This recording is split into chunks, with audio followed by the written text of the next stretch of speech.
Hi guys, how you doing? My name is Chaitezvi. I've been a live sound engineer for the past 22 years and I'm just excited and so pumped. I'm looking forward to see you in my next online mentorship class on 15 August at 9 p.m. South African time. For you to register for the class, there's a link in my bio on Instagram. You just go to the link in the bio, register for the class, and also join the WhatsApp group, because in the WhatsApp group, I give updates for any other classes. So I'm looking forward to see you on 15 August at 9 p.m. South African time. Thank you very much. Bye. Hi, how are you? My name is Chaitezvi. Today I was doing sound for an Africa Day event in Johannesburg. It was really an amazing day for me because I got to do sound for Oliver Mtukudzi, who was basically the first person I worked for 15 years ago when I started doing sound. And I didn't even know anything to do with sound, so it was really quite an honor.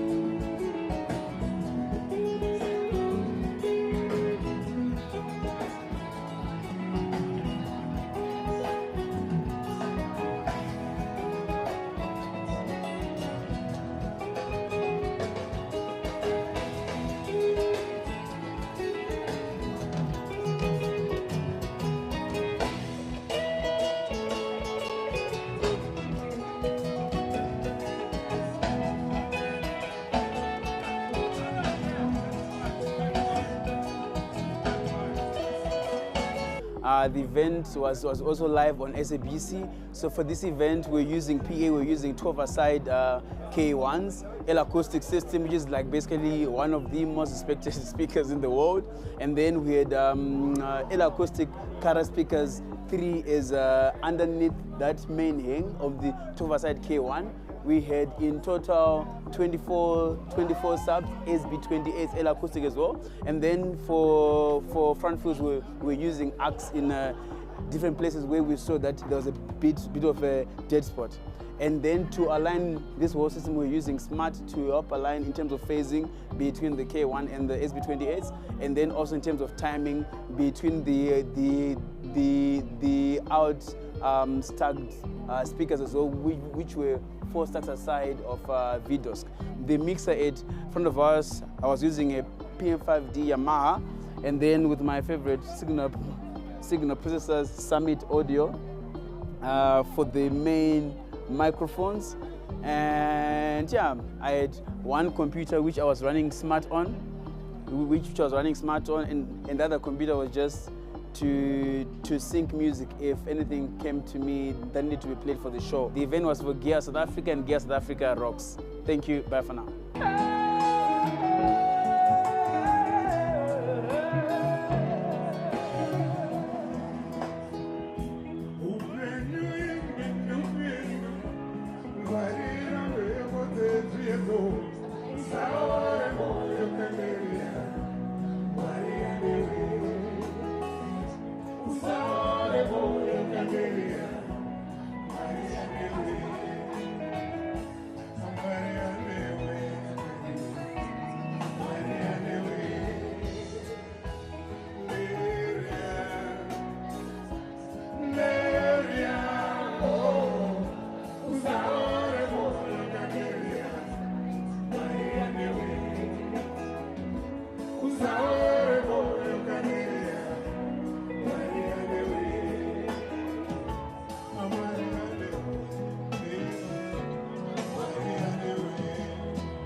2, 1, drop.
Woo, woo, woo. Are you ready? Are you ready? Are you ready?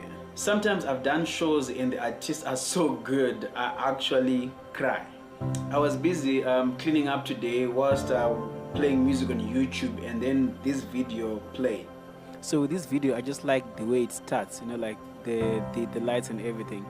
And then now as the lights come on, and then you see now the camera shots, you know, I'm like, just all of this, you know, I'm like the outfit, and then the models working on the ramp, you know, with the music, and then this lady when she comes out, you know, like the perfect imperfection, you know, beauty in someone's own eyes. I just love this part, you know, and just the interaction as well between the artists and the models, you know, just looking at it, you know.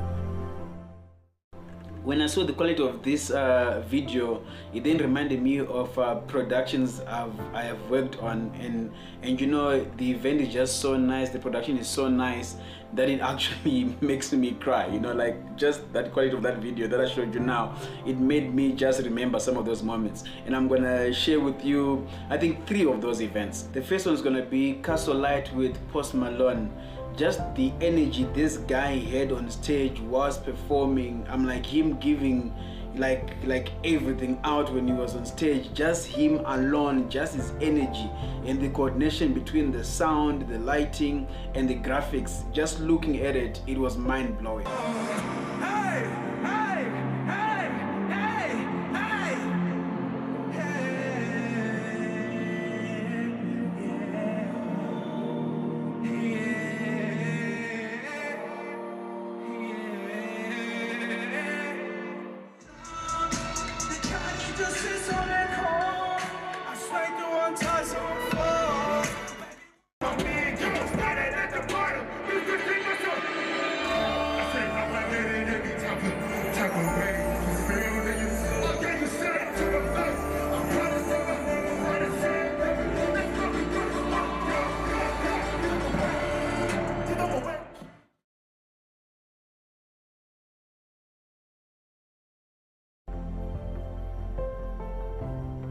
The second one is going to be a gospel event that I did. I think it's like maybe 3 years ago or something along those lines, that some of the top gospel artists in the world perform at this event.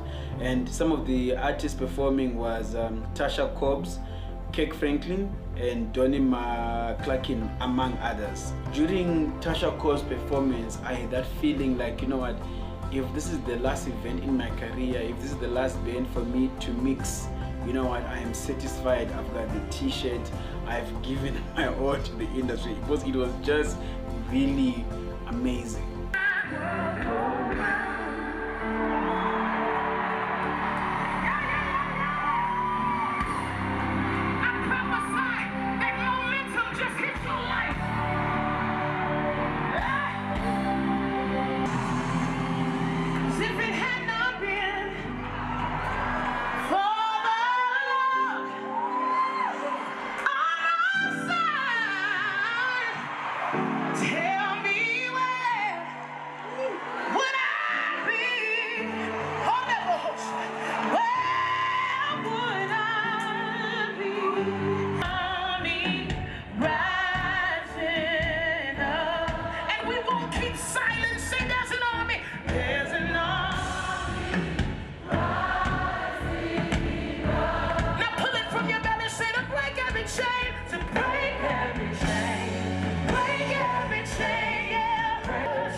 And then the other part was when Kirk Franklin was performing.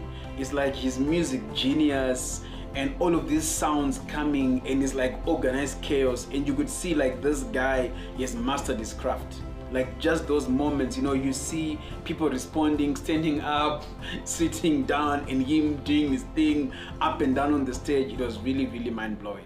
Show me how my brothers and sisters dance. Can you show me how to dance? Can you show me how to dance?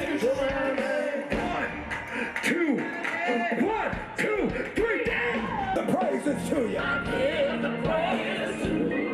Glory, hallelujah. Glory, hallelujah. You're the reason why. You're the reason why I sing. Everybody say it.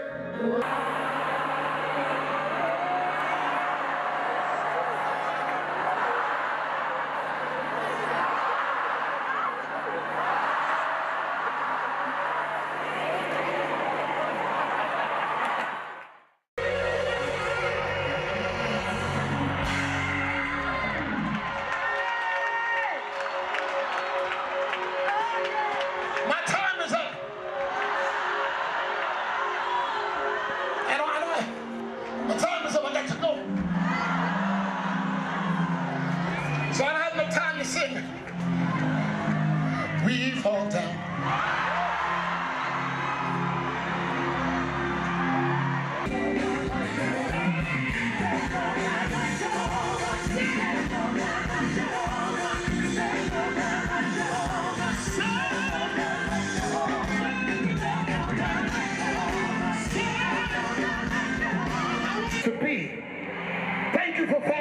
vision that God gave you.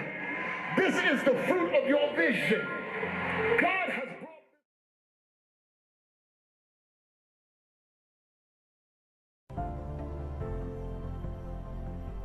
The last event I'll share would be Music is King, which is an event that I did last year, and it's a Black Coffee Music Festival. Because more and more noise pollution is becoming a big thing in South Africa, I had to figure out a way and tools to use so that I can best convey the music through the sound system so that people would have a mind-blowing experience without affecting noise pollution. But the solution needed to be simple, because the simpler the solution, the truer it would be to the music DJ Black Coffee was playing. I went with a simple plug-in emulation of some of the best sounding analog EQs. For those who may not know what an EQ is a tool sound engineers use to balance the sound. The same technology is also used on phones. That is what makes someone's voice sounds natural on the other side of the call. I then also used an external tool which is called a Max Bass VCL.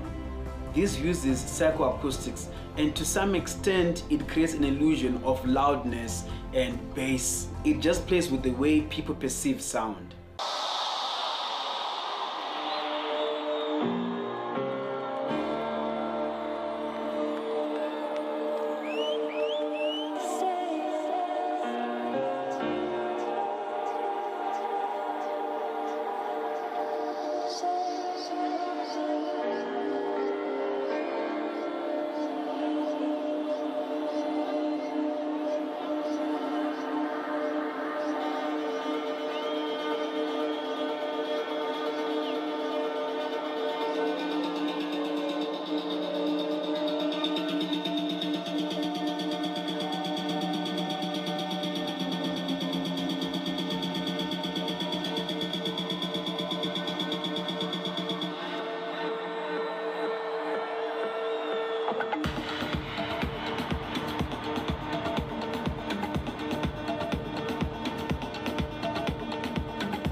My life has been to inspire others to develop their skills so that the production quality in Africa will go to greater heights. I believe in Africa we've got a good opportunity to move from just having good shows to having mind-blowing, amazing shows.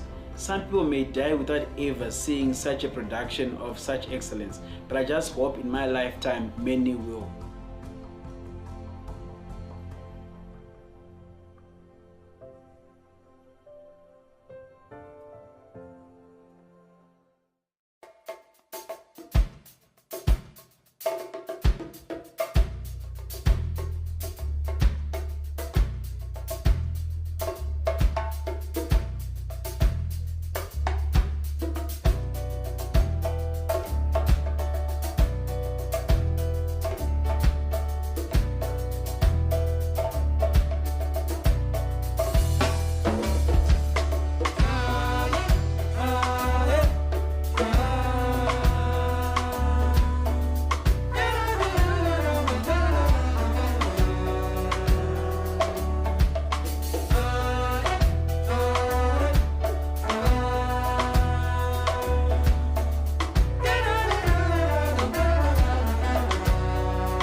Thank you very much, ladies and gentlemen.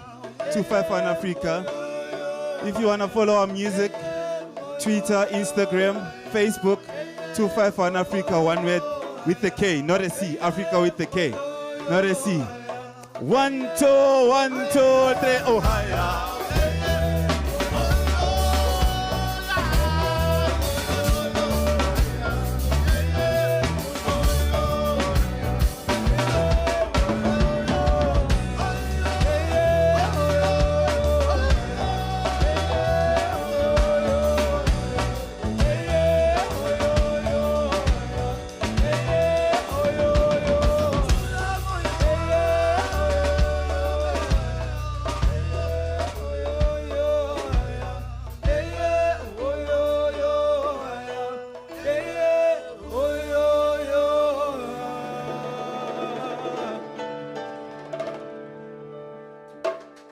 Thank you very much.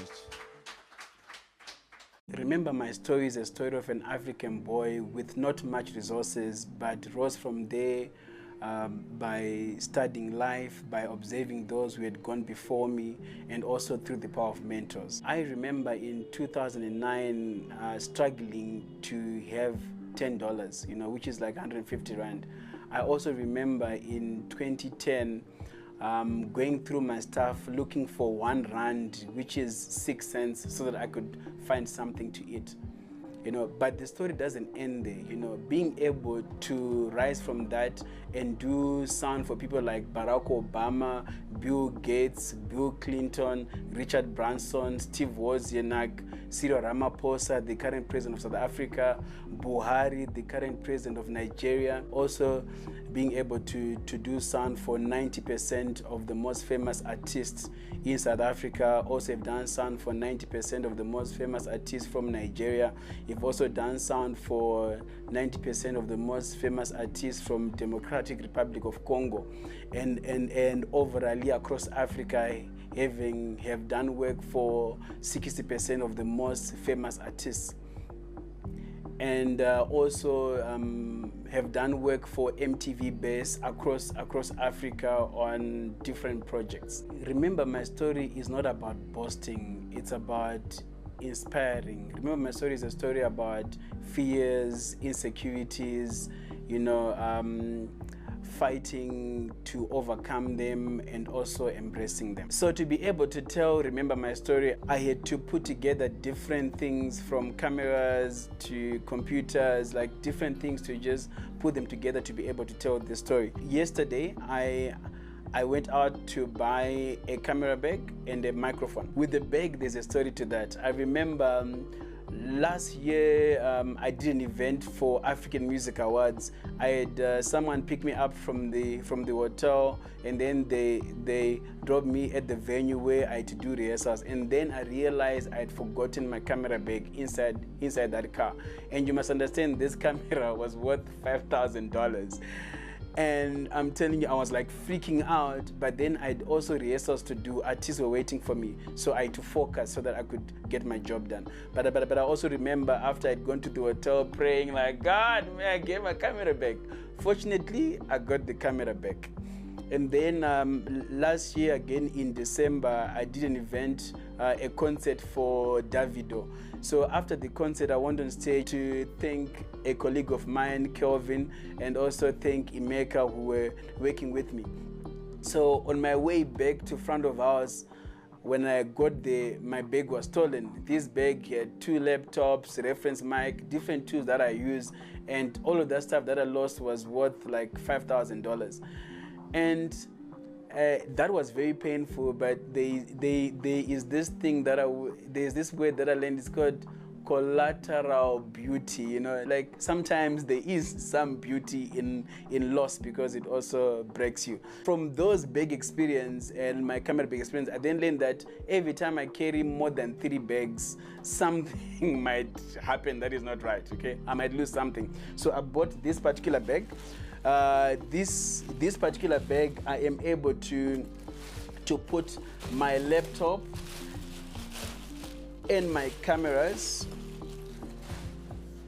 in the same bag. So basically it means that now I can cut down on having a laptop bag and a camera bag. So now I just have one bag that caters for those key essentials, and then also I've got another bag that I carry, which is my effects, you know. So now I'll be able to carry a minimum of 2 bags. And then another thing that I got also was a video mic, a Rode Video Mic Pro. So most of the times when I am working, I use this particular mic, a handheld mic. You know, it is a great mic, but sometimes it just takes too much effort to set up. And then also sometimes I also want people to hear what's happening around me when I'm talking to people as I'm working.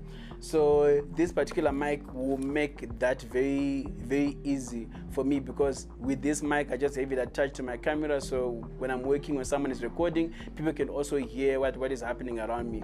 So I'm super excited about it. And then I also got they call it a dead cat something, you know. So this basically helps to avoid pop sounds or wind sounds if I'm recording outside and it's windy and I'm doing like a concert outside or something. So anyway, let's check this out together, can we? So we're gonna pop this open. Let's just see what is in the box. Okay. Yeah, it looks beautiful. Oh, okay, that's cool. All we need to see is our microphone. So yeah, so I'm looking forward to this. I'll be using this with my EOS R camera. So much looking forward to that. Yeah, that's it. Cool. And whatever manuals in this box. And then this again I'll easily pack it in the bag. So basically that's it. So I'm really excited. You know, I've been putting together different resources over the years so that I can be able to remember my story. So thank you very much. Stay tuned. Oliver Mtukudzi is a legendary musician from Zimbabwe and a music icon in Africa.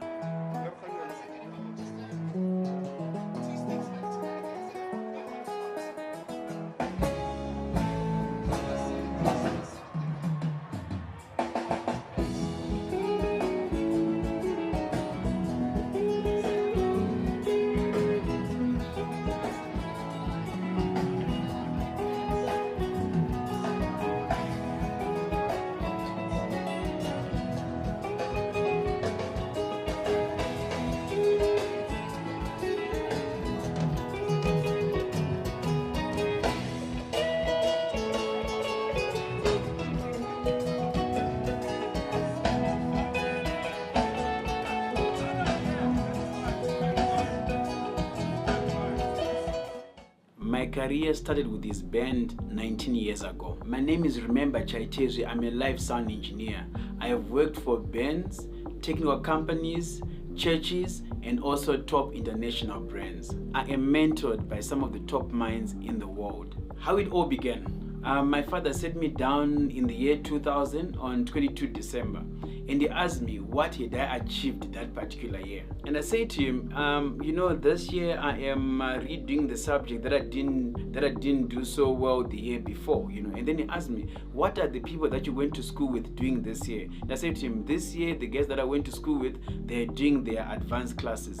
And then he said to me, so next year what are you going to be doing? And then I said to him, next year I'll be doing my advanced classes. And then my father said to me, and the guys you went to school with, what are they going to be doing next year? And I said, next year they'll be doing their varsity. And then the discussion went on, and then the conclusion of the matter was just that my father said to me, the more you wait, the more some people are doing other things this year and you're still waiting to finish something you're supposed to do last year, the more you just continue, you know, waiting for you to do something so that you can do something so that you can advance or grow. That is how life becomes different over years. Because he said to me, maybe 10 years from now, you meet in town, you bump into each other and your friend asks you, what are you doing now?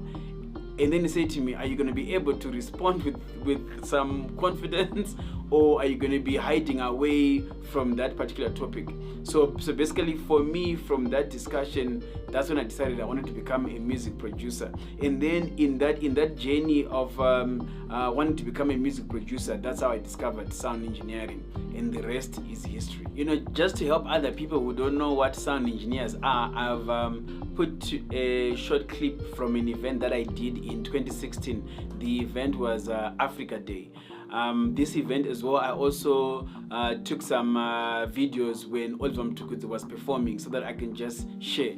And also for me, it's really an honor, you know, to get to have my first job with a legendary artist, with an icon artist, you know. And at this particular event where I did sound for him in 2016, it was just amazing, because I was doing this job for another client, and then Oliver Mtukudzi is coming to perform at the same event, and then I get to see him, you know, and I just get to pay homage and just make sure that he was happy. It was really an amazing time.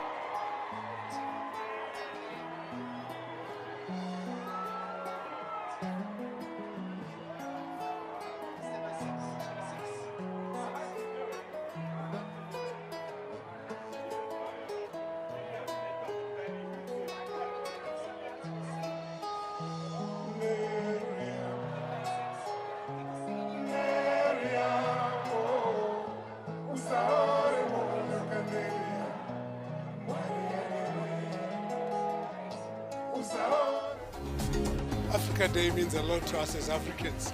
It makes us proud of who we are. So I just want to say thank you to Oliver Mtukudzi for the life he lived. Thank you for the prices he paid, and also it is big because of the work he did. I'm able to also stand on his shoulders and be able to reach and have the opportunities that I've managed to have in my life. So thank you very much, Oliver Mtukudzi, for the life you lived, the price you paid, and the inspiration that you continue to be, because your music will continue to live forever. I also went online and I went through different sites to just find footage from the Africa Day concert in 2016, so that you can also see how the show looked on TV. Enjoy.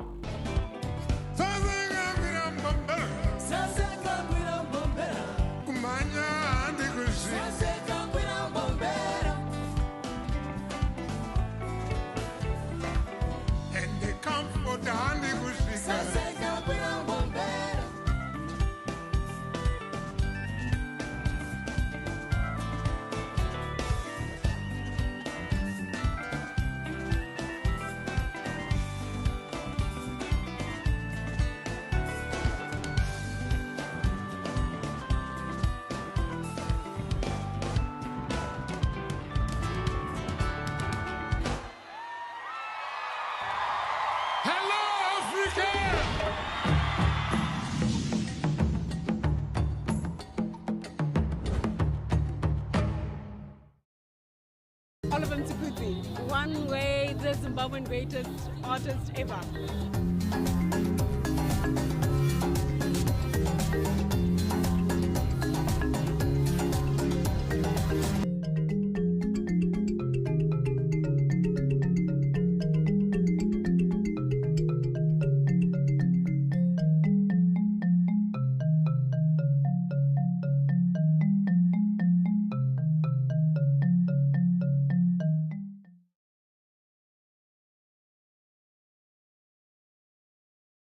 Hi guys, how you doing? My name is Chaitezvi. I've been a live sound engineer for the past 22 years, and I'm just excited and so pumped. I'm looking forward to see you in my next online mentorship class on 15 August at 9 p.m. South African time. For you to register for the class, there's a link in my bio on Instagram.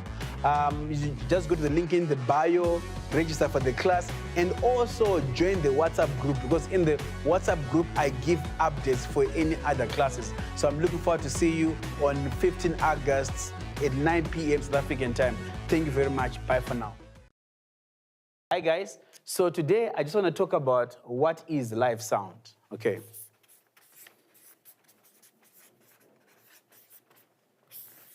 So we know there's like different types of sound engineering. So for example, there's studio engineering and then there is live sound engineering. So these two spaces are basically different spaces, and some of the overview principles of how you work in these places are different. So for me, personally, I've been focusing on live sound for the past 22 years. All right? So I just want to define for you what is live sound. So live sound, the key thing about it is about reinforcement. That is one key thing you need to understand about live sound. It is about reinforcement. Forgive me for my handwriting, I write cursive. Okay, cool. So live sound is about reinforcement. Reinforcement is about there is sound from the source, and how can you make this sound be heard by many people? So for example, if someone is speaking to 5 people in a room, you don't need to really reinforce that sound as compared to someone speaking to 50,000 in a room. So the key thing, or the key principle, or the key purpose of live sound is basically to reinforce the source. So now when someone needs to speak to 50,000 people, there's a need to basically amplify that particular voice. And to amplify that voice, we then need different tools to basically do that. So for example, it is a microphone, it is to basically pick up the sound, it is the mixer to help balance that sound, it is the amplifier, and then it is basically the speakers. And then with all of those things, we are then able to reinforce that sound. That is basically what live sound is about. And one key principle about live sound is the sound, once you reinforce it, needs to sound the same as the source. That is one key thing. The only other times when we make the source sound different when it is reinforced, it is basically for creative purposes, you know. So live sound is basically about reinforcing the source, and once you reinforce it at the most basic level of live sound, the reinforced sound must still sound like the source. And the only time there's a difference is for creative purposes. So I'll give you an example. There are events where they have someone who is basically speaking behind the scenes. So it could be an award event like Grammy Awards or things like that. So an announcer is saying, please welcome, the next host is this person and that person. Usually you want that voice to sound bigger as compared to like how naturally a voice sounds. So in those instances, that is when the reinforcement, you manipulate that voice to sound bigger. So basically with that, live sound is basically, as I said before, reinforcement of the sound at the source, and the sound must sound as true as the source. And then the other way is live sound basically is about reinforcing the source, but the sound, when you then hear it from the final output, changes because we have made a creative decision for the sound to sound bigger. So in live sound, we have basic things that basically complete our system. So we have our input, we have our processing, and then we have our output.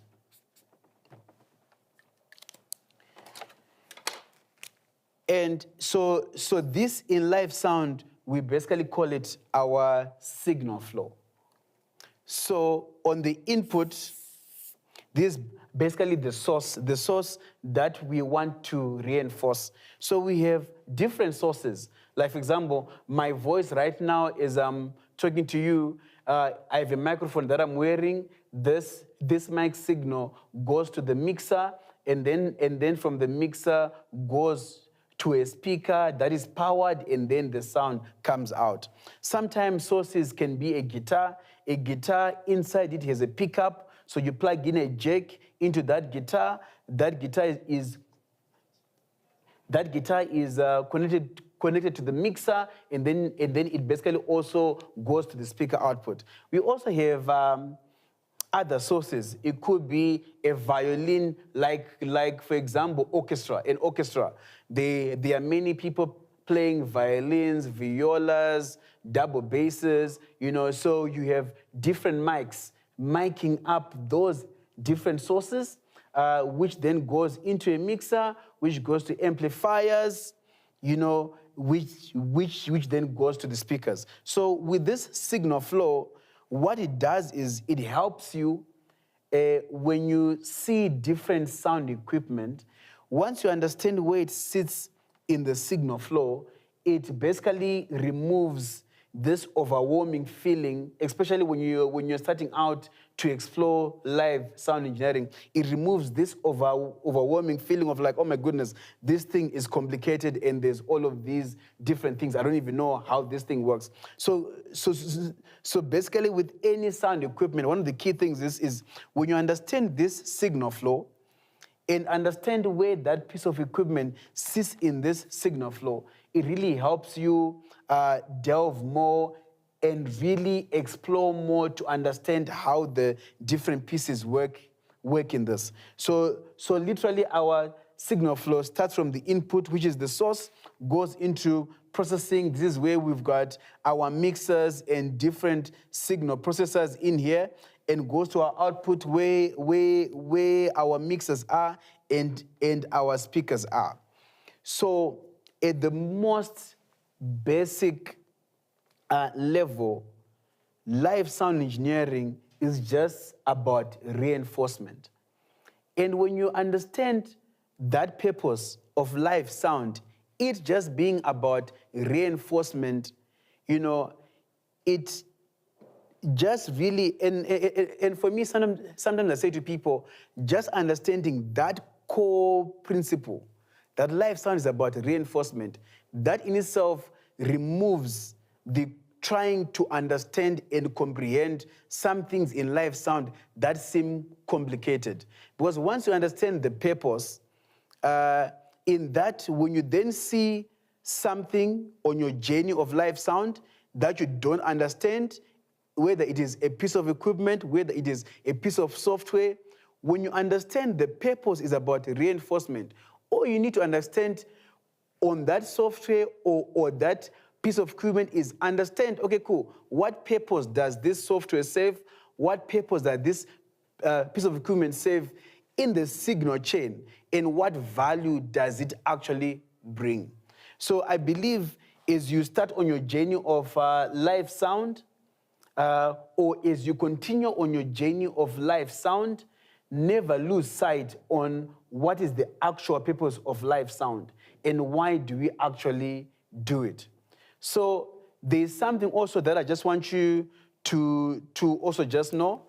Live sound started, I think it is somewhere maybe in like the 1940s officially, and the challenge then was, so before people would gather, bands would play, singers would sing, the speakers were a bit smaller, and people would hear the guitars from their own guitar amplifiers. But then, what then happened was, at one particular event, or really, it was really like a season, these events were becoming more and more popular, and more people were now attending these events. So the crowds were becoming bigger. So now it was now very difficult to hear the people singing and also be able to hear the instruments. So from there now, different people who were literally doing this sound engineering, or basically who were focusing on reinforcing this sound, they then saw there was a need to basically create better speakers, better amplifiers, or literally bigger speakers, bigger amplifiers, or basically amplifiers with more capacity or power output to be able to amplify this sound from the source so that people will be able to hear. So with that basically then birthed the industry of live sound. Before that, most of the sound engineering was basically more for TV, more for the recorded media, because people would listen to something at home, either on a TV screen or they would listen on a radio. But at the end of the day, because of that challenge of many audiences going to watch people perform, or many audiences going to go to listen to someone talking, because of that challenge, we then had to create in the industry or in the sound reinforcement space more efficient speakers and more efficient amplifiers. And sound engineering itself, we have gone through different phases. Like, for example, before we used to use these speakers that were point source. It was basically, we just put different speakers together, you know, but as time also progressed and the audiences grew, we then came to a phase which is where we are in now. It is a phase of line array systems. And in other classes, I'll basically break down these different types of systems. But the line array system, which is where we are right now, they are basically more efficient systems that, with the less amount of boxes in terms of ratio to weight and in terms of the actual space that they cover, they are very efficient, and they can really work very well over long distances in the most efficient way. So whenever you are in doubt, and as you start the journey of live sound, or as you continue the journey of live sound, and you face different equipment or software that seems complicated, one thing that can help you to basically have less of the overwhelming feeling is understanding the purpose is about reinforcement. So any equipment made today, made yesterday, or that is going to be made tomorrow, all you need to understand is what purpose does it serve in the signal flow. And in that signal flow, it's knowing, does it sit in the input, does it sit in the processing, or does it sit in the output? And actually, what value does it give? When you understand that, now trying to understand that particular tool or piece of gear is going to make it very easy for you to understand. Because, and I always say to people, you know, no one makes equipment or a piece of software to be complicated. All you just need to do is once you understand the purpose of that piece of equipment or software, now you just need to go through the way these people were thinking as they were creating it in the software. Once you connect to that bandwidth of how they were thinking and what is the workflow on that, you see that it is very easy to literally work on any piece of equipment or any piece of software. But as is with everything in life, it is going to be a journey. You know, you're going to fall, you're going to rise, you're going to fall, you're going to rise. But just continue on that journey, knowing that nothing is made to be complicated intentionally. It is just a matter of you understanding the purpose, you know, and understanding what are the desired results. And in that, I end this conversation on what is live sound. Thank you. Hi, guys. So I just want to talk about something. So I call these remembers blocks of live sound. So I'm just going to write that down. Remember blocks, live sound. I call these remembers blocks of live sound. So I came up with these blocks a couple of years back, you know, and these blocks have also evolved over time. So in live sound, the first block we have is the input, okay? So the input is basically the source of the sound, where the sound is coming from. And this source can be a microphone, this source can be someone playing a guitar, this source can be someone playing a piano, this source can be a computer playing sound, this source can basically be an orchestra, this source can be a choir singing. So that's the first block, input. Second block is processing. So this block of processing is basically, this is where the mixers are. So for example, if 5 people are singing, that's 5 different mics. We need to have a way to be able to balance these mics and control them. So in the processing block, this is where the balancing of these mics is happening. Also, there are some people that when they sing, their voice may sound a bit high-pitched or very bright, and you want that voice to sound a bit warmer or bigger.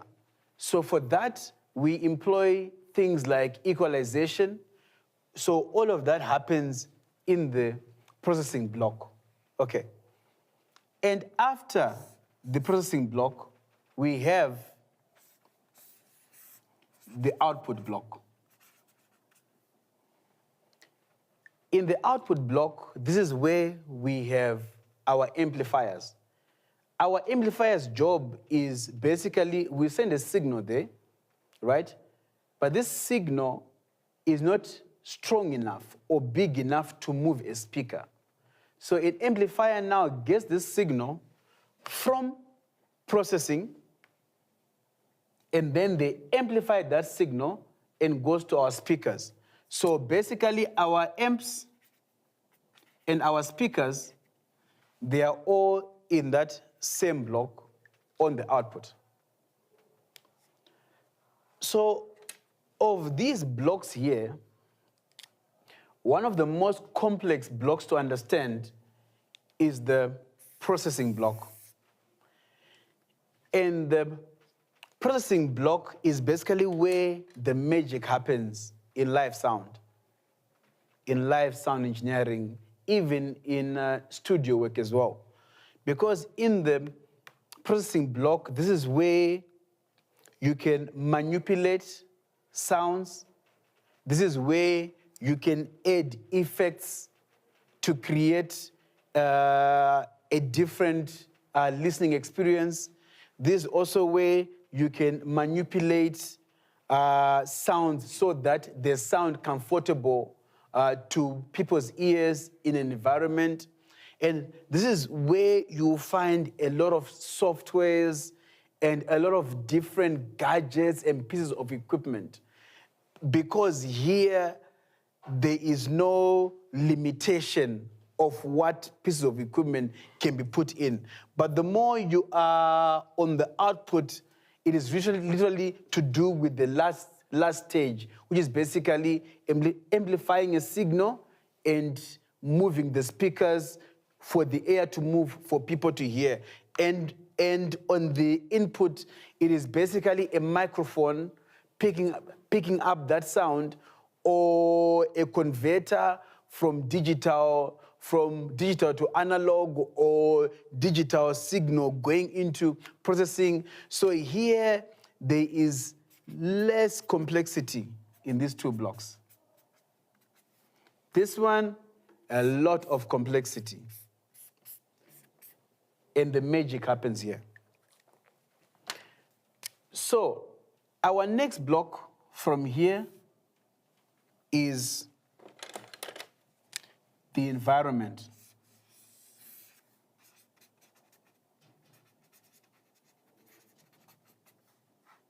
So in live sound, the environment also affects how people perceive the sound. So for example, if you are working in a hall that is a lot of echo, you can do whatever you do here, but because of your environment, it is going to color the sound. And in live sound, understanding that you need to take into consideration how the environment is coloring the sound, then this can also inform or influence what decisions you need to make on the output. So for example, if you're working in a venue where it is a lot of reflections, then it means the way you need to set up that venue is you need to set it up in a way that you basically reduce as much interaction as possible between the sound system and the venue. So sometimes how you end up doing that is by employing more speakers to use in that venue than you'd normally use for a space that size, because with more speakers that you use, it means you are moving more air, and basically that sound is now directed to the audience. And when the sound is directed to the audience that is listening, and there's more speakers, it means we are reducing the interaction between the speakers and the actual venue. Because now we've got multiple sources directed at the audience as compared to a few sources trying to cover a big audience, which then means that you do not have control on how much now the level now has to be more, because it is less sources, so your level has to be more. So which means when the interaction happens now with those speakers and the venue, is gonna be more reflections. But when you've got more sources focused on the audience, it means you don't have to take up the level that high, so which means reflections are less. So that is the environment informing on what you are doing on the equipment side of your setup. But now there's also another element that affects live sound. And this is my last block. And this block is the people.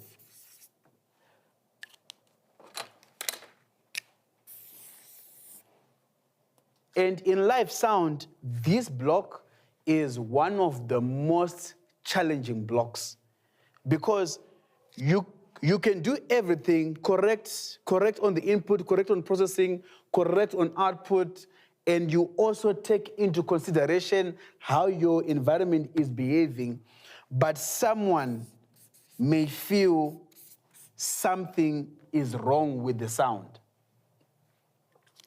So the people block now, when you're a live sound engineer, is you need to understand who is talking and who is giving feedback, and what authority do they have.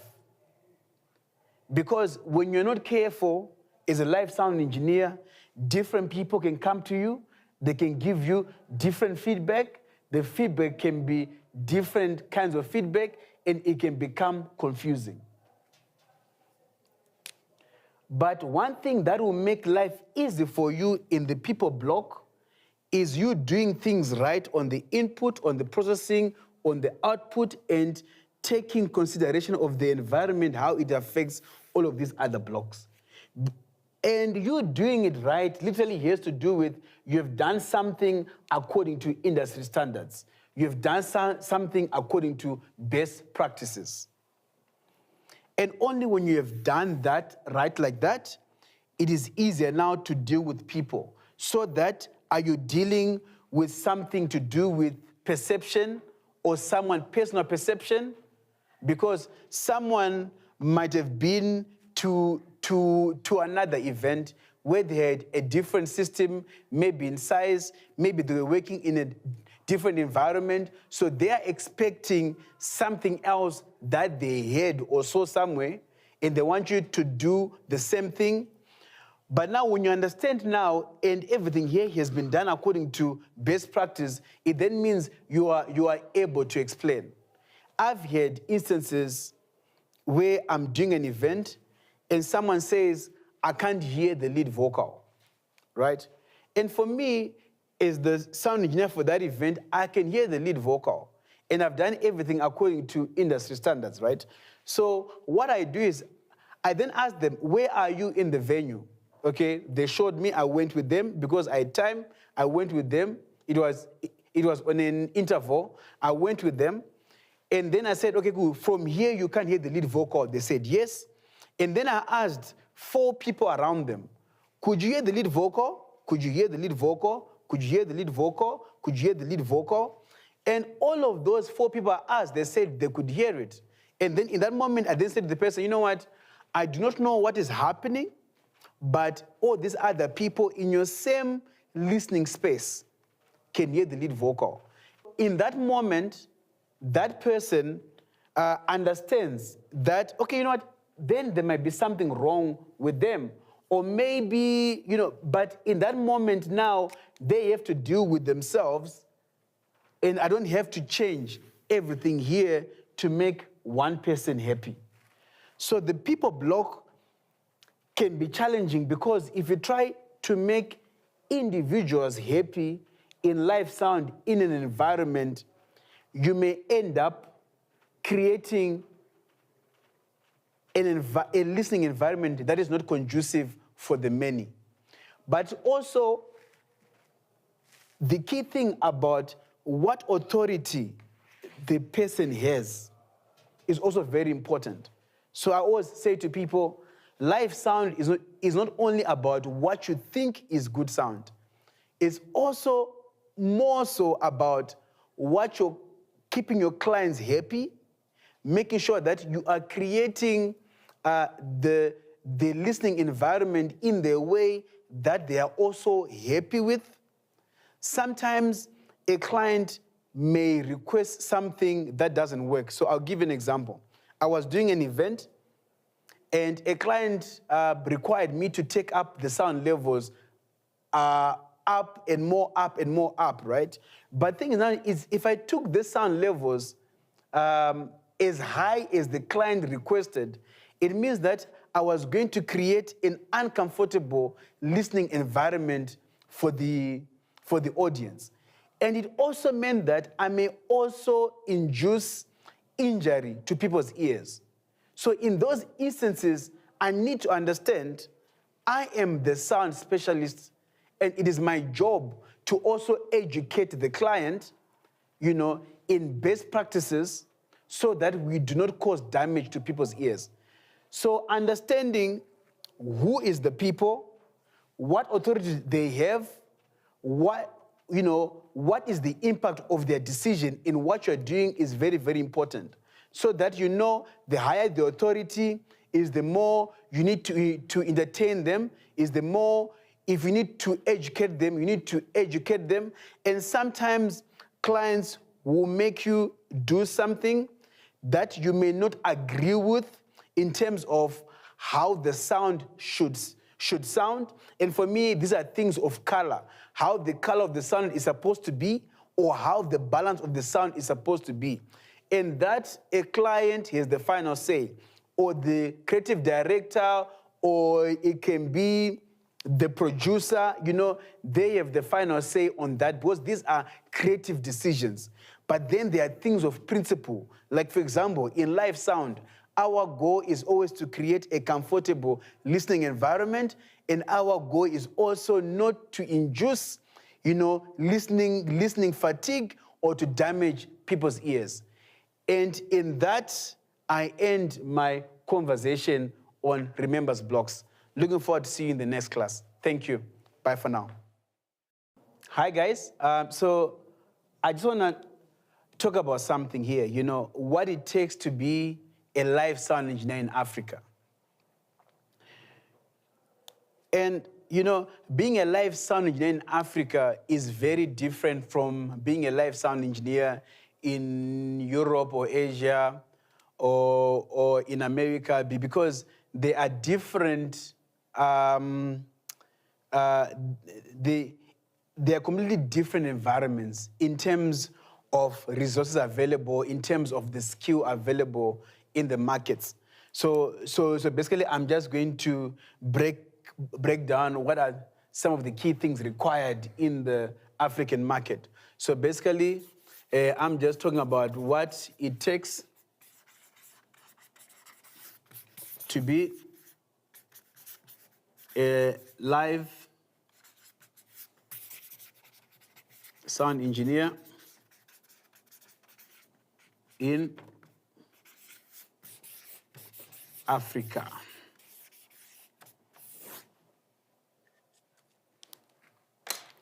to be a live sound engineer in Africa, you literally need to understand the whole overview of how your entire system works.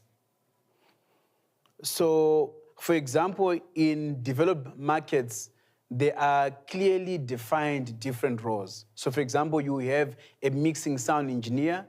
His job is literally to mix the show. So, literally, he programs the mixer in the way that he wants it to be in terms of running the show. He decides how he wants to EQ the different elements of the show. You know, that's what he does, you know. And then you have a front of house tech, sometimes we call them babysitters. His job is basically to set up all of that equipment at front of house so that when the mixing engineer arrives, he's able to program the things that he requires for the show, okay? So also in developed markets, you know, and even in Africa, you also find companies or productions that also have these clearly defined roles.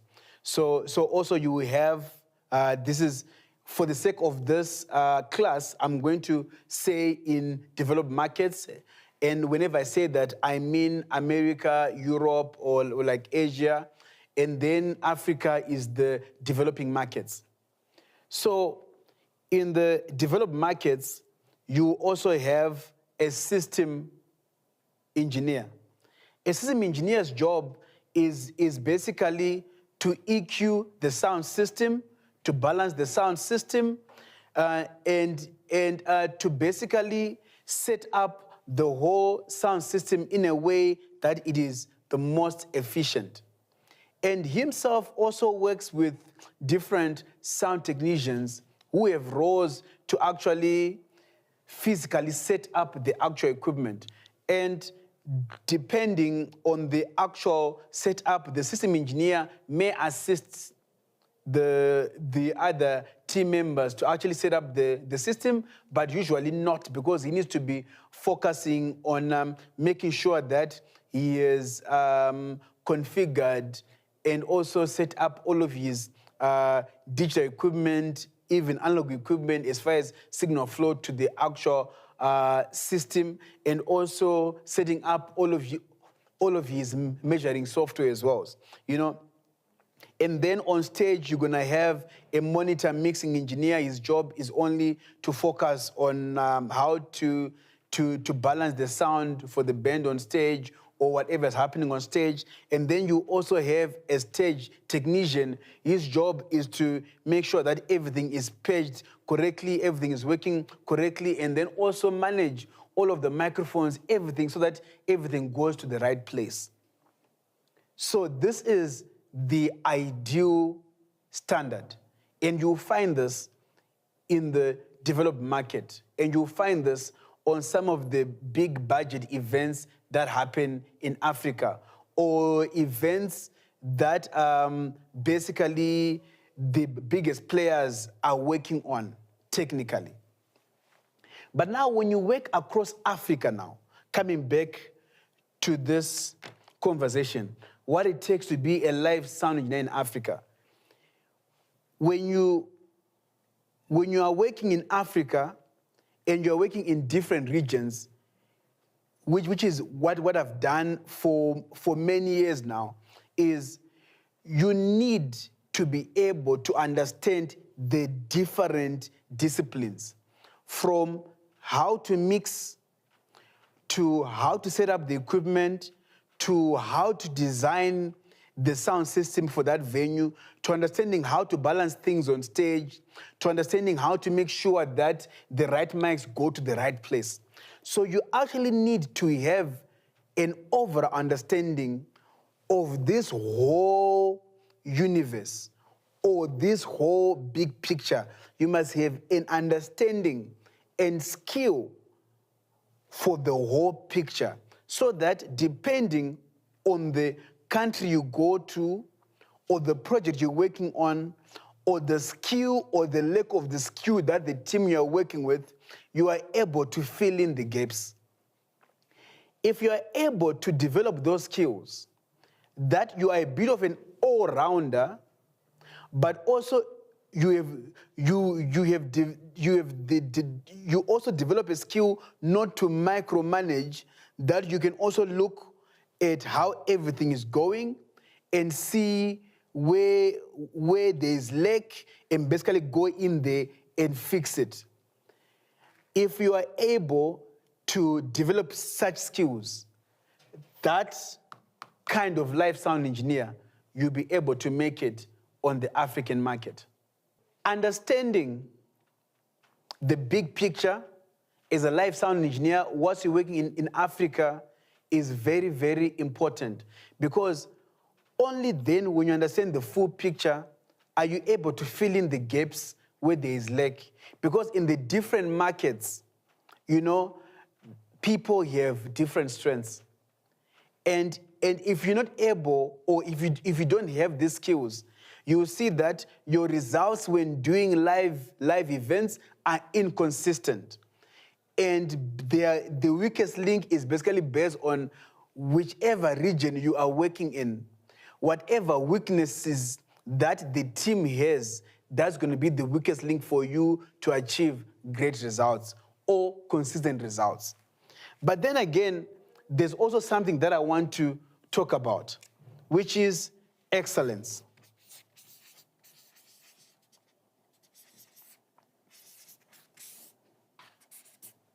You know,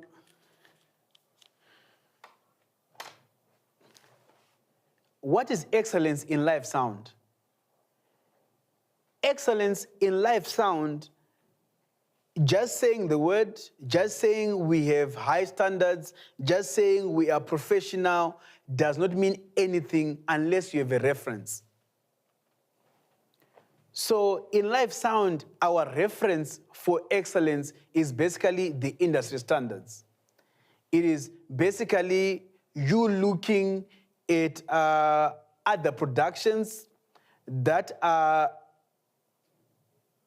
bigger budget, that are high profile, even more so from the developed market, looking at those productions, seeing how they execute, you know, seeing how they execute these projects. What do they use?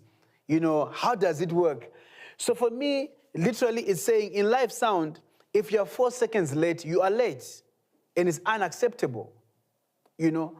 But only when you understand that by observing other high budget productions, can you then set a higher standard for yourself to know that, okay, you know what, this is not acceptable, you know. And also seeing those that have gone before you in live sound and learning from them, seeing how they work, seeing how they execute, learning from them, and then also knowing that whatever is done, whether by those who have gone before us, whether it is the industry standards, there's always a way to make it better. So as a live sound engineer, even more so in Africa, you know, I'm just saying to you, do as much as you can to research on what are the industry standards. How do people actually make a vocal like this? How do people make an instrument like this? And where an industry standard has not been made, try to learn from things that may be similar scenarios and see how it has been done. And then try to see if the learnings from that can be applied on a new situation that you have. Because if you don't build on a reference, you are literally like trying to recreate the wheel. The wheel has been created. Don't try to recreate the wheel, but use the wheel concept, for example.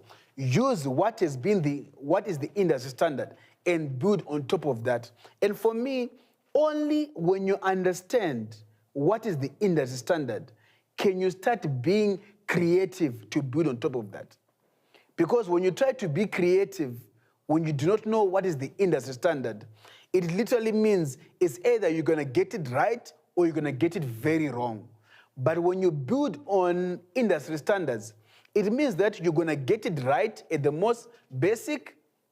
But now if you build on that to be creative, it means you're actually going to create an even magical experience.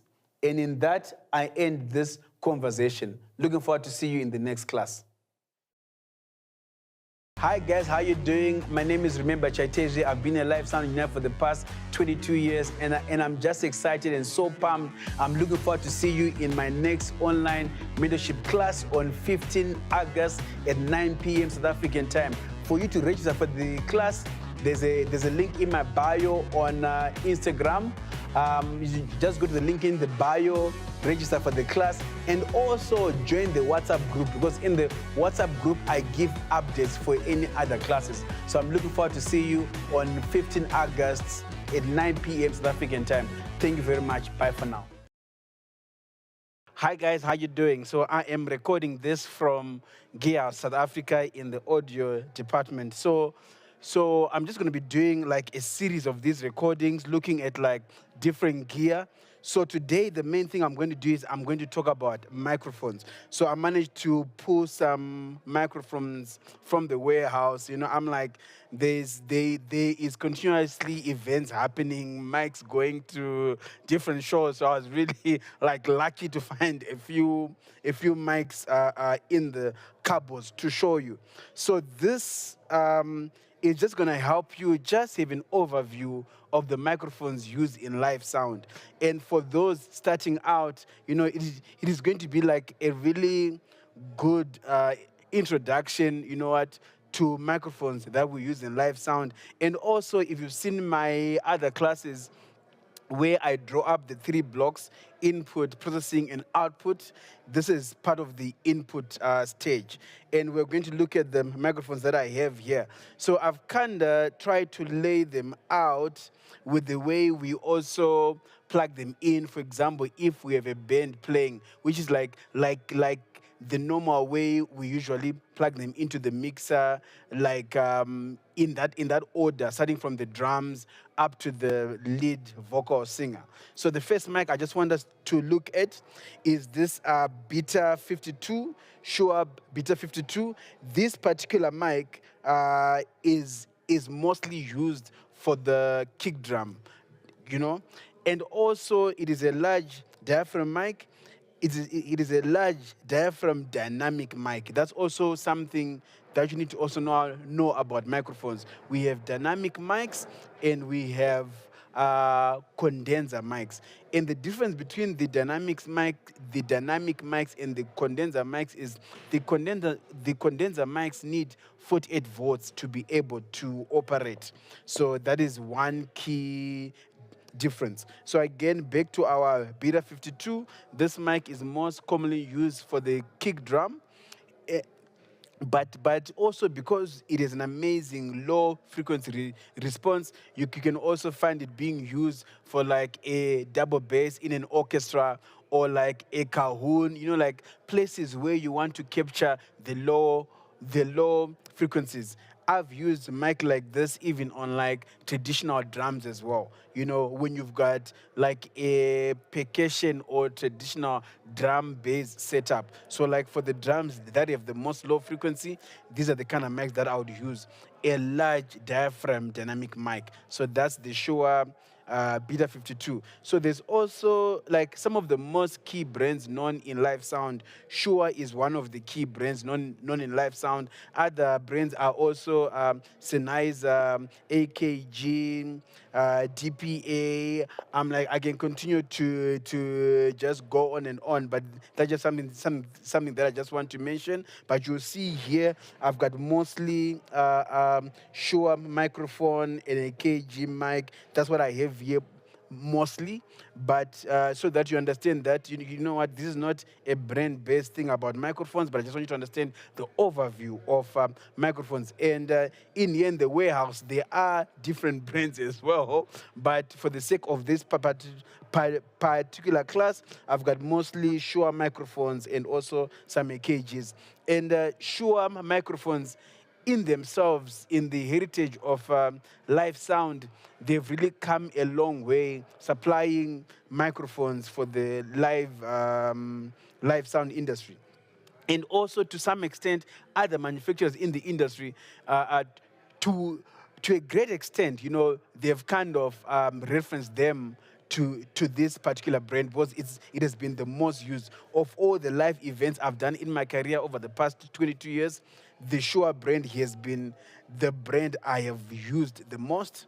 Although I've used other brands and I love them and they work, this is like one of the most common brands. And as a live sound engineer, I would recommend, get your hands on some of them so that you can just have a taste of the history or the heritage of live sound. So again, back to our microphones. So we're starting with the Beta 52 large dynamic mic, mostly used for the kick drum and other low frequency instruments like African drums.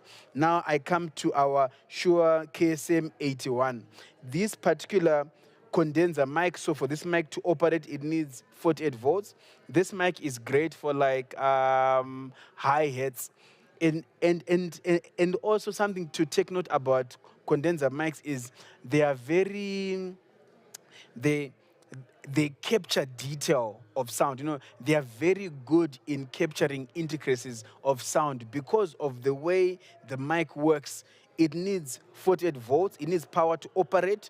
So which means now, because it uses that power, it makes it more sensitive. It is just the design of the particular mic. And in another class, I will actually basically just talk about the different types of mic and also how they are also designed. But for the sake of this is dynamic, does not need power to operate. This is a condenser mic, needs power to operate, and condenser mics are very good in getting detail. So this particular one, a KSM 81, they also call them pencil mics as well because it kind of like long like this. We mostly use them for like hi-hats, we use them for like overheads. Very good on that application. This one here is a Shure KSM 137. So the key difference between these two condenser mics is this particular mic can handle very high sound pressure levels without distortion. That's also one thing with microphones as well. It's like depending on what is your actual application, the type of mic and also the sound pressure level that mic can also take also determines which mic you then pick for something. So for example, if I wanted to capture some African drums, for example, right, and I have the choice to choose between these two mics, and I'm doing and I know the proximity between my microphone and the African drums is a bit close. I know if I use this mic, I have to worry less about the gain on the mic on my mixer, and also worry less about also managing the what is the sensitivity of the actual mic. So these mics are very good under high sound pressure levels. But if I don't have the option, I know this mic will still deliver in that same scenario. So this mic, we can also use it exactly the same as this one for hi-hats, for overheads, for choirs. Like it's a good all-rounder mic for those kind of things. And then we've got this one here. It's called a Shure SM57. This is like one of the iconic microphones in live sound. We use this mic like for the snare, for the toms. It's really also like a general use, and it's a dynamic mic. This mic, one of the interesting things I enjoy using this mic for is like if I'm doing an event and I've got a mass choir, like a choir of like 200 people, 300 people. When I have a mass choir, I like to have, and I know that choir is going to do special chants in the show. I like having these mics somewhere in the choir so that I get some of the chants and I get like a direct voice of the chants, so that if I want the chants to be more and more intelligible as compared to the choir mics, which are a bit further away from the choir, these mics are great for that because they have less of the proximity effect that other mics have.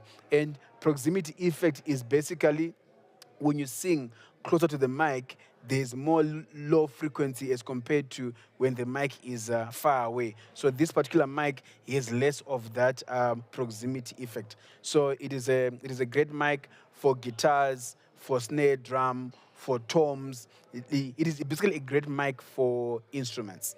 Cool. So this one is a Shure Beta 57. It is really an upgrade version or a different version of this one, and this is also a dynamic mic, and you can literally use it for all the same functions as this one also applies.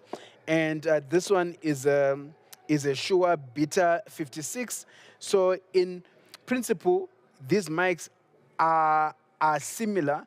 The biggest difference is the mount. This you can easily just put it on a stand. It is really greatly designed to mic up like drums, percussion, whatever, because already when you put it on a stand, it is ready. You know, cool. It is also very easy to mount for that kind of application. Now I'm going to take you to a Beta 98. This is a condenser mic. Let me just remove it from the clamp. This is just the clamp to mount it onto the drums or whatever instrument. So this is a Beta 98. This particular mic is a condenser mic, and it is great to use on like toms, on drums. It is great to use on toms. It's also great to use on like African drums, djembes, whatever, stuff like that. It is a great instrument mic, and it is a condenser, which means it is also very good in like capturing transients as compared to a dynamic mic. And this is now where, for example, this mic can work on a tom, this mic can work on a tom, and these two mics, although the back will work on toms, the color of the sound that they give you is different. For example, this can sound more and more transparent. This can sound more and more warm, you know, just based on the design. So, but it does not mean you cannot make this warmer or make this brighter, but they have biases.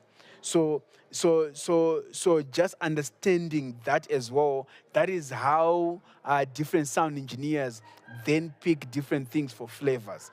But as I've said, even in my other classes, as long as you understand the reference, like this particular mic was designed to do to make up toms, drums, traditional drums as well, based on the design and the application. It works for that. This mic as well was also designed to also work in those same applications. So it means, in principle, if you use them for that, you get amazing results. So that is one key thing that I always say. Before you talk about color or flavor, you must understand the principle behind the design of the microphone and the recommended application. Only when you understand that, you can start being creative on top of that. But it's very important to understand the basis of that. Now I'm going to come to this, to the other mic. This is a KSM32. This mic is a large diaphragm condenser mic. So this is like a smaller diaphragm condenser mic as compared to this one. So this one is a large diaphragm condenser mic. It is warm sounding. This mic is amazing on like choirs. You know, when you mic up choirs with it. This mic is also amazing when you making up orchestras. You know, it's like your overhead mics. It's also great for like overheads for drums as well. It is really an amazing mic. Some people use this mic for a vocal in a studio, but in live sound, using this mic for the lead vocal does not really work because of how sensitive it is. That's why it is great to mic up the choir, because you are further away from the source, you know, and you want a higher sensitivity to pick up the sound from the choir with also rejection. So because most of the times the choir sing into the mic, they don't need to hear themselves in the monitors, because it is a big challenge to use a condenser to mic up a group of 10 people or 20 people or you've got like 10 of these and the group is like 50 or 60, it is very difficult to then send the signal from those mics into the monitors for the choir to hear themselves. Just trying that, you get to a place where you have feedback and you basically go to the same place where you have to take them down. But really, this is a great mic for the choir. It is a great mic for like overheads. It is a great mic if people are playing African drums to get the ambience. So it's literally a great mic to get like ambience. It's a very great mic for that. This one here, it is a Shure Beta 87. So this one is actually a Shure condenser mic. So this one sounds brighter and crispier as compared to a Shure Beta 58.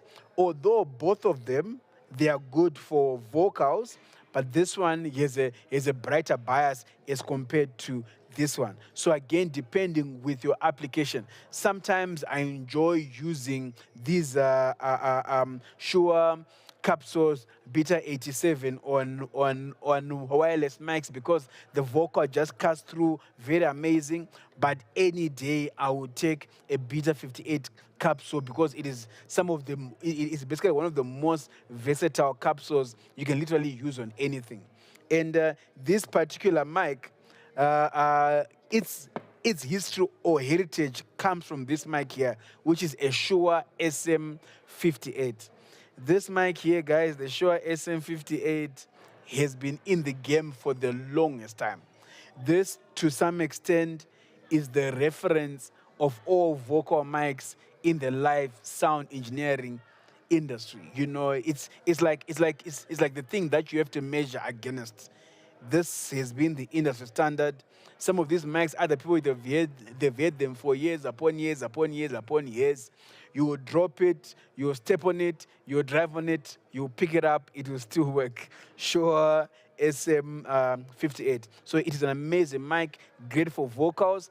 I've even heard people who have even stretched the uses of this particular mic, like even using it in a kick drum when they didn't have a Shure Beta 52. So it is really an amazing mic for vocals, very versatile, very rugged, and this is also a dynamic mic. And now I'm going to take you to a D112 AKG.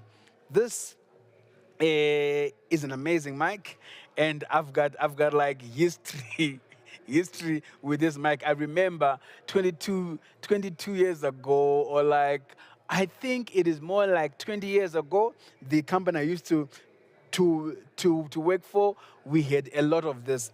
This is a large diaphragm dynamic mic, which is the same as the Beta 52. So it basically works for the kick drum. You can also use it for the double bass. Basically for all those instruments that have a low frequency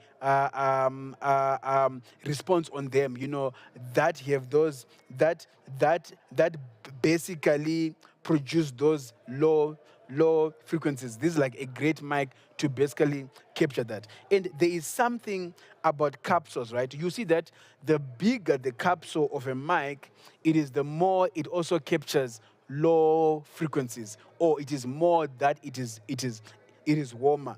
The smaller the capsule, it is the less it captures the low frequencies. You see that with designs. But basically now, with technology and design, systems are becoming more and more efficient than that. Even on a smaller capsule, you are still able, a mic is still able to reproduce those lower frequencies. But in principle, it is basically the larger diaphragm mics are more for the low frequency producing instruments, and then the smaller capsule ones, are the ones for the for basically instruments or things that produce frequencies that are a bit higher. Although you are still able to get results with a mic like this, but this will be more efficient. And in live sound, sometimes the key thing is about efficiency. Any mic can be able to do the same job, but some mics are more efficient than others. So that's it with the AKG D112. This is a legendary mic. Now I'm going to talk to you about AKG C586. So this is a condenser mic. So this particular one, it is great to use to get like ambient sounds. It is basically great for that. So for example, in live sound, this is the mic that you use to record the crowd. This is the mic that you also use to basically capture the crowd, to send that feed to in-ears when a band is performing with in-ears, so that they feel connected with the audience. So this here now is a Beta 98H. So in principle, the capsules are the same. You know, this is a Beta 98 AMP. This is Beta 98H. So the capsule is the same, but it's just the mounts on them are different. So this particular one, because of the design and the flexibility, it is great for things like saxophones. Sometimes this also, you can also use it on like violins, because the mic itself and its frequency response is very vast. So it can really, as long as you can find a way to clip it on any instrument, you'll be able to get enough signal and a very good frequency response. So it is a great instrument mic. Cool. And then we're gonna look at so this particular mic, right? It is a wireless mic. So basically, for this mic to work, on the other side, it is a receiver. So this mic transmits wirelessly, and then there's a receiver that then receives that signal, and then you plug that receiver into the mixer. So basically, with most professional microphones, if not all, you have the ability to also change the capsules that are actually on the microphone as well, which is really, really amazing. So for example, this is a Shure microphone transmitter, but there's a universal standard of how capsules are made. So here you can put an AKG capsule, you can put a Sennheiser capsule, you can put a Philips capsule, you know, and there's just a multi array of basically capsules that you can use depending on the sound that you are actually looking for yourself. So I just wanted you to just know that about wireless microphones. And then we've got this baby here. It's a Beta 181, Shure Beta 181. It is a condenser mic. So sometimes you can check with the mics. These are all condenser mics. This is also a condenser mic. Sometimes the one that you choose to use is basically based on your application. You know, do you want to be discreet? So sometimes you can take a smaller profile microphone. And these mics, all of them, they are really great almost on any application the other one can do, you know. But this particular one is this advantage of you can just change. Also, you have the ability to change the capsules on it. This one is a cardioid capsule. You can get an omnidirectional capsule depending with the application. So it is a great versatile microphone. So I think for today about microphones, that's it. So I just want you to take home these few things. We have two types of microphones, two main types of microphones in live sound, which are dynamic mics and condenser mics. And again, with those two types of microphones, we've got large diaphragm mics and small diaphragm mics. And that also goes for the dynamic mics and also for the condenser mics. Large diaphragm, smaller diaphragm. And And basically, the larger the diaphragm is, the more warmer the sound from that microphone is compared to the other mic when you just plug them in. And the key thing with live sound is basically almost any mic can work anywhere, right? But the key thing now is finding the most efficient mic to use for the application to get the desired results.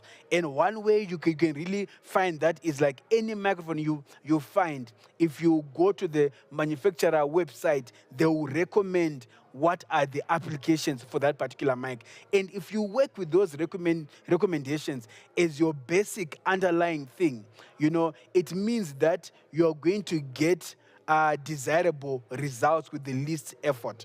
But if you try to just be creative without that information, it might be a lot of hits and misses. I'm gonna tell you something interesting. So there was this one particular client of mine. So they had a wireless mic. Their particular capsule. So the capsule here is a KSM9, which is a condenser capsule. So for these wireless mics, you can also get a capsule that is a Shure Beta 58 or Shure SM58. So for this particular client, when he speaks, you would hold the mic like this. You would hold the mic like this when he's speaking. So then his voice tended to be a bit thinner. But they wanted his voice to be bigger. So I said, guys, okay, let's change the capsule from a KSM9 to a Beta 58 capsule. And when we just changed the capsules, still leaving the same EQ on the mixers, the voice sounded bigger and warmer. So sometimes some of the challenges that different sound engineers have at different levels in live sound is less to do with the EQing on the mixer, but more to do with really finding the right microphone with the right frequency response for the application you have, and also for the scenario that you have. And in that, I end this class today about microphones. Looking forward to be with you again for the future classes. Thank you very much. Bye for now. Hi guys, how you doing? My name is Remember here, and I am recording this at Gearhouse, South Africa, in their audio department. So today I want to talk about some of the signal processors used in live sound, which is basically compressors and gates. So here I've got two compressors. One is a DBX 160, and the other one it's a Droma 241. Droma 241. These are some of the compressors I have personally used in live sound. And I remember when I moved from analog signal processors to the digital world around 2007, it was really difficult to try get the same kind of sounds or the same kind of tones in the digital domain, because digital sound was like very, very accurate, very, very transparent, and didn't have as much color. But now the technology has come so far. So for me, I felt today, as I talk about compressors and gates, let me just bring out some of these analog pieces, so that when I take you through the different parts of that signal processor, like the different controls, you'll be able to kind of see, oh, this knob is here, and then on a digital mixer, you can actually see the same control as well. So the first one I'm going to look at is, let me look at this Droma. Many companies around the world in live sound, they still have this, like most of the top companies. So this Droma was like a compressor you would see in every other company that does live sound, and also most artists would request them on their technical riders. And most of the other compressors that you find also in digital mixers, these kind of compressors are like the references for the sounds.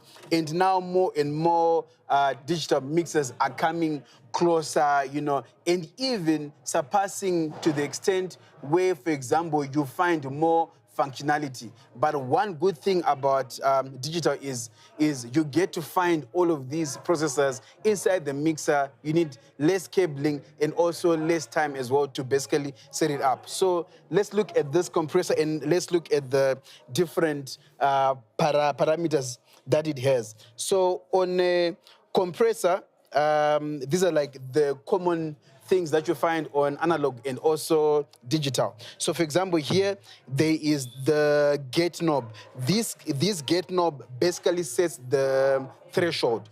So basically, on a gate job basically is you are saying when a signal is above a certain level, that is when I want that channel to actually open up. That is where I want the gate to actually open up. So that's what this gate is.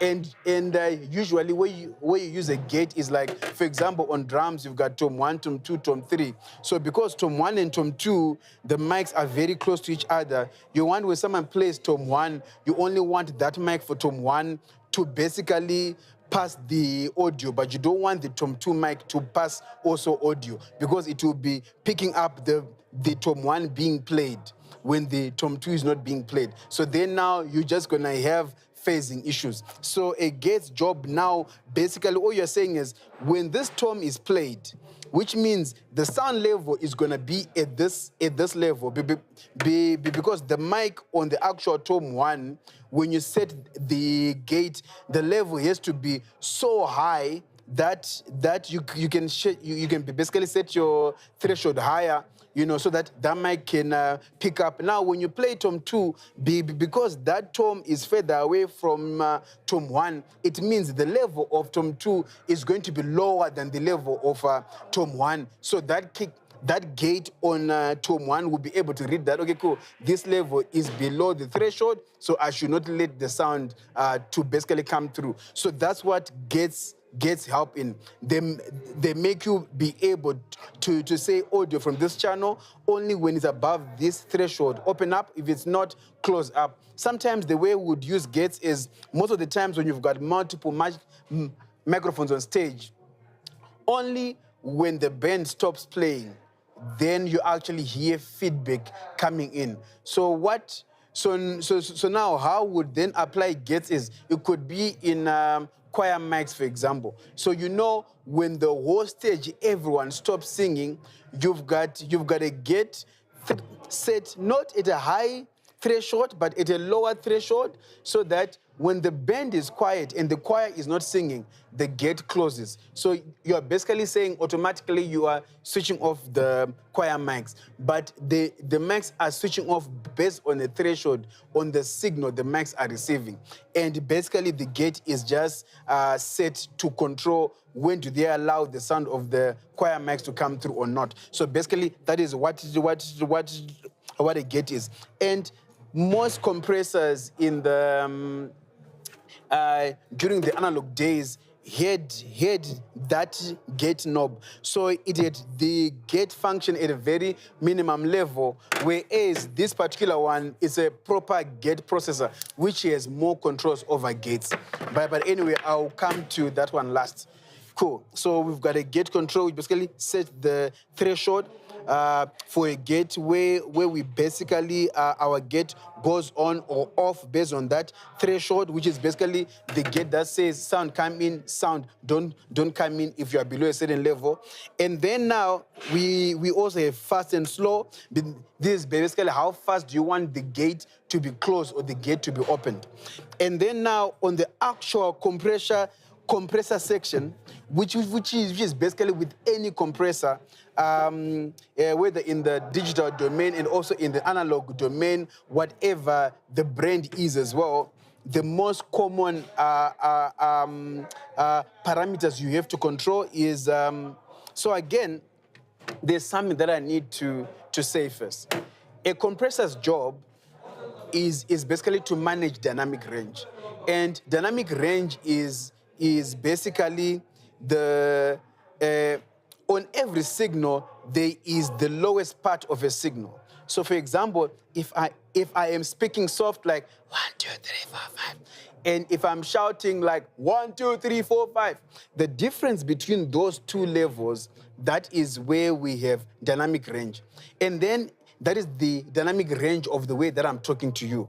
And then when it comes to audio, dynamic range is basically the difference between the noise floor, which is basically you hear the shh sound, like on sound equipment. If you just take up the level, take up the gain, you get to a point where you hear the shh sound. That one we call it noise floor. Cool. And then above that is like when there is a signal that is too high, you hear distortion. So that is basically the highest part of the dynamic range. It is basically that distance above just above the noise floor, basically the noise floor, and then just below distortion, or by the distortion. So in between is what we call the usable dynamic range. So what a compressor does is it basically controls this dynamic range. Because, for example, if you are doing sound for someone who sometimes speaks soft and then sometimes they shout, it's very difficult to get the right place to set the gain. So what a compressor does now is you can basically set it that, you know what, when someone shouts, okay, I want the level to only go up to this level, but after this level, it should not go up any further. Or I want when the level gets to this particular place, if the person shouts, it should go up at the level of a ratio, for example, 2:1. They have to shout twice as loud to go up by just 1. So basically, compressors now help us manage that dynamic range. Sometimes I would say to people, a compressor's job is like, for example, if you were taking a picture, for example, of an elephant. If you look at an elephant is very huge when you look at it. It's very huge. You can look from left to right, up and down, because it is just enormous. But when you take a picture, you can look at the same elephant on a very small screen, even like basically if you take a picture with your phone. So what your phone has done is it has taken this big animal and now you can see it on your phone screen. So basically a compressor job is basically it manages the sound dynamic so that it can fit within the dynamic of your sound system. So that when someone shouts, it doesn't distort or it does not become unpleasant to the ears. And then again, compressors themselves, like you see here, this is a compressor, and this one here, it's a compressor, and these particular ones are VCA compressors, which are basically voltage-controlled amplifier compressors. So there are different types of compressors. Basically, this is the design in how they actually affect the sound signal. So cool. So let's look at our different parameters on our compressor. So in the actual compressor section. So we have our threshold. Our threshold is basically setting at what level do we want our compressor to kick in and start affecting the signal. So for example, if it is for a president of a country, I want their voice to sound as natural as possible. So for me, I would set the threshold of the compressor basically at the higher end, that when he starts speaking loud, I don't want him to go above this level. It's the same thing when I'm doing award events. I set my threshold at a place where when people start saying, thank you very much, I want to thank my mother, whatever, and they're shouting, you know, I basically set it at that threshold where here is going to start sounding painful. So at this place, I actually then set, there's a knob here that is ratio to actually infinity, that when the level gets to this level, I don't want it to go up anymore. So cool, so we've got our threshold, we're setting where do we want the compressor to actually kick in. Okay, cool. And then after that, we've got our ratio. So when our compressor kicks in, now the question is, at what ratio now do you want the compressor to sound the sound, to basically affect the sound? So for example, if someone normal level goes up ×2, at what level do I want the compressor to go up? If someone's level goes up by ×5, how do I want the compressor to basically affect that? So with the ratio now, basically here I've got 1 to 2, 1 to 5. I've got 1 to 1.2, 1 5. I've got 1 to 2, 1 to 3, 1 to 5, 1 to 10, 1 to 20. So what this means is, if he comes up 3 times as much he's only gonna come up by 1. Okay, if he comes up by 10 times as much, he's only gonna come up by 1. So basically all you're doing is what is the difference between the person voice when they shout to what is the level that they are coming up in the sound system. And all you're doing here is you're basically trying to protect your speakers. Because if someone is speaking at a normal level and then they change by just shouting like in a split of a second, you don't want that shout to go into the sound system without being managed, because that is how you blow up speakers. That is how people gets their ears damaged. They'll be like, so now, for example, in moments like that, through testing, through listening to the mic and finding the right ratio, I then decided, okay, cool, I'm going to make it 1 to 10 at the threshold where it starts being painful. Or I want at the threshold where it starts being painful, just below that threshold, I'm gonna set my ratio to basically infinity, so that when the person shouts so loud, it will never go up that level. So that is what ratio is. You are basically just deciding if a person goes up 3 times, how much should they actually go up in the sound system. So that's our ratio. And then we have our attack times. We've got attack and release times. Because basically now, once you set your threshold, this is where you want your compressor to affect the sound signal. Now you also need to set the ratio. How much is it going to affect the signal? You also need to also set, okay, how quickly do you want the compressor to actually affect the signal? And then after the compressor has affected the signal, how much time do you want the compressor to leave the signal if the signal is back to the normal level? So this is what the attack and release times are. Cool. And then we have our output level. So basically, when your compressor now is working on the signal, basically it reduces the level at which that particular sound was going to be when someone shouted without having a compressor in the signal chain. So sometimes you want to compensate that. You don't want the level to basically go too low. You are happy with the compression threshold and everything, but you feel like you can do with a little bit of level. So that is what the level output is for. And also you also want to match your output of the compressor to wherever the destination of that signal is going to. But you don't want to change on any of the other parameters before. That is what that is for. And then our peak here, it is basically our limiter. Okay, cool. So that you don't want a signal to go above a certain level. That is what is that for. So basically, just to recap, our compressor, its job is to manage dynamic range. And dynamic range is basically the difference between our quietest point of a sound, or the lowest level of an audio signal, and the highest level of the audio signal. That difference between those two things is dynamic range. If the difference is too much, it means the dynamic range is too much, and the sound system cannot be able to handle that. It is literally like saying, if you're the microphone close to an aeroplane engine when it's taking off, that sound, or you're basically trying to record the sound of someone playing African drums, and your mic is very close as compared to someone just singing into the mic. Those two instruments have different dynamic ranges. And to be able to manage those dynamic ranges, that is what a compressor is for. It is basically you're trying to fit a big thing into a small space.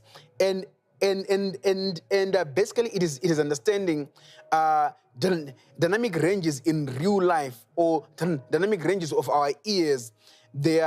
It is way better than what actual equipment can do. Equipment has limitations. So compressors now help us to capture sound in the real live domain, and then be able to fit it in the electronic domain in a way that people can experience the different dynamics between the lower part and the higher part.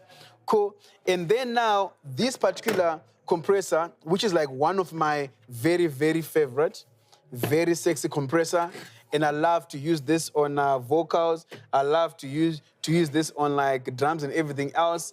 And then if it is, but this is like one of those you can really use everywhere. So yeah, cool. But this one is like a very special one. I love to use it on like vocals. And you see, the parameters are more or less the same. And with these compressors, the difference with them is they are both compressors. They both perform compression tasks, but one may do it in a much more smoother, natural way as compared to the other one. The same thing when you go to digital mixers as well. You know, every digital mixer can have a compressor in it, but another digital mixer, its compressor, the way it works and the way it sounds may sound more natural and more pleasant to the ear as compared to the other one. And the good thing is the technology has been continuously evolving, you know, on the digital mixers. So we'll just look at this compressor quickly and just see what are the different parameters we have here. So this compressor has our threshold, which is basically us setting at what level do we want our compressor to kick in so that it can start managing our levels. Okay, cool. We have our ratio, which is, okay, cool. So when our compressor kicks in, how much ratio do you want that signal to be affected? If the signal comes up 5 times as louder from the normal level we want, do we want it to only go up by only 1 times, or do you want it to go up by 2 times? So that's what our compressor knob is for. And then we've got our attack fast, our release time, release and attack as well. Cool. And then also these compressors, even this one, you can even set it on auto, where it basically listens to the signal coming in, and it basically decides how quickly or how slowly should a compressor act on the signal. So for example, on a snare drum, for example, or basically a kick, you want the compressor to act very quickly, you know, very quickly. You want it to attack quickly, to release quickly, you know. And then for creative purposes, you can play with the release, but there we want it to be quick. And then on a vocal, you don't want it to be too quick because you want it to sound natural without any pumping. Cool. Yeah, and we've got our output gain, which is basically once our compressor is affected the signal, how much more compensation do you want to do on the main output of our signal? So that's basically it. And everything, you know, here it is like extra buttons to see different things to basically see on the meters. I want to see gain reduction. I want to see the output or the input signal. So it then has all of these extra fancy things, you know, cool. But in essence, us understanding compressors, that's it. Now I'm going to look at our gates, which is basically the last thing I'm going to talk about. Gates, their job basically is you want to make a decision on when should audio be allowed to pass through. So, for example, one time I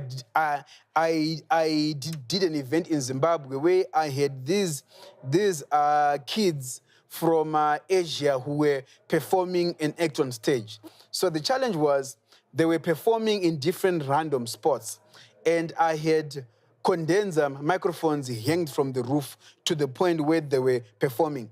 So now, if I had all of these mics on all at the same time, I would get feedback because it is too many mics that are on, and I've got high gain on this mic so that I can pick up what are these kids actually saying, performing on stage. Because at that particular moment, guys, even finding headsets was very difficult, and they were big and bulky. So the solution I had for that event was basically condenser mics hanged from the roof, and it was picking up what they were doing. So what I then did was I then set gates to basically wherever the kids are and they are talking, that mic automatically then comes on.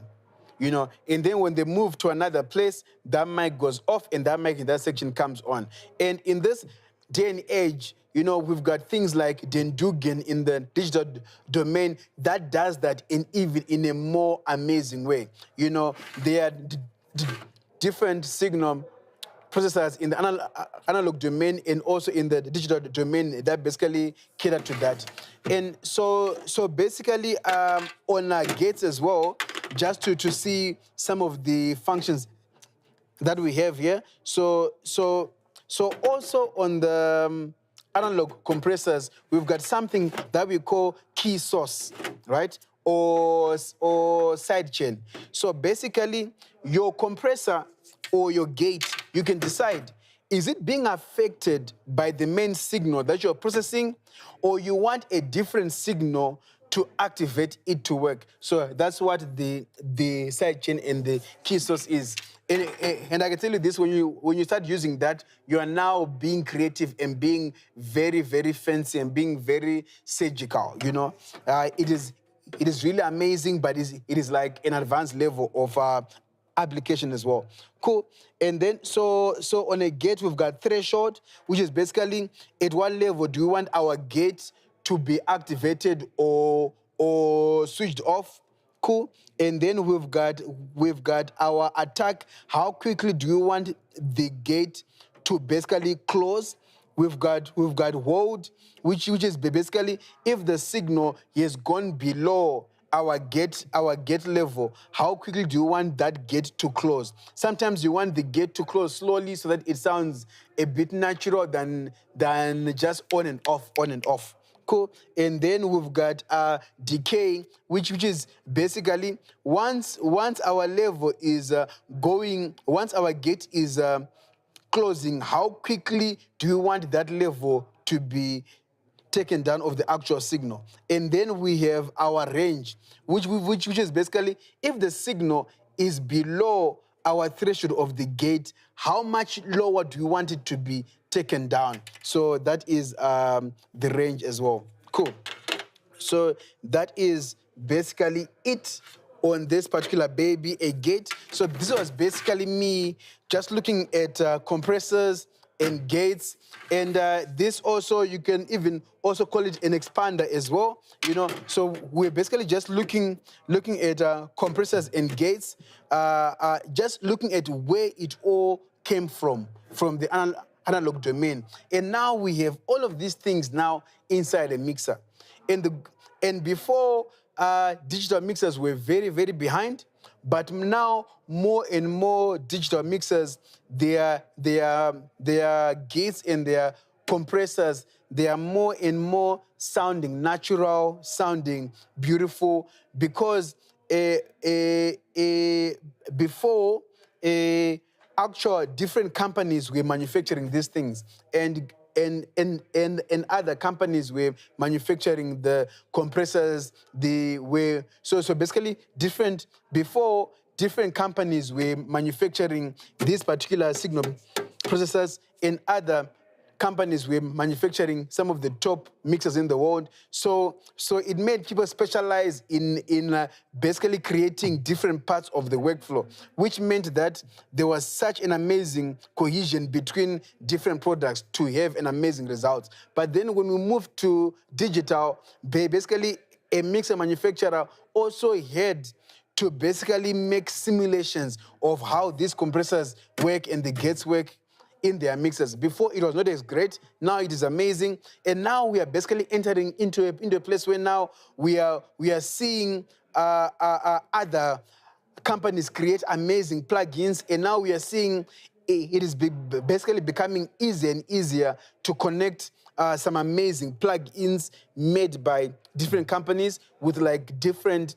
digital mixers so that it all works together. So now we are basically in a season or in a time where digital mixers and digital systems are now becoming as amazing, as great as the analog stuff. But I'll continue to say is great, because if you work with the analog stuff, you hear that they just have a certain texture to them, which is what analog things do. They add a certain texture. Because I remember for me personally, it's like every time with like digital stuff, I'll be trying to get a certain texture and color just by plugging something in or just by switching on a compressor in the signal chain before doing anything, and it was very difficult to get that color. But now it is becoming better and better. So I think for today, that's it. That is me talking about compressors and gates. And in conclusion, compressors, they manage our dynamic range, and gates basically process we use to basically set that, okay, cool, if a signal is below this level, I don't want any signal to pass through from this channel. And it is great basically to minimize noise and also to minimize feedback also for live sound. So in that, thank you very much for watching. Looking forward to see you in the next class. Thank you. Bye. Hi guys, how you doing? My name is Chaitezvi. I've been a live sound engineer for the past 22 years, and I'm just excited and so pumped. I'm looking forward to see you in my next online mentorship class on 15 August at 9 p.m. South African time. For you to register for the class, there's a link in my bio on Instagram. You just go to the link in the bio, register for the class, and also join the WhatsApp group, because in the WhatsApp group, I give updates for any other classes. So I'm looking forward to see you on 15 August at 9 p.m. South African time. Thank you very much. Bye for now. Hi guys, how you doing? Today, I want to talk about wireless systems used in live sound. Now, one of the key questions is, why do we even use wireless systems in live sound? So basically, wireless systems help in mobility, flexibility. What I mean by that is, the moment you're using a wireless system, you can move around, cables don't have to restrict you, and you can also even go in and engage with the audience, especially for speakers, even in house of worship, if someone is preaching or speaking, you know, it just gives that extra flexibility and mobility as well. And also it even reduces the amount of actual cables you also have to basically plug in. So again, I am recording this at Gay House, South Africa, in the audio department. So I went and I picked in the warehouse, somewhere deep, you know, some of the systems that we used to use like a long time ago, which is basically analog wireless systems. So this year, so with wireless systems, we have, we use them for microphones, and we also use them for monitoring, which is what we call in-ears. So that's like the most common use, although there are many other uses where, for example, there are other systems where you can actually even send an audio signal to a whole speaker cluster in basically scenarios where your delay, where it is, there is no ability to actually run a cable to plug in that sound system. So there are also wireless systems specifically designed for basically distributing sound for speaker systems as well. So here we're going to look at some wireless systems, and here specifically I want you to look at this particular analog in-ear system.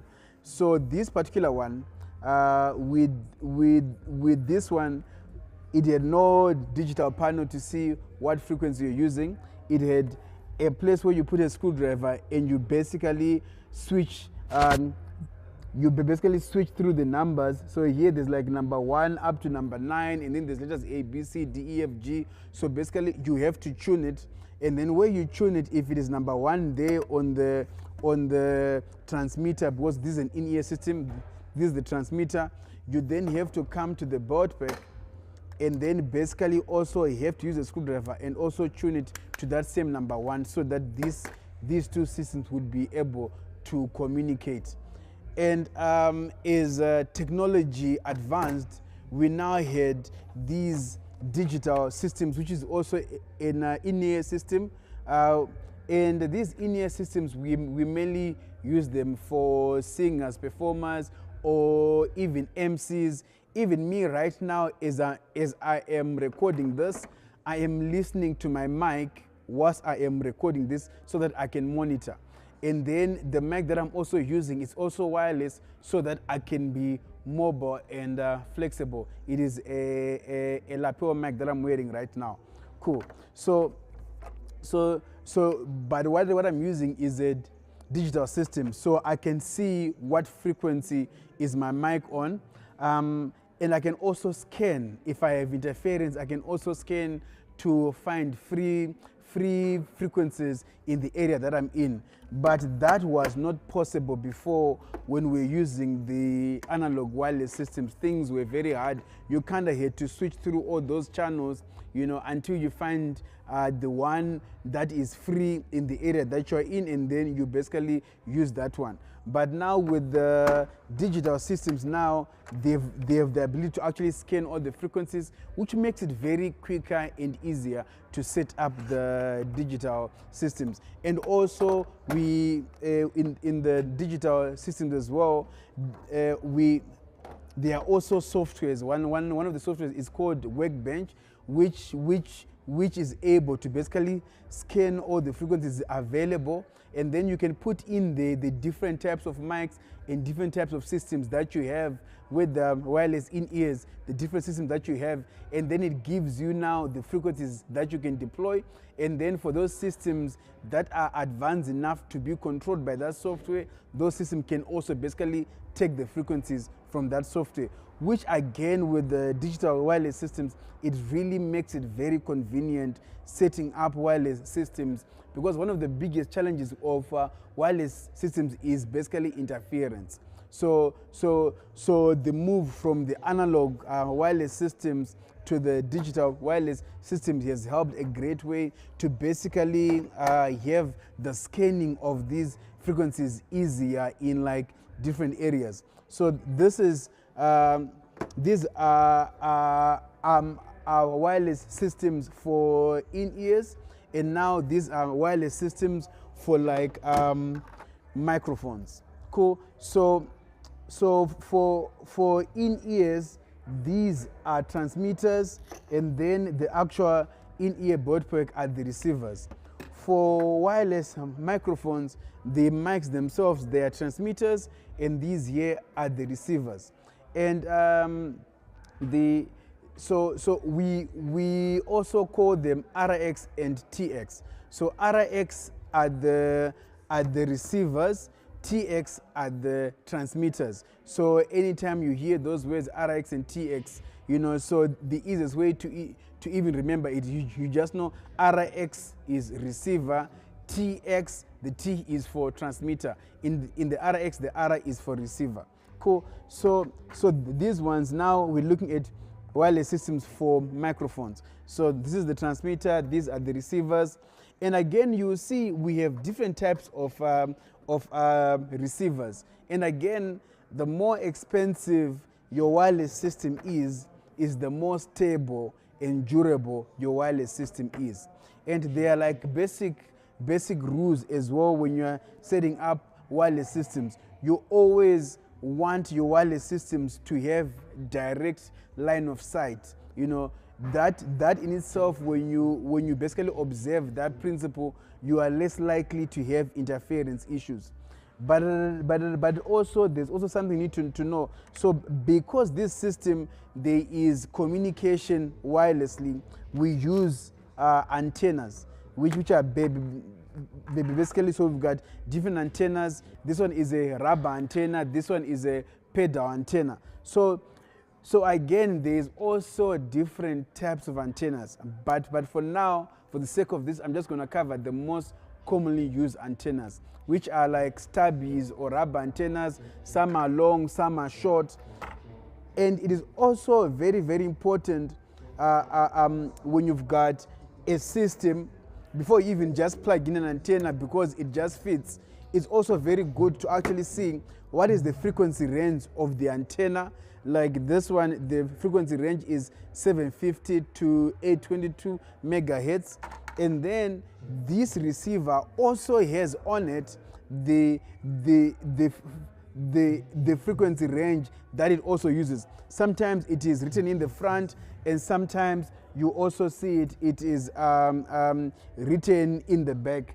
In this particular one, it is from 782 to 806 megahertz. So once you check the frequencies on the actual antenna and the actual receiver, you know, then you can use it, because sometimes some of the challenges I've seen working across Africa is someone will have a receiver and the antenna, it is not matched.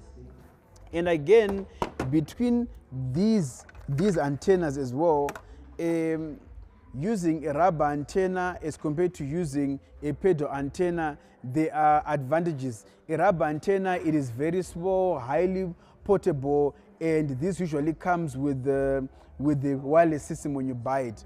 The pedals now, they've got a greater range, and they are also directional, and they are more pricey, but they give you better quality in terms of reception on wireless systems. And the pedal systems, they usually come with what we call distribution systems. So like, for example, this is a distribution system for sure.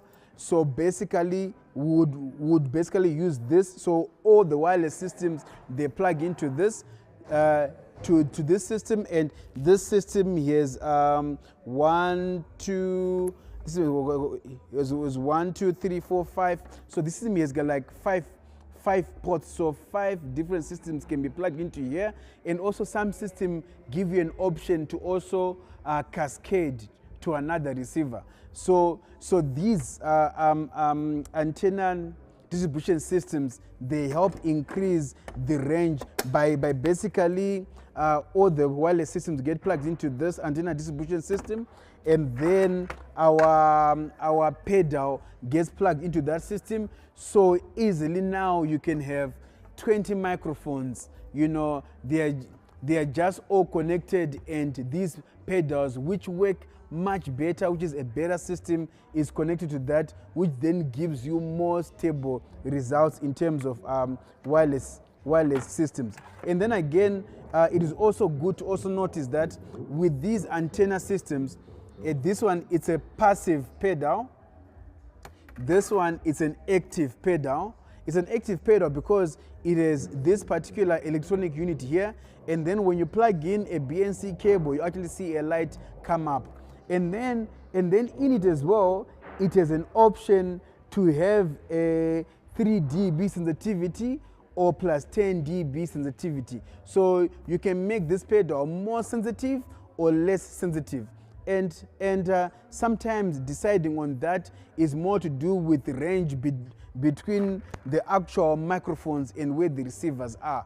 But whenever in doubt, the key thing is to start with the 3 dB and not to start with the 10 dB, because sometimes you can overload the RF on the actual receivers as well, which is something that is very good to avoid, because your receivers will be very, very sensitive, and it can really cause some interference noises as well.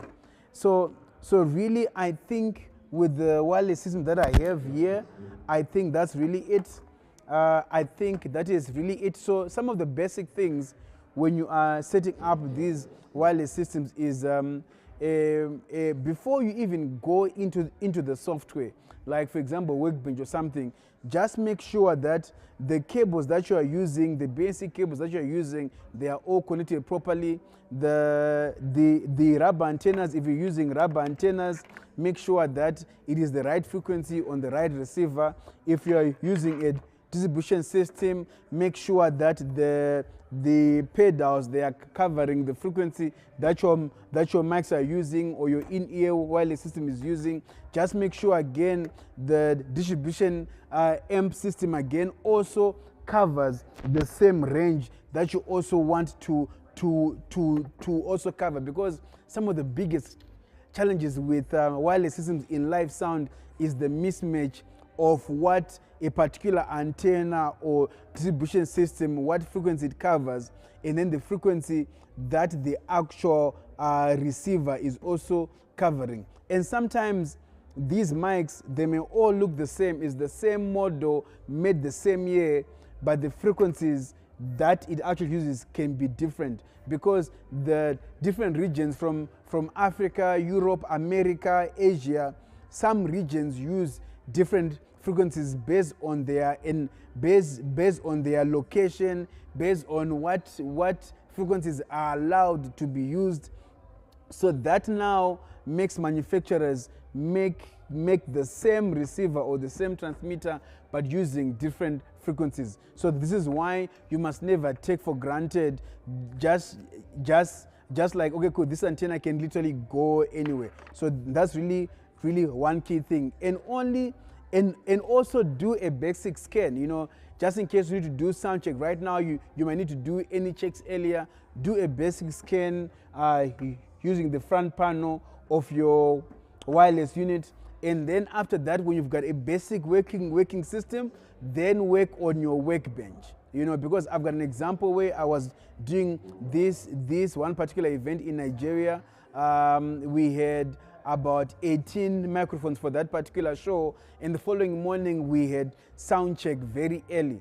So now when we were making our preparations, my team was just getting ready to basically do the scan with workbench. But I saw that it was really getting late. It was really a long day. I was like, okay, it was really a long day. So I said to the guys, okay guys, let's just make sure that all the systems is working, antennas, everything is working, and let's just do a basic scan, because with that basic scan we are able to get through rehearsals.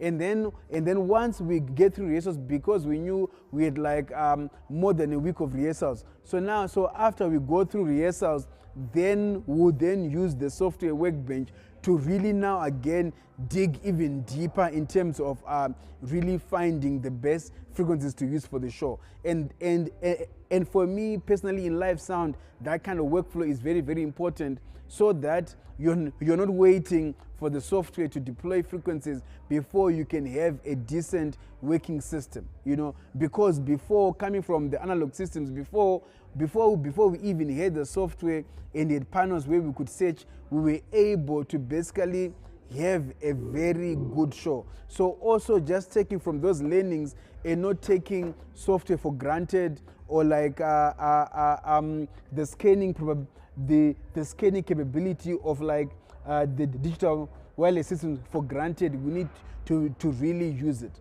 so that it helps in basically setting up things very quickly. So wireless systems, although they are amazing, sometimes you may need to get creative in how you deploy them. I'm going to give an example. One time I did an event in Mexico. So the event was in a stadium called Azteca Stadium. So the client I was doing this event for, he had different talking positions. One position was on stage, which was like one side of the stadium, and then the other talking point was in the middle of the stadium. So because of for that event we were using pedals, and I could see that the distance now between where the stage was and where the pedals were, and also the second speaking position being in the center of the stadium, even after the center of the stadium, I saw that the distance was a bit long for me to really rely on the stability of the pedals. So what I then did was, at front of house, I had a second set of receivers set on the same frequency as the receivers on stage, so that when he moved onto the pitch, all I just did was I would switch to the receivers I had at front of house, because where you were speaking, the second position, and where I was at front of house was like a 20-meter distance at most.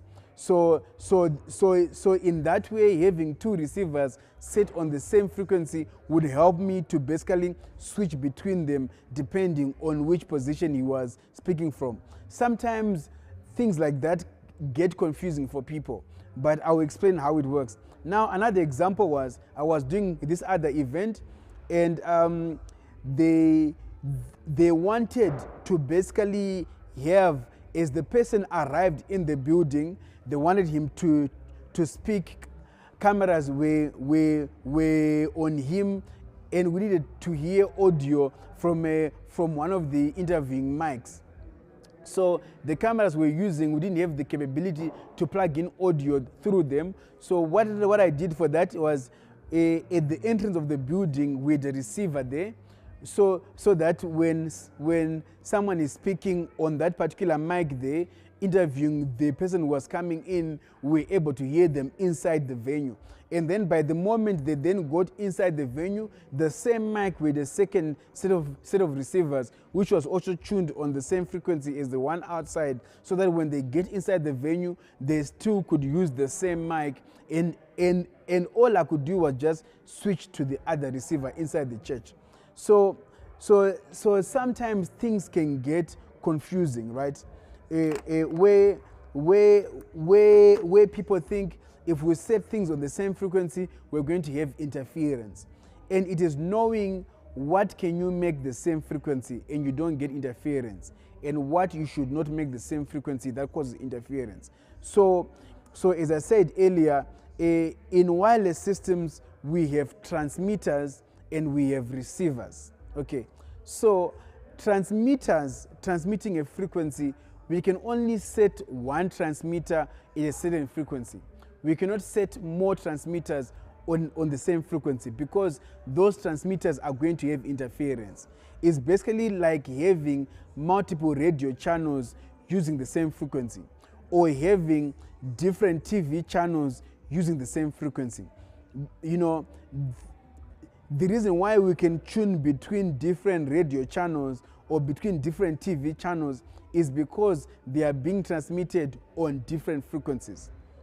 But receivers, we can set as many receivers as we want to the same frequency. The same way many people can listen to the same radio channel, or can basically watch the same TV channel, because all you just have to do is to set your receiver to the signal being transmitted, and then you'll be able to watch it or see it. So it is the same thing. So with our in-ear systems, that means with in-ears, the transmitter are the units where you are plugging in the audio signal, and the receivers are what the musicians are using. So for example, if it is backing vocals, for example, I can choose to use one in-ear transmitter, and then use 3 broadbacks for the backing vocals, so that they can hear one mix, so that, you know, they also know how to balance themselves, their harmonies and everything. You can choose to do that in the event that I don't have enough transmitters. Okay, and then on the microphone side, because the mics are transmitters, it means we can set as many receivers as we want to that transmitter, given that we have, it is either we want to use the other receiver for redundancy, or we've got that scenario where we've got the same MC speaking in different venues and we want them to use the same mic. So basically that's it. It's just something to help to remove the confusion of not setting things at the same frequency. You can set things at the same frequency, but the only things you can set at the same frequency and you don't have interference are the receivers. The transmitters, you can only set one transmitter per frequency, because having any more transmitters transmitting on the same frequency will cause interference. And I think that's it for the wireless system. Thank you guys for watching. Looking forward to see you in the next class. Thank you. Bye for now. Hi guys, how are you doing? Today I'm going to talk about some of the most commonly used cables in live sound. So some of the key cables used in live sound, we've got balanced and unbalanced cables, and then we've got our speaker cables as well. So the key difference between a balanced signal cable and an unbalanced signal cable has to do with how they handle noise over long distances. So just by the nature of balance cables, you are able to run a balance cable up to 100 meters. And then by the nature of unbalanced cables, you can only really run them maximum 6 meters. So the key things now that we're going to look at is a balanced cable. The way it is designed, it is 3 cables inside it. So it is a positive, it is a negative, and it is a ground.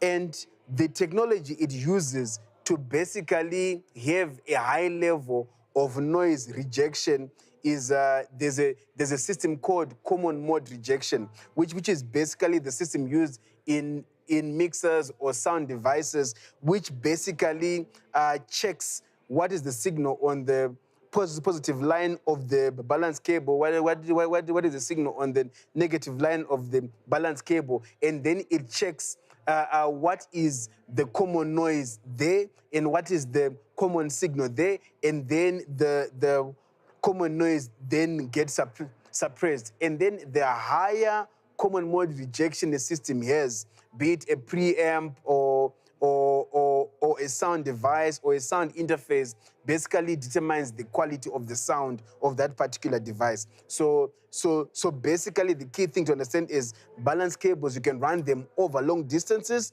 and unbalanced cables, you cannot run them over long distances. They are only meant for short distances, which is their maximum distance to run in unbalanced cable is only 6 meters. So the most common balanced cables we have are microphone cables, which is this one here, which you call which you call an XLR to XLR cable. But then now you also see we also get to have different flavors or varieties of these balanced cables. So this is an XLR to XLR balanced cable. This is a jack to jack, which also works as a balance cable because it is a tip, a ring, and a sleeve. So it can work as a balance cable. And then sometimes this same cable, which works as a balance cable, it can also be used as a stereo cable as well. And this is something interesting with cables. What the cable is used for, can also determine what you actually call the cable, But this cable is basically a 3-pin jack-to-jack with a tip, ring, and a sleeve. And the tip, if it is used in a balanced cable scenario, the tip is positive, the ring is negative, the sleeve is the ground. If it is used in a stereo scenario, the tip is left, the ring is right, and the sleeve is ground. So, and sometimes when people use the cables in a wrong way, it actually even affects the sound quality that you actually have from a device, in your application. So it's really, really very, very important, for you to always check whenever you plug in cables, what is your output? Is it a balanced output? Is it an unbalanced output? And where are you taking that signal? Is it a balanced input? Is it an unbalanced input? And then also, is it a stereo input or is it a mono input? Because if you mismatch those things, it can really degrade the quality of your sound. So the key thing is we've got microphone cables, cool. We have jack-to-jack cables, which most of them commonly, we use them as unbalanced cables. We use them on like guitars, keyboards, other different instruments that have jacks. And then you also see there are also mini jack cables, which we mostly use on like computer outputs or like other devices made for consumer level as well. We also have RCA cables. These RCA cables, these are unbalanced cables. And unbalanced cables basically just have the signal on the tip and then ground. So it only has 2 cables. Which is basically the common thing in terms of the differences between the balance and the unbalanced. Balance has got 3 cables inside it, and unbalanced cable only has two cables inside it, which is basically for an unbalanced cable, it is basically the signal and the ground. For balanced cables, it is positive, negative, and the ground.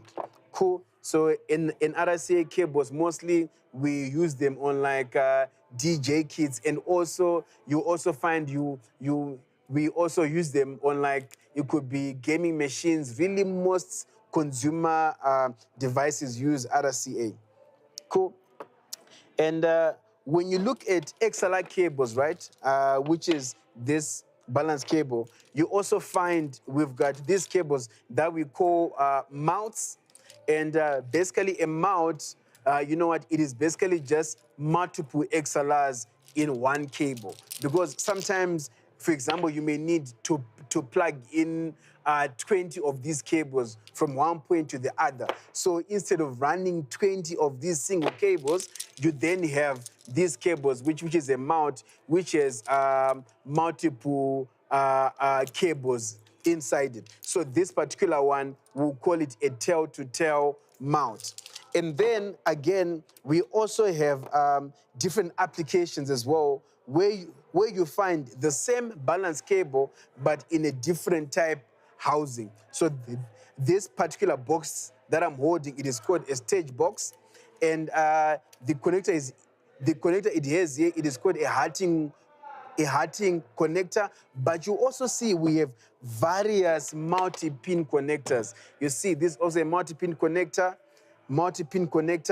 and these multi-pin connectors, in essence, the whole key thing is really avoiding connecting 20 XLRs or 16 XLRs to extend something. But the whole key thing is in the signal domain, most places where you see a multi-pin, it is being used to really transport balanced audio. So there will be a positive, there will be a negative, and there will be a ground. That is one thing to understand when you basically find yourself using multi-pins. If you need to fix one or something is not working, it's just being able to trace that. And also being able to know when there's a fault and the channel is not working, being able to identify on the multi-cable if it has 16 pins, 20 pins, whatever, which one is the channel. But as long as you understand that every balance cable uses 3 cables, if it is a mount and something is fault, when you look in there, there should be something that when you're actually counting the numbers or looking at the numbers, because usually if you open this, when you're looking at the multi-pin, it actually has numbers on it, so which makes it very easy to identify, so that you don't get overwhelmed. Because most of the times, overwhelming comes when you look at something, you're like, oh my goodness, there's just so many pins. What is happening here? But in essence, this particular box, it is a 12-way box. So which means it is a 12-way, which means it is literally 12 XLRs. But it is just 12 XLRs or 12 mic cables just put in a housing that looks different like this.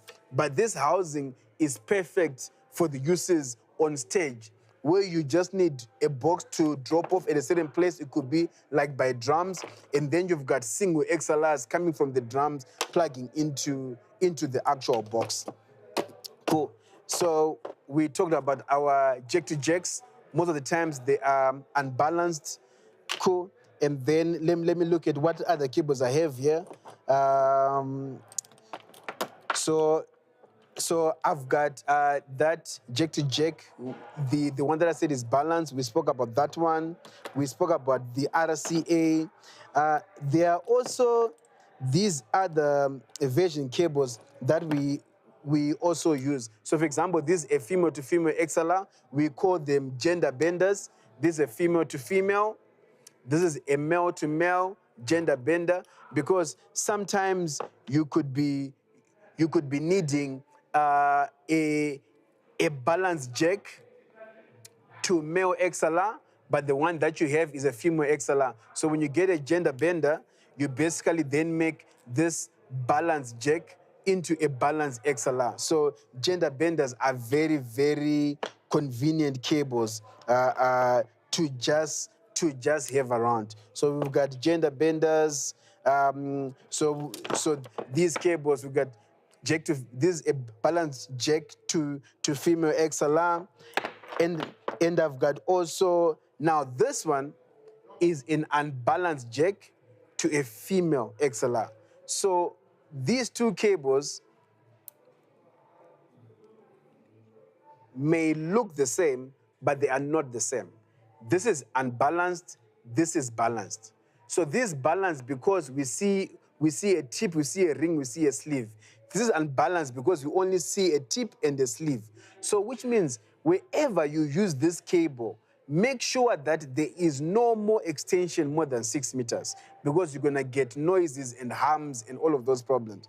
But this one is gonna be great. It's gonna work very well because it is balanced. So just knowing these differences, they'll help you a long way in live sound, because a simple noise, a simple hum, a simple buzz can waste you hours on site, just trying to figure out what is going on when no one really mentions that a particular point in a balanced cable was used. So this is an unbalanced cable to male XLR, which is basically the same as the other one. Cool. Now I'm just gonna talk about, oh, cool. So also in live sound now, one cable that is becoming more and more common is network cables. So network cables, now we use them a lot in digital mixers. Like for example, on Dante systems, like Yamaha uses Dante systems, this particular cable carries like 64 channels, and also Digico also uses Cat5 cables as well to connect to their stage box. So these network cables, some are Cat5, some are Cat6, some are Cat7, some are Cat8. This particular one is a Cat8 cable, and I use this in my workflow to basically transport audio between my different devices. So the higher Cat it is, so Cat5, Cat6, Cat7, Cat8, the higher Cat it is the better quality the actual cable, and it is also the more data the actual cable can transport per second as well. Cool. So I'm gonna get to speaker cables. So speaker cables, there are different types of speaker cables. This one is called a speak-on.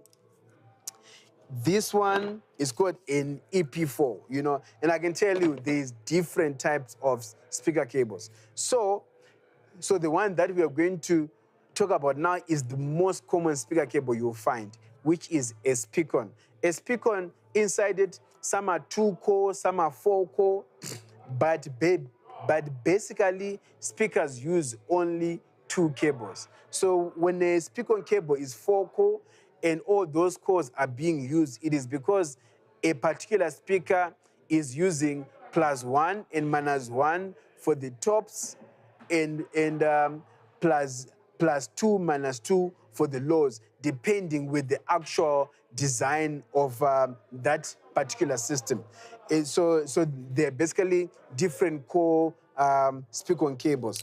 So this particular one, I just took it from the shelf, and again, I am recording this at Gear House, South Africa, in the audio department. I just took it from the shelf. These particular EP4 cables were designed for where the application of this particular speaker cable is for speaker monitors called Clay monitors. This is the system that they use. Yeah, but in principle, it actually does the same thing. And the key thing with speaker cables is really knowing if you are making this cable, because sometimes people make the mistake of reversing the polarity when the cable is saying +1 -1 is for the sub. They then put it on the +2 -2. So you need to really know when you are wiring a speaker cable, where is what supposed to go, so that the right amplifier is driving the right speakers. And then again, you must also make sure that you do not put the positive on the negative and the negative on the positive, because that again you cause phasing issues. In a way, you're actually what you're doing is actually better to basically switch off another speaker, because when you've got two speakers on and one is out of phase of the other one, it means when the other one is playing in a positive phase, the other one is playing in a negative phase, and that phasing is basically saying +1 -1, you end up ending with like zero sound, But in real life, it won't be zero sound, is like exact, but there will be a major reduction on the audio that you are actually perceiving. Yeah, cool. So I think this is it on like cabling, and basically all I just did was just cover the most common basic cables used, and the key takeaways is just to understand that we've got balance cables, which are basically good to run like very long distances, and the maximum is 100 meters. And then we've got unbalanced cables, which are great for short runs, and the maximum distance is 6 meters. And the unbalanced cables, we mainly use them for instruments that are like guitars, keyboards, whatever. And one of the key reasons why we've got balanced cables and unbalanced cables is because of also cost as well. In live sound, we use a lot of cables. So now, if we don't really need to use a balanced cable, it is cost effective to use an unbalanced cable. So that's why we've got these two types of cables. But you need to be very careful where you apply them, because if you don't apply them in the right way, you end up having noise problems, harm problems, and all of those things. And then network cables as well, they also have a maximum distance, and recommended maximum distance is really 100 meters. And it is always a big recommendation that make sure that your cable is not 100 meters.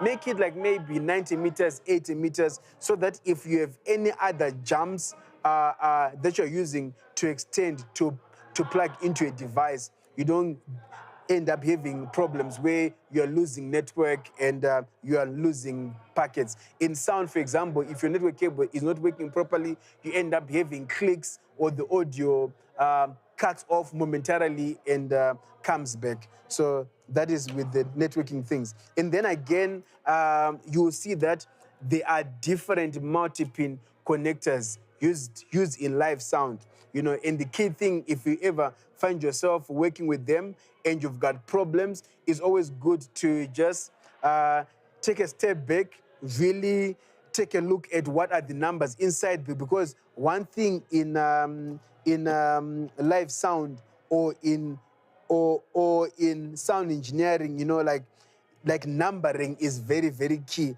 Labeling is very, very key. So when you really take a moment to look at something, you will see there's always labeling that you can read if you need to fix a cable, make a cable, or you want to make a connection. So guys, thank you very much. It's been amazing. I am looking forward to see you in the next class. Thank you very much. Bye for now.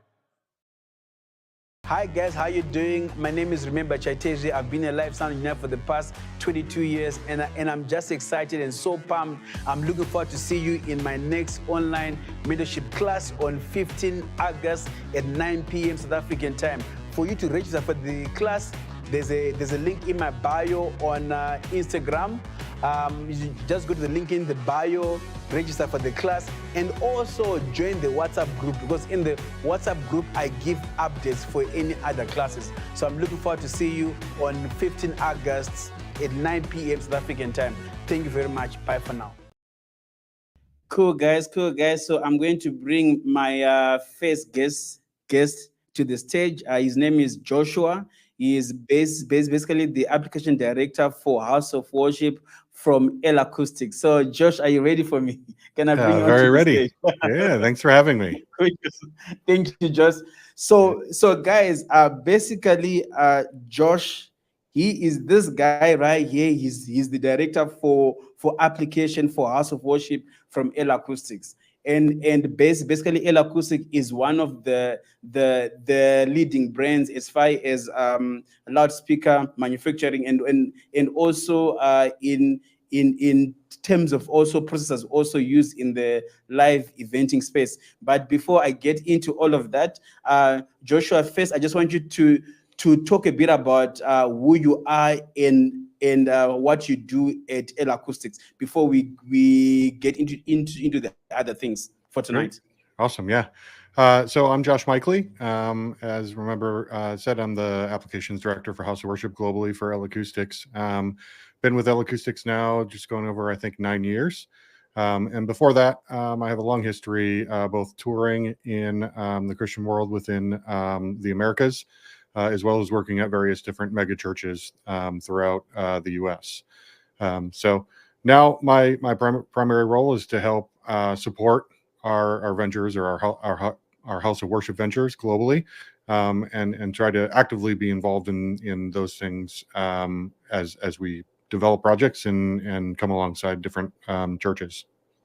Yeah, and I know across Africa, the House of Worship itself is also like a very big market. There's a lot of there's a good amount of mega churches and a lot of medium and small churches. Like I know in Nigeria there's a church that like you literally can find on every street,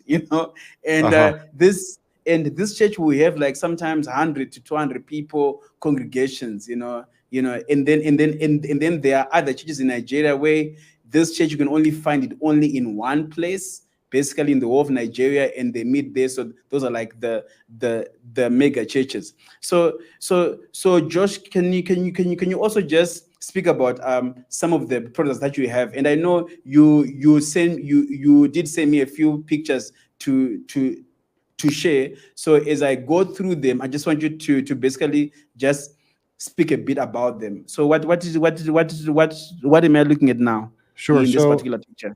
I think what's great about L Acoustics is we offer products that span a really wide range, from those smaller churches, like you mentioned, maybe 100 or 200 people, up to, the largest churches in the world. And this is a great example of some of the smaller deployments that we have. This is a Catholic church. And you'll see that there's a stripe of A10i there. So A10 or A series is our medium format, medium throw product that really we've put in everything from 200 seats to a large Elisa installation at 7,400 seats. But it plays, in this environment here, obviously aesthetics are very important. And so you can see that the A10 array is hung there both with the screens on it to make it look elegant. And then kind of under the wings there, we have 5XTs, which are small coaxial speaker to kind of do the fill systems there. Got you. And I've also seen with the products from L Acoustics, you've got like two versions. You've got a version that's like an in-store version. Then you've got another version that is like for the road. Can you please speak more about that and why you've got these two different types? Yeah, you're absolutely right. So with the A series, with some of our new X series coaxial speakers, and with K3 and Kara, we have install versions. And the main difference between the install version and the touring version that we would have is that in the install versions, we've been able to drop the cost a bit because we don't need all the touring hardware. So we don't need those very expensive pins and the handles and all of those things. And the side benefit of that is they're a bit lighter, but also it's a bit more streamlined from an install perspective, because the idea is that we're hanging it, and hopefully we're only hanging it once for quite a long time. Yes. And so the install products provide a better value for the install side. But there are a lot of churches that we work with that are also mobile churches who maybe set up and tear down every week. And in those instances, that's also why we have what we would call the touring version, with the handles and bags and different things like that to be able to accommodate being set up and torn down every day. Got you. So now I'm now on another picture here. What are we looking at in this particular picture? Yeah, so this is great. This is an A15. So the A15 is the larger version of the A series product to the A10. It's a two-way 15-inch driver with a 3-inch compression driver, constant curvature box.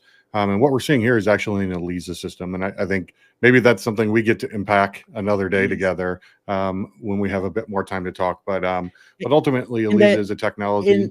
Yes, yes, yeah. Please, well, I just want you to just share a bit on what that technology is, the ELISA system. Yeah, so the Elisa technology has really taken off, especially in the house of worship market, and largely because the technology allows us to place things naturally as we would see them, or so that we hear them as we see them.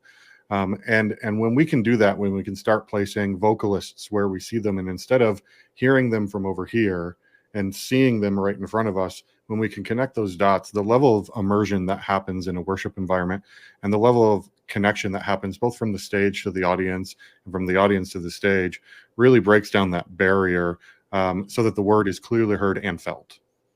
Yeah, like I'm really looking forward to a day when we have systems like this in Africa. And Yeah. now for me, my heart is like I just want them to have a left and right, a proper Yes. system, left and right, and then from there we can build on top of that. So here, what are we looking at here So in this is this a image? church in Indonesia, and this is a more typical. We do many types of systems like this. So this is a left-right A10 system with a center hang of KS21 eyes, and I believe this room seats 600 or 700 people. So it's quite a large room, but this was a very budget-friendly system. Got you. So very approachable from that standpoint, and really in the amount of, I'll say SPL per dollar, and per seat, a huge amount of value in this, and wonderful performing system. Got you. And then this one now, what are we looking at? So we're looking at a slightly larger room. I believe this room sits around 800 to 1,000 people. And what you can see here is Kara 2i as the main speakers, which is our part of our K series. So the variable curvature line source arrays, with A15, which we had previously mentioned as the outfills. And what's really cool, and you can kind of see it in the A15s here, but we have what's called pan flex. And so we can actually change the fins on the A10s, A15s, and Kara 2s to be 70 degrees, 90 degrees asymmetric, or 110 degrees. And so with only two SKUs, only a focus and a wide box, we have so many configurations that can fit so many different size rooms with just one model. Got you. And here, what are we looking at here? So here we're looking at a very much larger. So this is Times Square Church in New York City, in the U.S. And this is 12 K3i per side with 6 KS21 eyes per side. So obviously a very beautiful, old theater that was renovated for a church, and just an outstanding installation, both aesthetically and auditorily, covering a room that seats about 2,400 people. Got you. And this one here? Yeah, and now we kind of go up to the largest. This is Transformation Church in Tulsa, Oklahoma, and this is our new flagship product. So this is Elisa, as we had previously talked about a little bit there. This is our new product, L2, which really is a revolutionary product on the market, providing an unbelievable amount of consistency within the listening plane, but also a large amount of rejection on stage. So we're really, for Transformation Church, with the size of their band and everything, getting as much cancellation on stage was pivotal, but also creating the absolute perfect experience for everybody in the audience was paramount to them. And so we have L2 with KS28s here, in a 4,500 seat room. That's it's quite spectacular. In fact, that picture was only taken a few weeks ago. So a very new install for us. Got you. Yeah. And just out of interest, right? Like I've seen L Acoustics is like in a lot of technical riders, and I've also noticed that like for people who really are looking at some of the best products to deploy, they go with the L Acoustic brand. Would you just talk about why is that? What is it with the L Acoustic products that some other people prefer them? Yeah, you're right. I mean, I would say we are the most, if not, or one of the most preferred brands on riders globally, and largely because L Acoustics has always championed building a product mechanically correct first, and then using light electronic correction. And so the fundamentals of what we do and how we build products are to try to make them organically as good as possible, so that we're not having to heavily correct with electronics. And really, if you look all the way back, Dr. Christian Heil, who still owns L Acoustics and is still involved, was the curator of the modern day line source. So all of these line arrays and line sources that we see all drive back to VDOSC, which was the first product to implement a line source technology in full bandwidth.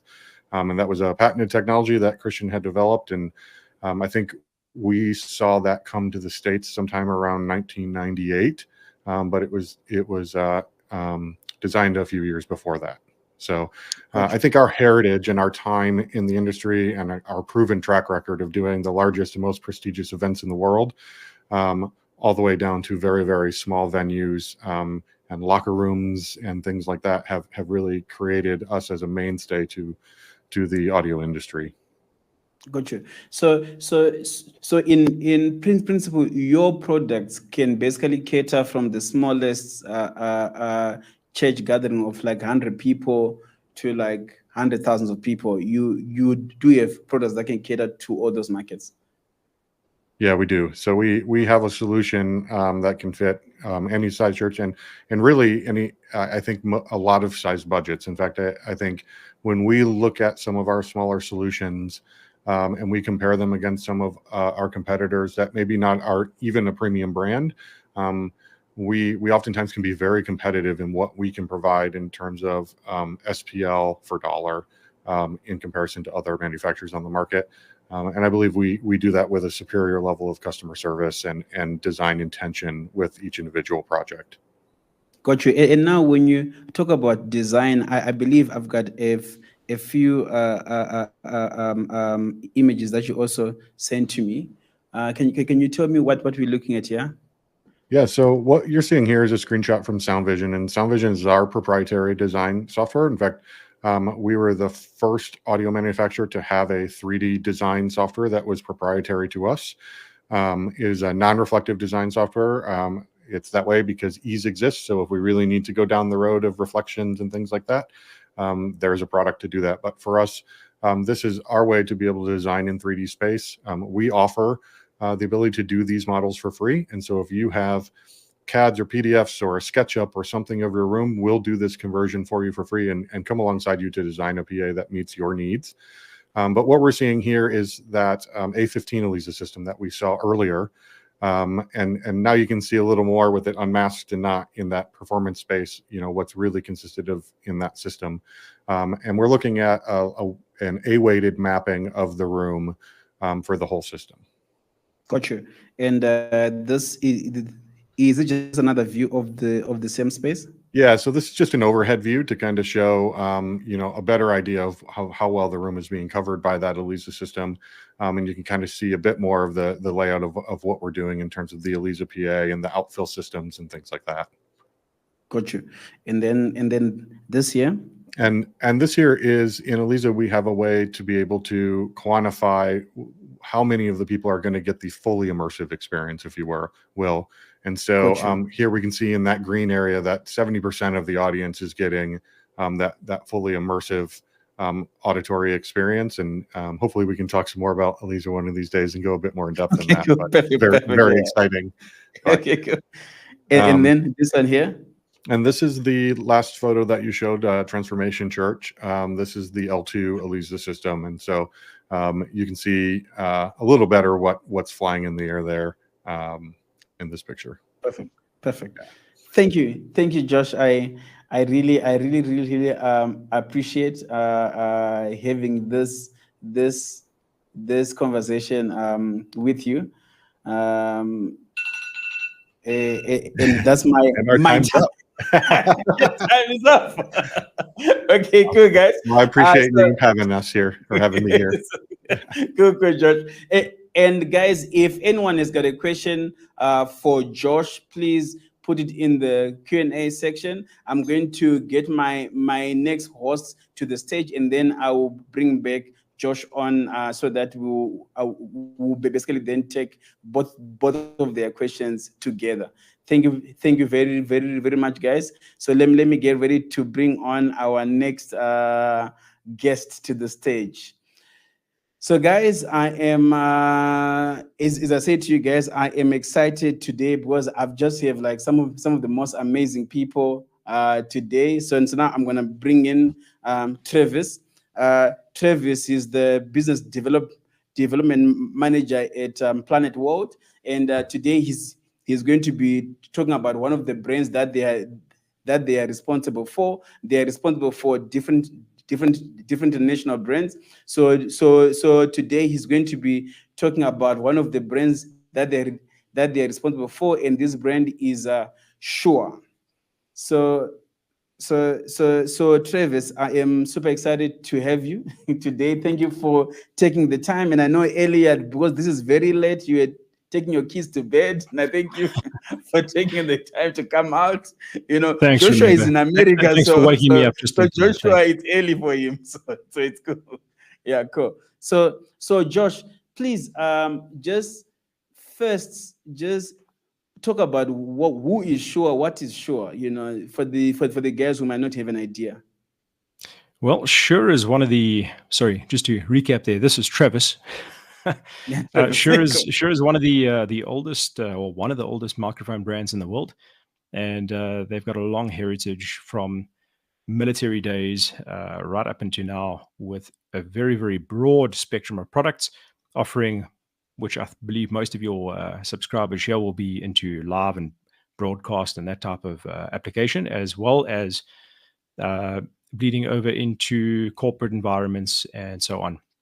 So they've got a very large range of microphones, ranging from obviously wired and wireless concepts. And in the world of wireless, they are really one of the world leaders at this point in time. And Sure, in general, their sort of short and sweet operation or modus operandi is to provide a very high quality solution at an affordable price, and to always be reliable in whatever application they've been input into. Got you. And you did send me like a few pictures of some of the products, and I almost went to bring up all the microphones that I have, because I've got a lot of the Shure microphones, which I'll be looking forward to actually share with the people more another day. But just to go through a few of the products that you sent to me today, can you please tell me what am I looking at now? Well, I realize that I've sent you some stuff that might not pertain to a lot of your audience. So if we can actually skip past this, and I've sent you a few more now, just via WhatsApp as a way of yeah, adding. But so for me, actually, when I saw this, I really liked yeah, it because I've been in spaces where I am in a room with executives, and we need to make them need to make that room in a way that is less offensive or touching the executives. So I believe this product may apply to some of the yeah, people. Yeah.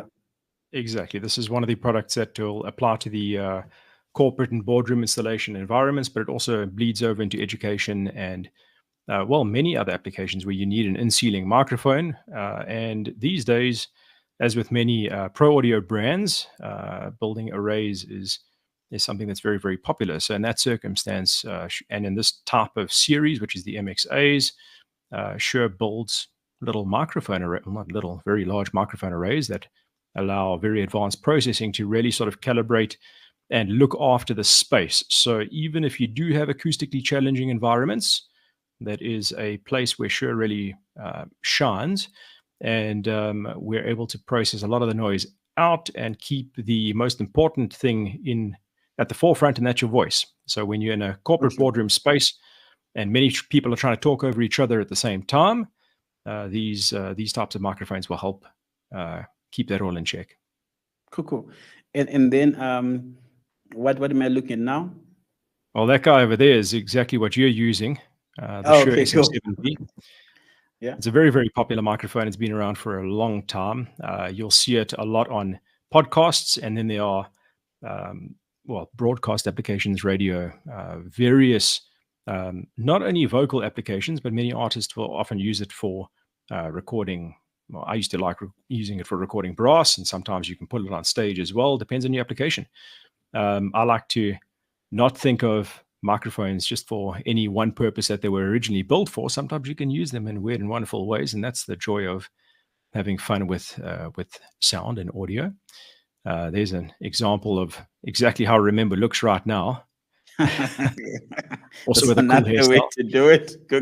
Yeah, and in that then, series, yeah. And in that series, I might add myself and Josh yeah. also using variations of the of the SM7B, namely the MV7. So what I've got in front of me over here is like a less expensive version of it, and instead of me having to run into other electronics to make this call, it's just USB out and patch it into my PC and headphones straight in there as well, and all my processing is done, and it sounds nice. Yeah, and I remember, I think this mic was the one used to record Michael Jackson's best-selling album, I think Thriller. I think they actually used this mic, if my memory serves me right, but I know.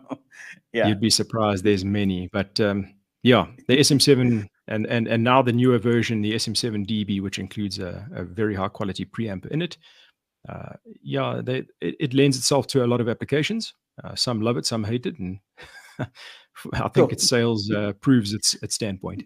Nice. This guy over here, I think everybody already knows what this is. Maybe I shouldn't have even put the picture up there. I should have put something else a little bit more interesting. But sure, the thing is, Travis, you would also be surprised. You also be surprised. Some people, man, who may be like, "What is that?" Yeah, fair point. Yeah. Yeah. If you haven't seen this is the SM57. It's infamous. It's on 99.2% of all the snare drums in the world, but can be used for many applications. A lot of guys use them on their guitar cabs, rack toms, acoustics, as we've just seen there right now, but also for vocals and many different applications. So it's I don't want to say Swiss Army knife, but it does quite a lot. And I mean, I've got clients who use them in studio and their kick drums. So instead of using a 91, they'll maybe stick a 57 in there instead of a 52 on the out. So yeah, it can become, it's a good starting point. Cool. And then this here? This is the SM58. I do believe more people would know about this microphone. It's been around for a lot longer than I've been alive. Actually, all of us, for that matter, I think. Cool. And it's known for its robustness, and it's a good sounding microphone that does last a long time. And if something does go wrong, they're incredibly easy to fix. There's parts everywhere. It doesn't matter where you are in the world. It's almost like a Toyota. And yeah, this has also been used for multiple applications, and it does lend itself to being really sort of smack bang down the middle of the road. It's not the best microphone in the world. It's not the worst microphone in the world, but what it does at its price, it will help you do for many, many years moving forward. So this will be predominantly for your vocalists, but you can use it for a wide range of applications. Yeah, and I think to some extent, arguably, this is the mic that is used as a reference. You know, when you say your mic is good or what, this is the mic that I don't know if that's a good or a bad thing, but yeah, these days there are options. There are options, but if there's one thing that we can say, SM58 takes a long time before it discolors versus its counterparts. So when you buy many at a time, it takes you quite a while before you start to notice big variations between mic number 1 and mic number 2. And I think that's something that stands out, because at that price point, you often find that microphones wear out very, very quickly. So you can tell when one mic's been used a little bit more than another microphone, or if it's been bashed around a bit. You can tell that the 10 XYZ mics that you may have purchased all sound different by the 7th gig. The SM58 is going to give you a little bit more reliability on performance. Perfect. And these ones here. Well, we just cut straight to the chase there. This is the Shure Axient Digital range. It comes after the original Shure Axient, which is from some time back. And before that, there's a long line of other RF products, all in the analog domain. And this now brings us right into the forefront of digital wireless RF. Remember, RF is in itself is not digital. It is the stuff surrounding it that makes it digital. I know somebody brought it up as a quirky comment the other day, but if you know, you know. And Yes. yeah, many applications. Well, just that is practically on every world Yeah. stage Yes, international. and I think this is basically like the flagship wireless product, right? From Shure.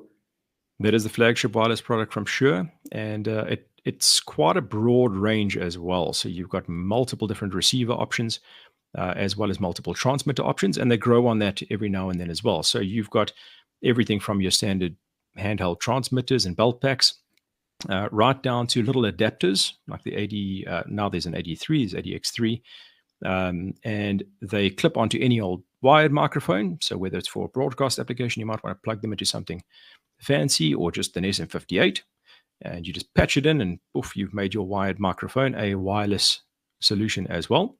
And interestingly enough, the SLXD range has also now launched an option called SLXD3 and SLXD5, which is a belt pack looking device, but it's actually a portable receiver.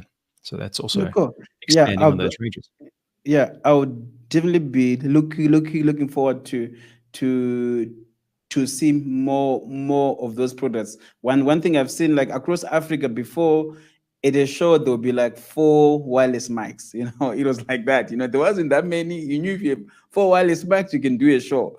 But now, over this past 2 years or 3 years, things have changed. Now choirs want a mic for everyone. Like, it's something that's just happening all across Africa. You can be in Zambia, Zimbabwe, South Africa, Ghana, Kenya.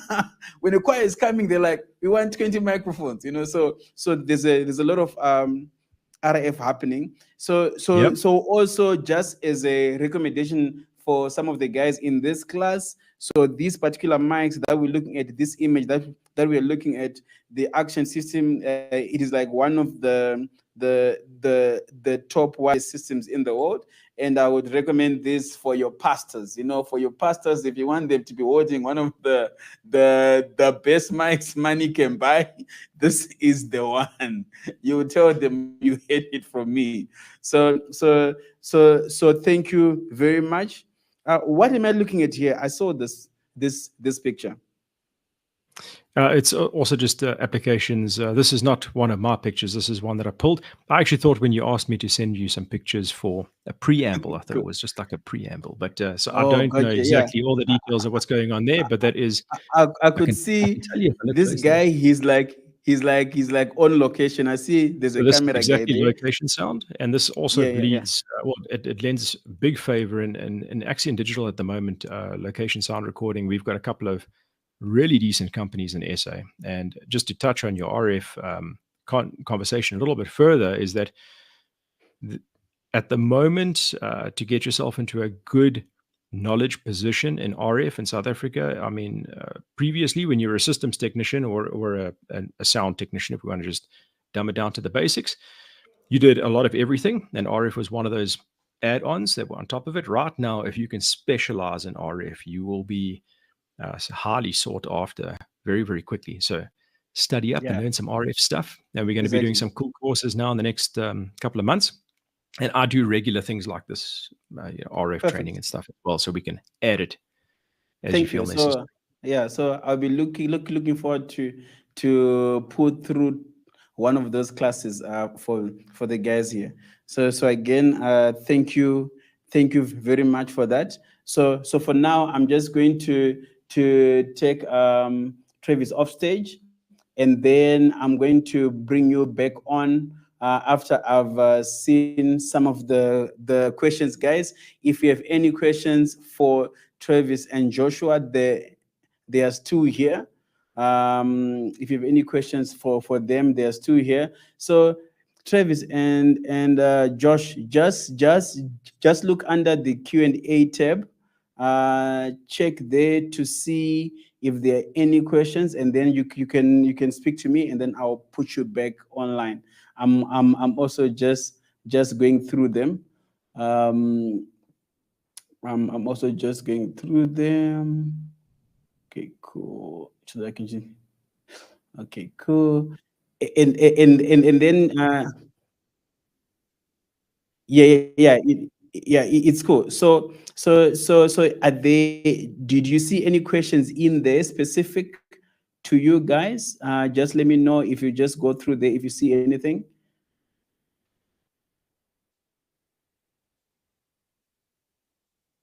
Okay, cool.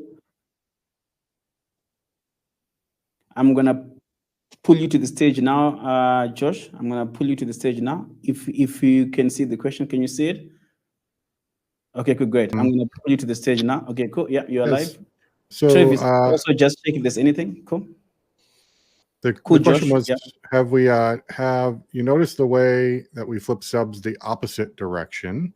Yeah. Oh, it went away there.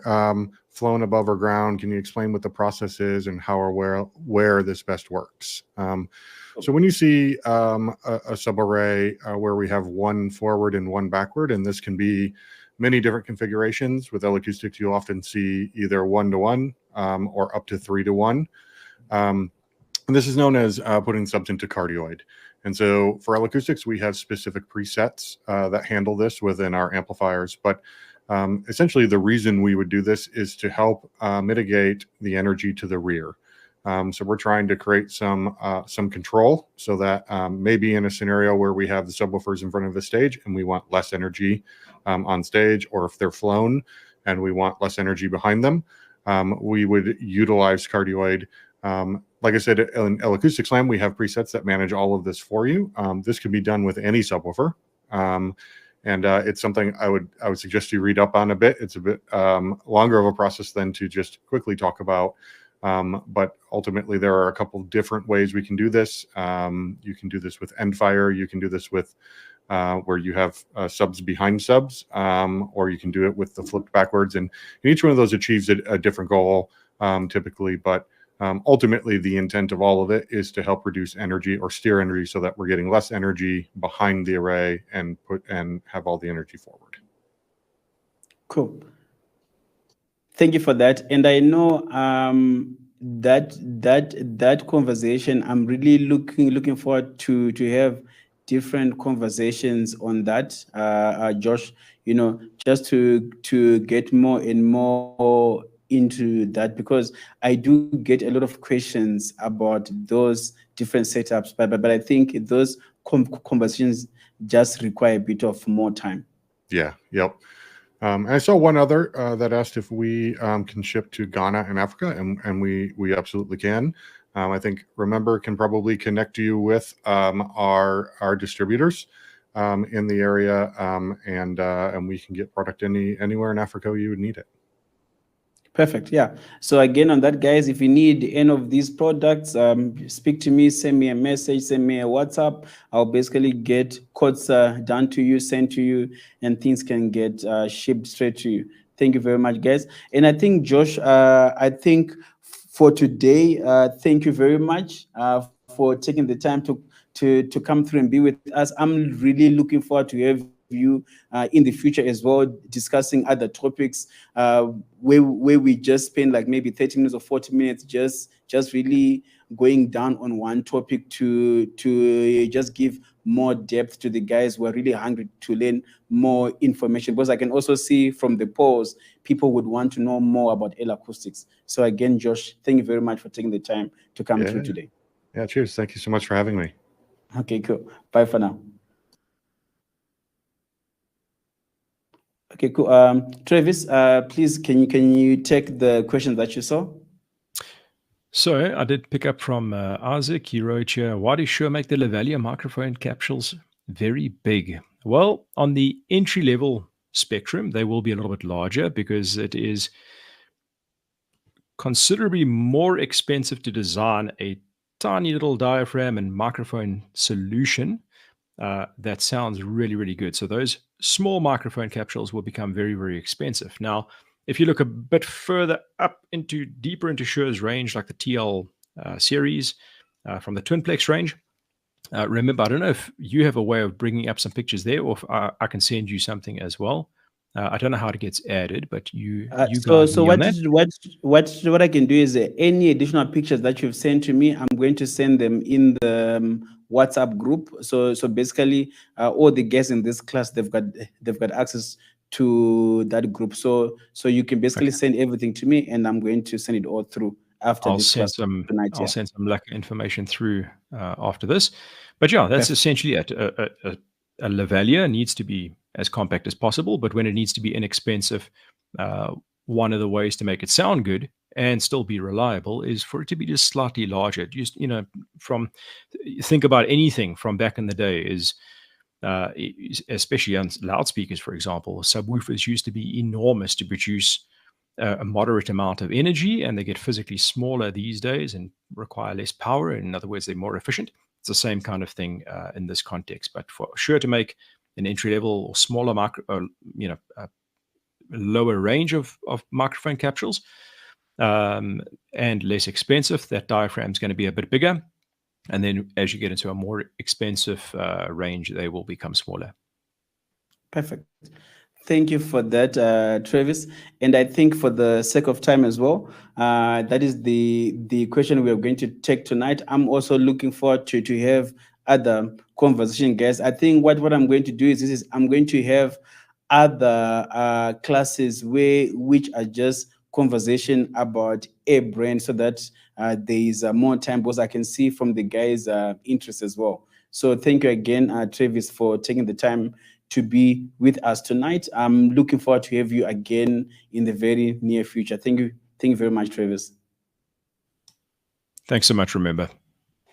Cool. So guys, it's been epic. It's been amazing. Thank you again to Travis and Joshua for being with us tonight. So now I'm just going to get into the last part of the class. The last part of the class, I'm going to attempt to answer as many questions as I can.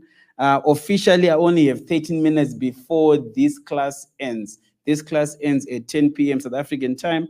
And right now it is 30 minutes before 10 p.m. South African time. So I'm going to go through as many questions as I can, and I will take them. And for Joshua and Travis, thank you guys for being with us tonight. So now we're just gonna get into the other part of our party here online. Okay, cool guys. So I am going through your questions. So I'm looking at it now. Do I need to go to school to be a professional sound engineer? Yes, you need to go to school, because so the thing is, yes, you need to go to school, because when you go to school, you've got access to organized information about the sound engineering profession. So information there, it is organized and structured. So yes, you need to go to school, but some people do not have money across Africa to be able to go to school, and then people like that, if you're really passionate about the industry and you really want to get into it, there are other avenues of you starting in there. So for example, if you find a church that you can help out, for example, if you find a rental company where you can help out from there, you can learn, you can add some value there, you end up getting paid, and sometimes those companies or organizations will then pay for you to go to school. So yes, when the budget allows, it is important for you to go to a school for you to become a professional sound engineer, because that information, with the way it is organized, it is the fastest way to gain knowledge, to advance your skill. So I'm going to the next question. Do you align first and then tune, or vice versa? Okay, cool. So in principle, yes, you do align first, because if the things are not aligned, how something sound is different. So for example, if the subs are not aligned to the tops, for example, it means the low information that you actually hear, it actually sounds lower than when everything is aligned and is all playing at the same time in phase. So in principle, yes, you align first before you tune. But the thing is, before you even align, it is just good to just play the thing so that you can just hear is are all the components working, and then after that you align, and then you tune. Okay, cool. Now the next question: where do you put the measurements, Mike, when you are doing sub alignment in relation to the tops, and why? Okay, cool. So one of the most basic ways in placing your measurement, Mike, is basically go to the half of your venue from the front to the back, go in the middle of the venue, half of the venue, and then in basically directly in front of your main PA in the subs, directly in front, so in the middle of the venue. So that way, when you align everything to the middle of the venue, it means everything is summing in that middle of the venue. And then also, it is good to place your mic closer to the floor as well, to avoid too much reflections, so that your mic readings are more accurate. And again, this conversation, I believe, I'm also going to make more time to have this conversation also with an example of some speakers in some microphones as well. But for the sake of this answer, middle of the venue is best. If you're too close to the front, your subs are going to some with the tops more in the front than the back. If you go too further back, again, it is too far away for you, the person who's mixing, to have a better reference. So in the middle is the best. And then when you take it a step further, it is good for you to measure it in different spaces, like every quarter way of the venue or every third way of the venue, so that you can then get an average. But at the most basic thing is just in the middle of the venue, directly in front of the PA and the subs. Cool. And then the next question is, how do I find a mentor, or how to approach someone to be your mentor? So basically, how you find a mentor is, in your country, just find out which are some of the biggest events that happen in your country. When you are able to just be able to go to that event, see, who's standing by the mixer, who's standing around where they are controlling the sound. Just go there, say hi, say where are they from, is it a company? Sometimes on the day of the event, people might be too busy to really entertain you, but just try to get enough information to see if you can see them another time, and just ask. The worst that can happen is they say no. But if they say no, they were not your mentor before, and after they're still not your mentor. So, but if they say yes, now they become your mentor. So literally, that is one of the things. Another thing is if you also check out which companies are doing these events, and also see which churches have setups in there that are good setups, some of the best setups in your country, and you've got access to go there. Again, just go there, speak to the people, and really be helpful. Don't think you're gonna go there, be my mentor, and the next thing you are pressing buttons and you are doing the fancy work. You might be the guy who's cleaning the speakers, or going to get water. So you might just have patience, to seek out these people, speak to them, tell them about your desire, be helpful, bring them water, bring them fruits, just be helpful, so that they want you to be around. And by that, they will easily be happy to be your mentor, because you're not just there to get, but you're also making their life easy.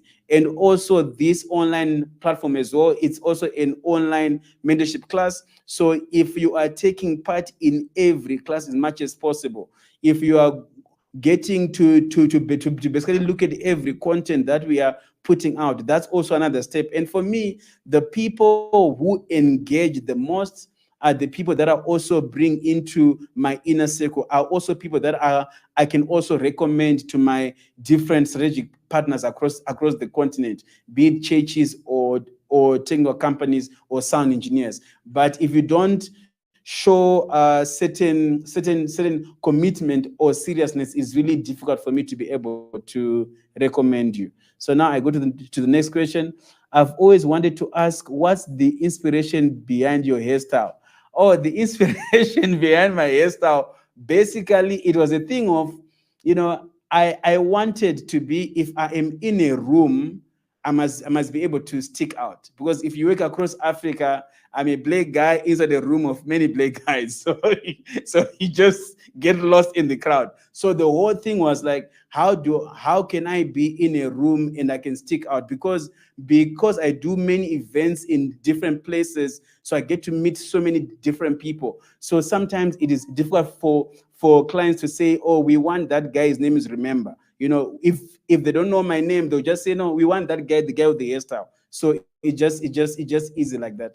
I've had times when one week I was in Nigeria in another remote city. The following week I was in Ghana in the hotel lobby. This lady from BBC was like, I saw you in Asaba last week. Were you there? I'm like, yes, I was there. Another time I was in Nigeria looking down, and someone from the president's office saw me. He's like, Remember, and then another time, I was in another show, Craig David show, just watching the show. And the following week, I was in Ghana doing something. And the guy said, I saw the back of your head. Were you in Nigeria? So it's literally just for that, just to be able to stick out. But, sometimes it is really weird when I'm walking in like public places when people are staring. It does get weird sometimes. So a good amount of times I just put on a cap so that I don't have to get attention if I don't want to. Okay, cool. So let me get the next question here. Can you talk a little about the experiences when you fly L-Acoustic K3 in Rwanda? What was the feeling and the vibe? Because I do believe expectation was too high from a lot of people. So basically, when I flew the K3 in Rwanda, it was really an exciting thing, for Rwanda to have a very efficient system like that in the country. And I remember the PA just arrived like a day before we need to do the event, and I kind of knew even before I set it up that this thing was going to work and it was going to be efficient based on the other systems I had used. So flying it was amazing, and its efficiency in the venue, because for anyone who had been in a BK Arena, and some events you had to use the PA in the venue, which is set up just for the basketball games. Is very difficult to really have this system aligned, because same amplifiers are controlling different boxes. So it was really good to set up a very efficient system in the venue. And I think it is really a great addition inside Rwanda, and for that venue, BK Arena. And the good thing, this system is mobile. They basically use it in different venue. So my expectations were very high, because I knew I'm getting to use an efficient system that is very easy to deploy and also calibrate. Yeah. And also I also did the sound vision design for the venue, so I kind of also knew how the coverage was going to be even before I had it up and running. And then the next question here, Patrick from Mauritius. And I know, Patrick from Mauritius, you've been trying to call during the week, and I was like, and you haven't been able to. So I just want to say something about Patrick. Patrick is from Mauritius. I'm like, the one time he sent me a picture, he was at work, and then he's like, I'm going to try call, but I am at work. So thank you, Patrick, for finally being able to submit your question today. So Patrick's question is this: what are your views on wedge monitors versus in-ear monitors? So basically, when we just talk about live sound and how it has evolved, is in-ears in its own self, as far as live sound, from its beginning in the 1940s, it became more and more official. It was more wedges. And then with wedges, it's just that they cause too much noise pollution. This thing just has to be loud for everything on stage, everywhere. And in ears, they are just more efficient. It means when someone can put these things in their ears, you can customize their mix and it can be as loud as they comfortably want it to be because they've got their own level of control. So in a way, you don't have to affect other people in the proximity. So for me, it is like one of the most efficient monitoring systems, and this is why you see also for some of the top performing artists in the world, this is the thing that they really want to have. But also with wages, when they are properly applied, you need to have the right amount of wages, really efficient wages. It's like, for example, sometimes how wages are deployed for a lead singer is they'll have 4 wages, 2 wages in the center and then 2 on the outside, and they put more of their voice in the 2 center ones, and then a little bit of everything on the outside ones, because just by deploying the wages like that, it means the speakers don't have to play so much stuff in one wage, so it's a bit more efficient, and then there are also side fills to also get to bring more body. So with wages, when they are done properly, it is amazing.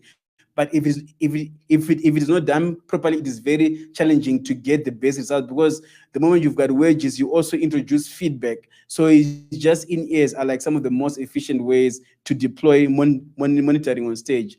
And then the second question, transitioning to a sound guy is not easy to invest in expensive gears, and certain artists don't like working with certain brand of equipment. What is your approach?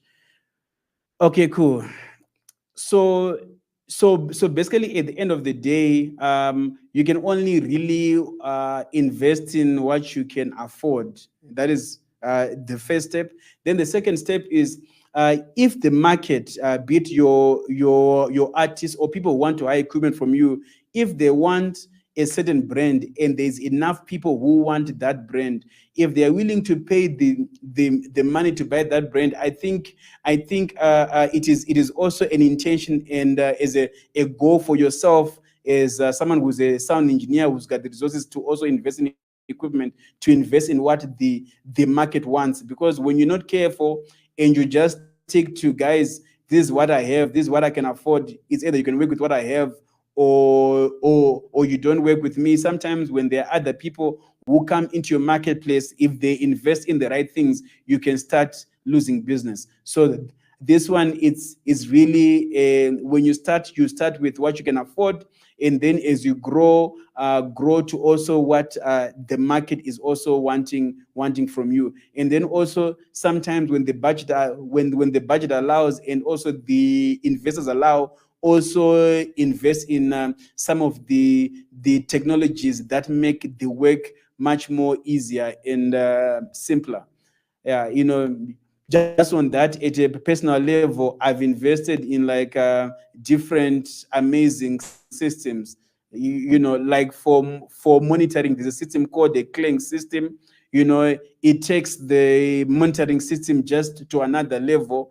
I haven't taken it out in a while, but yeah, it is something that when the market catches on, it is going to be very busy.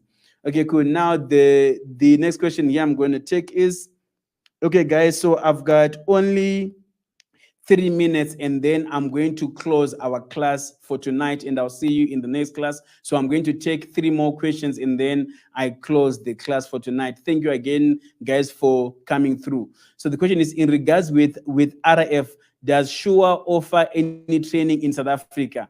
Yes, Travis did say that they do offer trainings, and I think also, Travis, if you can, for me, send me some dates. If you got some training, send me some dates, and then I'll just send through to the group so that guys will know. Cool. Second from last question, I will take for tonight. What are the foundations that I should not underlook when aim to be a good sound engineers?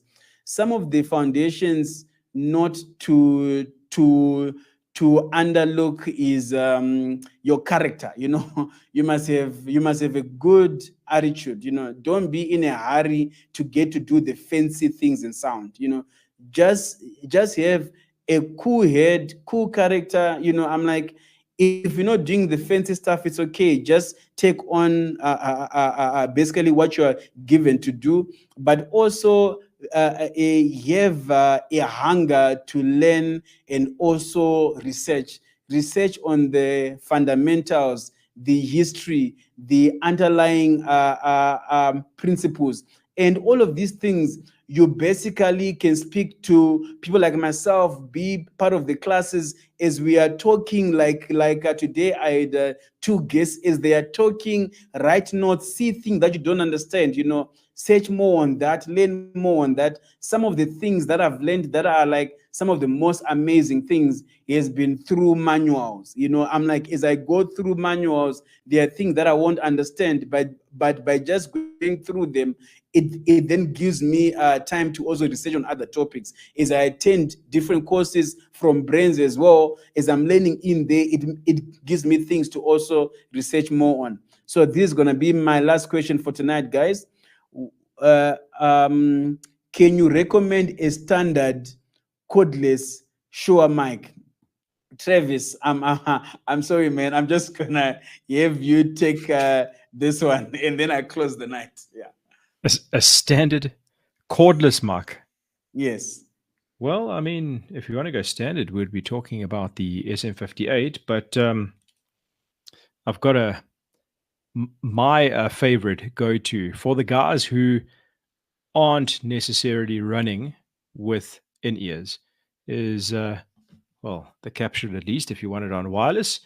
Go with, if your budget's a concern, you go with something like the SLX-D, and you stick a Beta 58 capsule onto that, and you will at least be able to get as much gain before feedback as possible.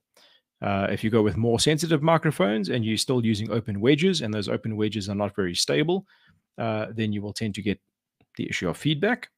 So when going with a microphone like a Beta 58, which is super cardioid and very resilient towards feedback, then that's going to be able to give you a lot of level. And when you got a lot of level, you can work nicely.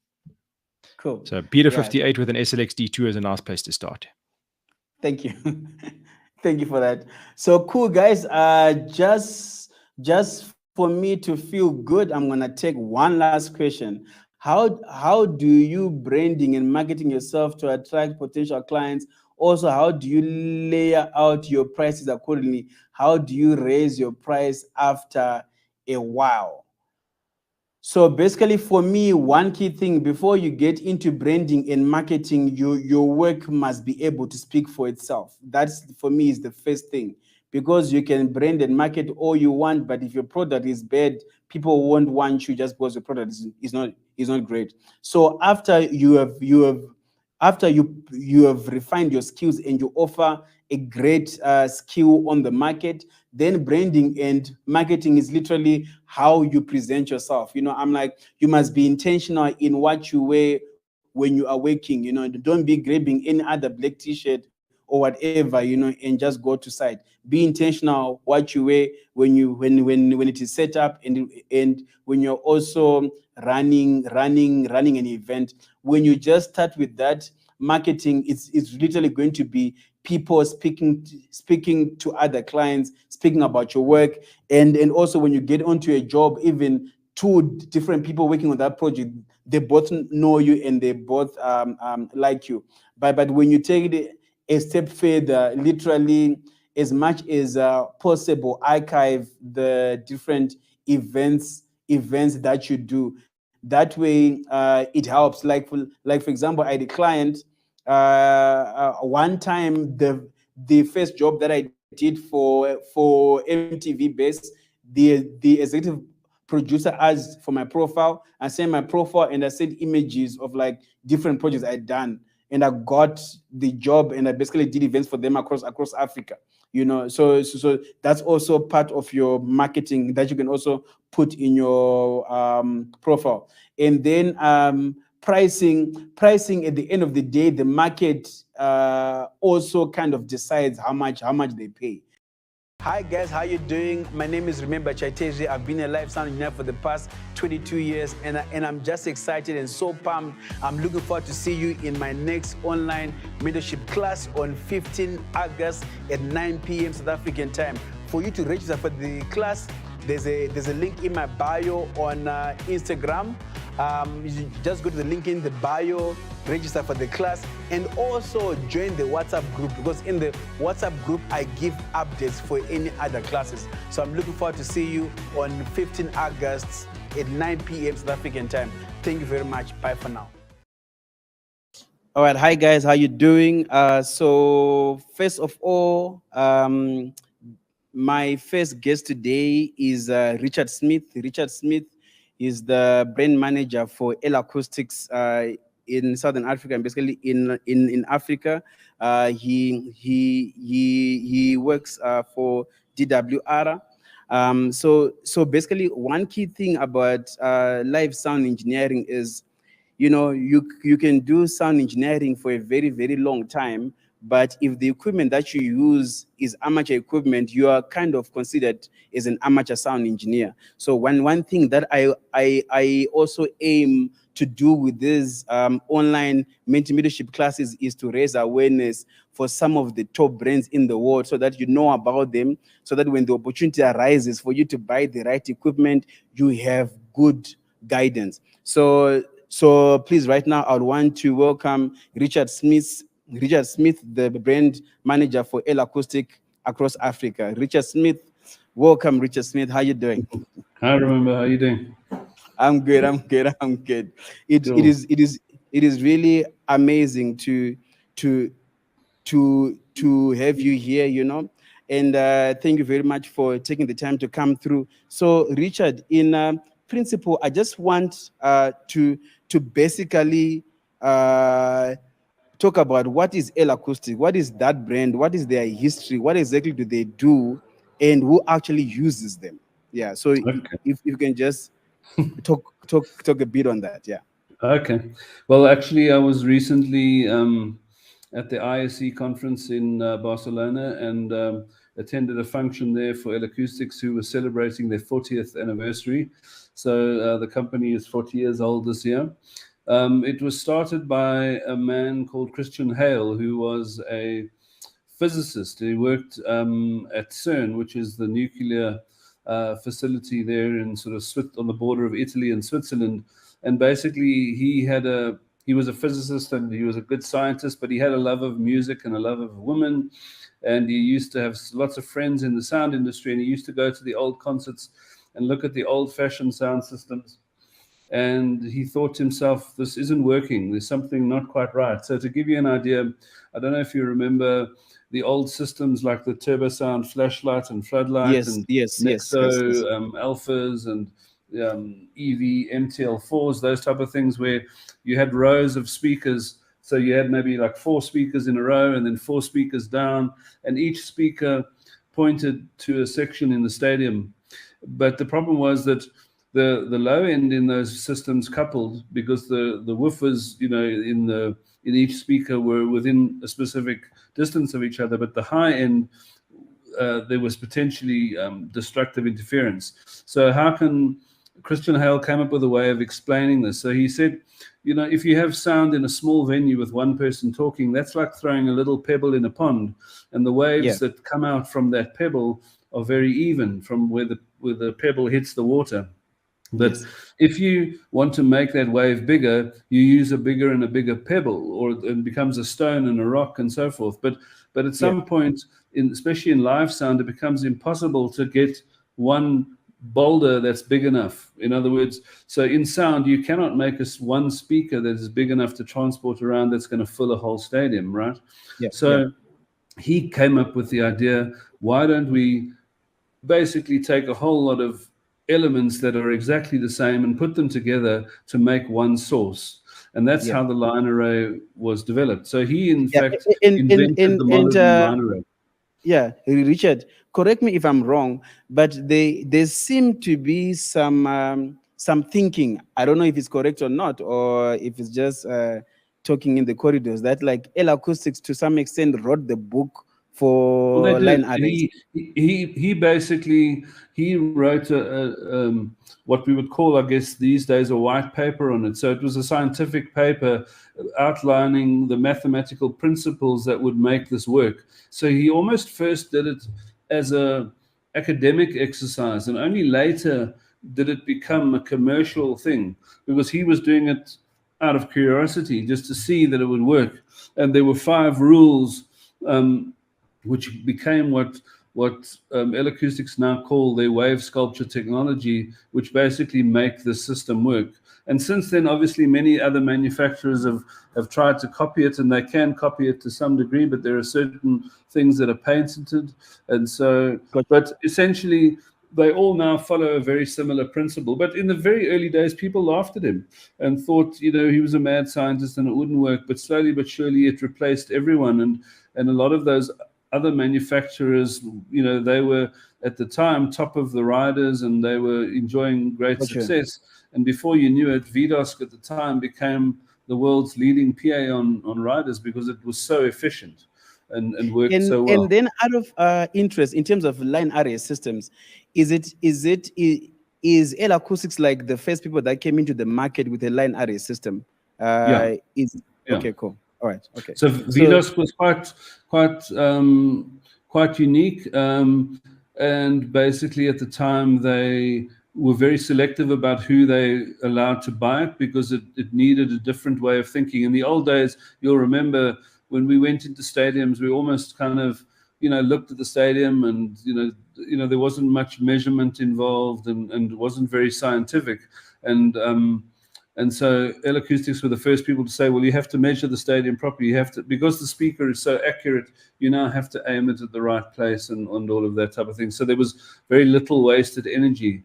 So because you can imagine, the analogy went further, that he was saying with the old systems, where you were taking, say, a group of, say, 16 speakers and throwing that sound into the stadium was like taking a handful of stones and throwing them into the water. You can imagine how much destructive interference was happening. So exactly, yes. if you were the person having to sit in a seat that was maybe between 2 cabinets, you weren't having the best sound. You know what I mean? So, and of course the inverse square law, you know, where the sound pressure level dropping at a doubling of distance didn't apply as much with a line array, because you were having a different type of wave. That's a whole other thing that we can do in training. So basically, in a way, it was basically a much more efficient system. Yeah. So in a way, kind of in a different time, you know. And then right now, so what kind of people uses these products, these particular speakers? So in the beginning, it was mainly only touring people, you know, people that were doing big stadium and arena tours. And then slowly but surely, Mamma Mia was the first musical to use VDOSC. And slowly the technology got smaller, so people made smaller line arrays and so forth. And so some of the biggest users of line arrays now, besides for festivals and tours and that type of thing, are churches, funnily enough. So we have many clients in Africa, you know, that have big churches, or will come and inquire for us, because the thing is that a line array is made for long throw applications. So, you know, anything above, say, 35 meters, maybe 40 meters would require a line array, you know, and especially things, you know, much more than 50 meters would definitely require a line array. So look, some people there was a period when they first came out where people thought that was the answer to every job. And what I'm here to tell people is that even though L-Acoustics promotes line arrays, it's not the answer to every job. You know, each job is unique, and there are different products and different categories of products that will be used in different types of jobs. So L-Acoustics break up their range into 3 different distances, if you'd like, and there are different products in each of those. So what we call short throw, which is up to, say, 15 meters, and then between, say, 15 meters and 35, 40 meters, and then from 40, 45 meters and beyond. And so, the 45 meters and beyond is the line array, basically. And what are some of the speakers that you have the flagship and the entry level, because I think most of the people in this class right now, they are like maybe from church organizations, Yeah. small to medium companies across Africa, Okay. and a few take part in some of the biggest events on the continent. Yeah. So something that people would know well if they were reading, articles about big artists or big venues is something like K1 or K2. Those are the two flagship PAs that would be used in arenas or stadiums. But what has become a Cara is an 8-inch line array from L-Acoustics, and is actually their biggest selling box. We use those in a lot of churches in South Africa and in a lot of medium-sized rental companies. It's something that can do anything between 2,000 and about 10,000 people, depending on. It's very scalable, so that's a very popular speaker. And then what's become a great thing, especially for churches and for small rental companies, is something they call the A series, which is a very modular system. It's like a what they'd call a constant curvature PA. So it's something in between a point source box and a line array box, and it can throw up to 45 meters, and it can be used with like one aside box or up to 6 aside boxes. So it's very scalable. It's almost like the Swiss Army knife of PAs for small to medium rental companies, because it becomes quite affordable. With a line array, the problem is there's a minimum starting point. You can't really use a line array properly without at least, say, about 6 boxes aside. Whereas something like the A series, you can start with one aside, on a pole if you want to, which is great. Got you. No, I think this has been very, very informative, and I'm really looking forward to do more and more conversations with you. I'm looking forward to come spend time with you, so that you can really show people more of this product, because I know some people have never heard of this brand. But this brand has been like very, very instrumental in pushing the standards for the experience of people of live events. So Richard, thank you very much for taking this time to come through. Absolute pleasure. Yeah, so Thanks for now, having me. Thank you very much, Richard. So now I would like to call my next guest. So my next guest is Kyle Robson. Kyle Robson, he's the product specialist for Digico. Kyle, are you good? Are you ready for me, Kyle? Cool. Online, yeah. Yeah, cool. Yeah, cool, Kyle. So Kyle, please, can you just talk about Digico, their history? Who are they, and what kind of products do they actually make, and which kind of people use these products? Yeah, okay. Well, yeah, thanks, remember. So pretty much Digico had started out as a company called Soundtracks. And Soundtracks were renowned for sort of high-end studio consoles. In 2000, they broke away and started up Digico, and they started off with the D series. So we actually have some D series consoles in South Africa that are still up and running and working 100% perfectly today, which is really cool.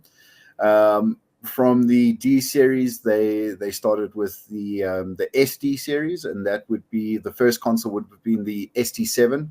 So a lot of people get confused with the numbers.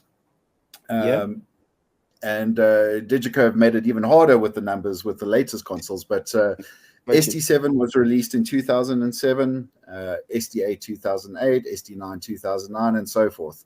And the ST7 has actually been a flagship console of Digico for a good 15 years before it's now been replaced with the new Quantum. And even when I say replaced, they are still used. You can still purchase them. They still requested on riders around the world.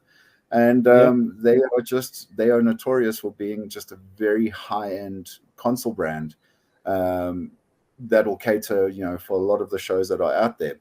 The other thing that's really nice about the Digico stuff is that the platform is all the same between the consoles. So if you know how to use the baby console, you'll know how to use the big flagship, for instance. Got you. Which is really nice. And it seems like I've noticed on like technical riders, engineers seem to prefer to request it a lot. Like you find a digital mixer in most technical riders. Why is that? For example, like So yeah. the big things that we see of why people enjoy these consoles, and it's also one of the reasons that I fell in love with the consoles. I've been working with the consoles since 2007. And it's something I normally talk about in my training as well, is that when I first jumped on the console, I actually hated it with a passion. Gotcha. It was there was too much happening. It was too complex. And what I'd learned to love with it is that I started finding that I could do one thing that I couldn't do on a previous brand, which became two things, which became four things, which eventually it got to a point where I didn't want to work with any other brand except for DigiCode because it could cater to anything I wanted it to do. It's what we like to call the option monster. So you can build it as simple as you want it, or you can go really complex, be able to move things around, have the flexibility. The power is there to do some extreme routing. I mean, there's so much headroom. And the reason they've done that as well, and this is why the consoles have lasted so long. I mean, 15 years for a console, that's a very long time compared to other brands that are out there.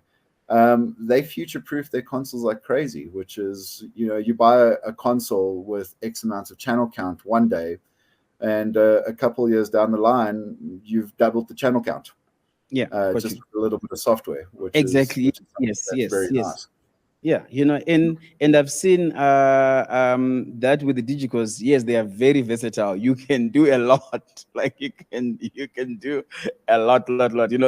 So again, I'll be looking forward to spend more time with you. Come through when you're doing some of the trainings, so that more and more people will get familiar with it. So that when they are making their next purchase, they can have access to one of the best mixers in the world as well. So Kyle, again, thank you very much for taking time to come through today. Looking forward to see you soon. Thank you very much, Kyle. Absolutely. Thank you, remember. Thank you, guys.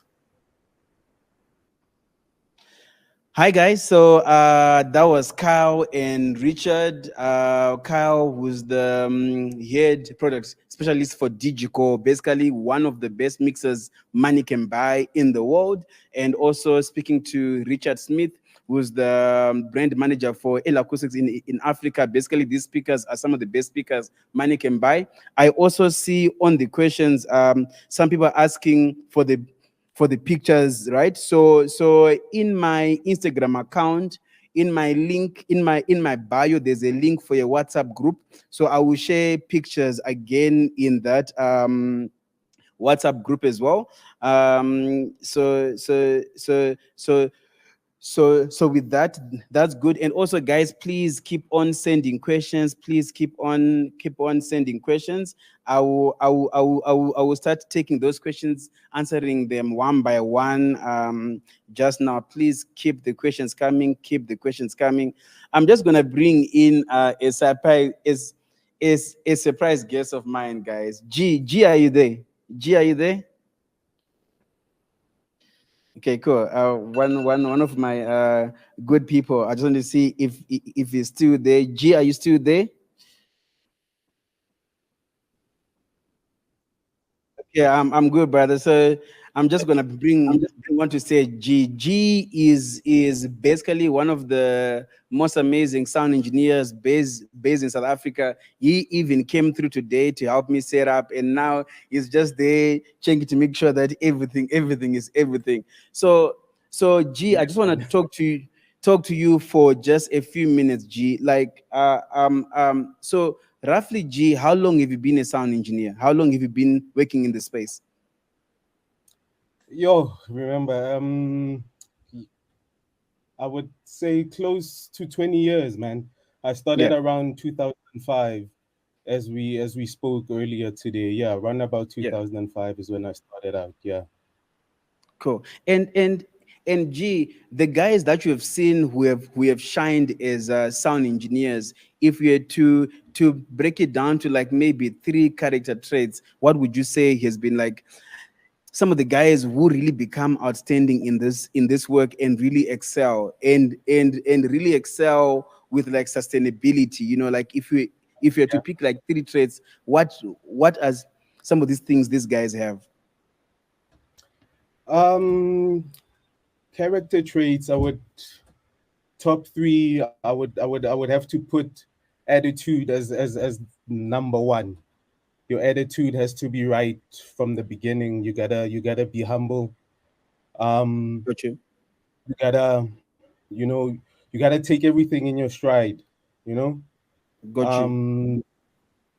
But like I say, the most common thing that I pick up from some of the top guys in the business that have been in the business for a long time is attitude is number 1, the attitude. Got you. Number 2, passion. Passion, you gotta love what you do, first and foremost. Got You you. gotta keep learning. You gotta keep learning. You gotta have that hunger to learn more. One of my mentors, Crystal Hutting, there's a Yes. saying that he says that when the day comes where you feel there's nothing left to learn, then quit and go do catering. So go cook I for like that. events. Yeah, if you feel like there's nothing left for you to learn, Yeah, then yeah, yeah. you might as well quit.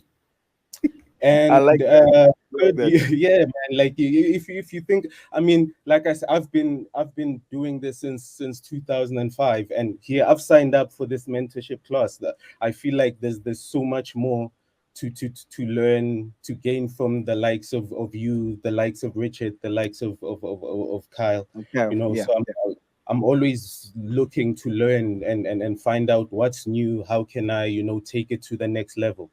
So you Yeah. gotta Cool. have that. So attitude, you got your passion's gotta be right. And then thirdly, I'd like to say that willingness to give back, you know, Yeah. as you pick up information, Yeah. be open with it as well. Like what you're doing, like, Yeah. the way we taking it back to our conversation earlier today, Yes. Yes. is Yeah. why I got involved and volunteered, is that I believe in the cause. You want to give back. I mean, Yeah. 10 years, 15, 20 years from Yeah. now, Yeah. you probably not going to be doing it in the way that we're doing it now. Exactly. Yeah. True. So True. True. just to, we want to keep that quality growing. So the only way we can do that is to give back, Yes. to teach the Yes. ones that come after us. Yeah. So three Agreed. qualities. I mean, there's a lot, but off the top of my head, I'd put those 3 You as know. the Yeah. most pivotal. And for me, G, I've seen you in different spaces working on some of the biggest projects on the continent, big in budget, big in profile, you know. So I'm really looking forward to just be having conversations with you, you know, so that other people can pick up some stuff. Because I really believe knowing how a mixer work, knowing how speakers work, knowing how microphones work is very, very important. But now over and above Yeah, that, you know, it is the way you carry yourself, the way you present yourself, the way you respect exactly, other people as well, so that the our work Indians of ethic. Africa can continue growing. So thank you very much, Yeah, G. I really appreciate taking this time. Looking forward to have more conversations with you. Thank you, G. of course, my man. We're gonna have plenty to talk about, man. All right. Bye for now. Cheers, dude. Thanks. Okay, guys, please keep on bringing the questions. Please keep on bringing the questions. In a few minutes, I'm going to start answering all the questions that you have sent through. Keep sending the questions. Keep sending the questions. I see them. Keep them coming. For those who are watching on Facebook or like Instagram, the way you can access this class for you to be able to ask questions, there's a link in my bio. That's the link that you need to use to be able to have access to the class so that you can ask questions and I can answer them in the class. So Precious, are you there, my brother? I'm going to bring you on, guys. I'm going to bring on my next guest. I just want to see if he's there and ready for us. Yeah. I see you. Okay, guys. So my next guest is Precious Taiwo. Precious Taiwo is one of my guys. guys. This guy is one of my guys, one of the dopest guys I know. He's based in Nigeria. He does sound for some of the most amazing people from Nigeria. In December, he was I did some shows with him. He was also doing some shows with Davido, and also doing some shows with Ashake, so Precious, thank you very much for taking the time to come through, and Precious, Thank for me, you. my brother, I just want to know, my brother, what is your secret sauce, so that, because I see you in all of these, some of the biggest productions, how do you get in there? What do you think is one of your character traits that get you in these spaces? Okay, I'll just go back to the beginning, right? I started off as a tech, and the first thing I was taught was making sure the console is not the glorious position. So the idea for many engineers is to be the mixing engineer, but I was taught the other way around, to just solve problems and then work my way up to mixing. So most times when I'm on the project, they're not bringing me in to mix. They're bringing me in because they know that if I'm on the project, everything goes well. So not necessarily mixing, just because I probably know how to talk to people nicely, how to get things done, and then I always know a guy. So if something is wrong, I know a guy. If you want a cable, I know a guy. So then the riggers, I'm friends with riggers, lighting engineers, what have you. So on big production whereby everybody's trying to protect their own stuff, I try to make Yes. sure everybody's okay. So we try to work in the same space. So if lighting guys have to chill for us to get things done, we talk to them nicely and then we get things done. So I think that is just it. Got you. And if you are to look at sound engineering through your own eyes, which are some of the topics that you believe a sound engineer need to understand? Which is an area that you believe a sound engineer need to understand? Because, and also our people in this class, they are, most of them, they are beginners. The other guys are intermediate. So like for those levels, so for that, for guys just coming in and guys who've been in for a while, which are some of the areas in live sound do you think technically they need to focus on and build a strength? Okay, for me, their ears is the first thing. Um, every genre of music are mixed differently, right? So if you Mm. approach every music with the same approach, you're not going to get the desired result. For example, if you're mixing for the African band or the Nigerian band, let's say you're mixing a juju band, right? If you mix it with that of with the ear of, let's say, a jazz engineer, what you're going to get out of it will not be something pleasurable, because at the end of the day, for me, I mix monitors mostly. So for me, Yes. monitors engineer, the first thing I'll say is learning how to satisfy the band. So as monitors engineers, most times we're looking forward to how it should sound for us, Yeah. forgetting Mm. what the music actually needs. So probably you Got might you. need more guitars, you might need this, no, but if the Yeah. music and the genre need less of that, you do less of that. Then another thing too that is not also technical, I think, is just man of approach, which is very key, because in a show whereby, which we've been in that position whereby we don't have enough time to sound check, we don't have enough Yeah. time to do everything we want to do, to put labels and icons on things. At that point, if things are going south, the way you approach the musician is very, very, very important. Because my dad will always say, when someone tells you my friend, and when the person that is your friend tells you my friend, sounds differently. So my friend to an enemy sounds like you're insulting me, but my friend from a friend Yes. sounds like my Yes. friend. So if you're nice and polite to a musician, even when things are falling out, they can understand with you. So I think that is all Yeah. sound Yeah. engineers need to.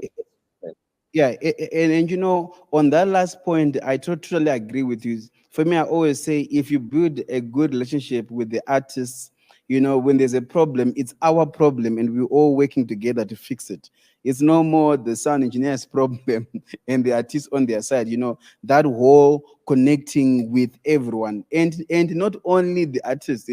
It's also the guys in production. So that when we've got problems, when there are delays, it's all the things that are delaying us, and we all working together with understanding to support each other. And I've seen you do that very well time after time again. And for that, my brother, I've got high respect for you. So Precious, again, thank you very much for coming through today.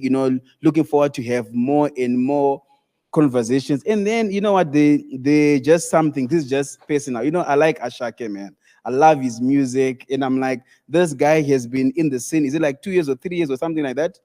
And his work has been amazing. Funny enough, he, Yeah, his music has been amazing. So for that, I'm looking forward to one of these days to come through to one of his shows.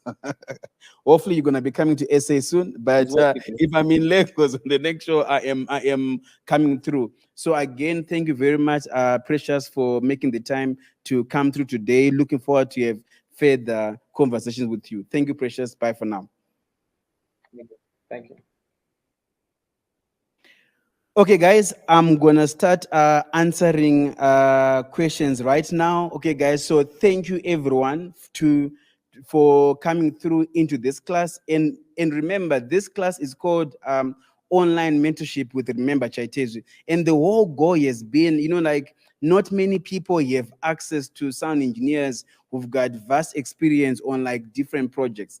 And what I seek to achieve with this platform, I'm gonna do my best to basically come online once every month, so that basically when you've got questions, you bring them through. Whatever I don't have time to answer in a class, I'll make time, in other days to basically record those responses. And I also feel as well, sometimes when you ask a question, you never know someone else has the same question. So through this platform, you know what, there is no repetition. Something is recorded and people can easily go back, and reference. So guys, please keep on bringing the questions. I'm gonna start answering them right now. And also, guys who are in the class right now, I am putting a question under poll. I just want you to just answer that for me. So my question is, did you know about L-acoustics before today? L-acoustics before today. So you answer yes or no. So it is there now. You're gonna see it come up now. Yeah. Okay, cool. All right. And then my second question in the poll is gonna be, did you know about Digico before this class? Okay, yes, no. Okay. All right, thank you guys for the guys who have who are responding to the poll. Okay, cool. Thank you guys, thank you guys, thank you guys. Okay, the other poll is coming just now. Once it's in. Okay. I am putting the other one. Did you know about? Please, guys, keep on bringing the questions. I'm gonna start answering them now. Did you know about Digico before the class? So all of these questions, they help me create other classes for you. It helps me know what are the needs, and it is easier to manage things from there. Okay, cool. So the other poll is coming. And then also, guys, for those who have not joined, in the link in my bio on Instagram, there's a link in there for a WhatsApp group. So if you are not part of that WhatsApp group, I highly recommend you join in there. So in there, I send in updates and in other stuff, because like there is this particular class, I made a big announcement. Other classes, it will be just in that group. So right now, I'm going to start answering questions. Right now, I'm going to start answering questions. I'm just making sure that my last poll is live. Okay, cool. It is coming. It is coming. Yeah, save. Okay, cool. It is going to be live just now. I'm just waiting for it to go live. It's gonna get live. Okay, cool. I'm gonna start answering questions. Okay. Okay. So the first question is how do you EQ your toms on a live outdoor situation? So basically, how you EQ your toms on a live outdoor situation or an indoor situation is still the same way. And one of the easiest way for you to EQ your toms is before you even do anything on the mixer, go next to the drummer, hear them play the actual tom, hear how it sounds like, right? And then there are other things on how you actually place the mic, right? But you know, when you place the mic in the right position, which we'll do also examples where I'm going to do videos, you know, where how do you place the mic on a tom, but also this information you can also easily find online on how to place mics on toms. But now how to get the right sound now, it is basically listen to the sound on the tom naturally with no mic next to the drummer. And then when you come to the mixer, when you push in that tom into the PA system, you must at least try to get the same tone you had when you were next to the drummer on those actual toms. What that does is this is if the sound on the tom is wrong by the drummer, when the drummer tunes it correctly, it's gonna sound good if your EQ was just communicating what is happening from the source. So this way of being able to get thing to sound good is the first step, because we must understand live sound is about sound reinforcement. So at the first stage, all we're trying to do is we're trying to communicate what is happening at the source. So that is something that is very, very important. Okay, cool. So I'm gonna go to the next question. Okay, cool. So the next question is how my next question here that I'm going to answer is what are the key things to what are the key things to know about digital mixing console for sound quality? Okay, digital mixers basically in essence they made our life easier because we've got many of those things just in one mixer. We don't need outboard gear anymore. But one key thing you need to know about digital mixers is you need to know what page are you on. You're not just supposed to press, because one of the challenging things with digital mixers, because one button can perform many tasks depending what page you're on or what layer you're on. One key thing you need to understand with your particular digital mixer is just to understand the layout, and then understand how do you get a signal into your particular mixer and how do you get signal out from your particular mixer, and then also have the right outputs in the right places so that you can manage your levels or your EQs, you know, because if you've got a PA system left and right, and then you've got other speakers in the front, is like front fills. So you being able to have a good idea how to configure your mixer on those particular outputs is very, very important.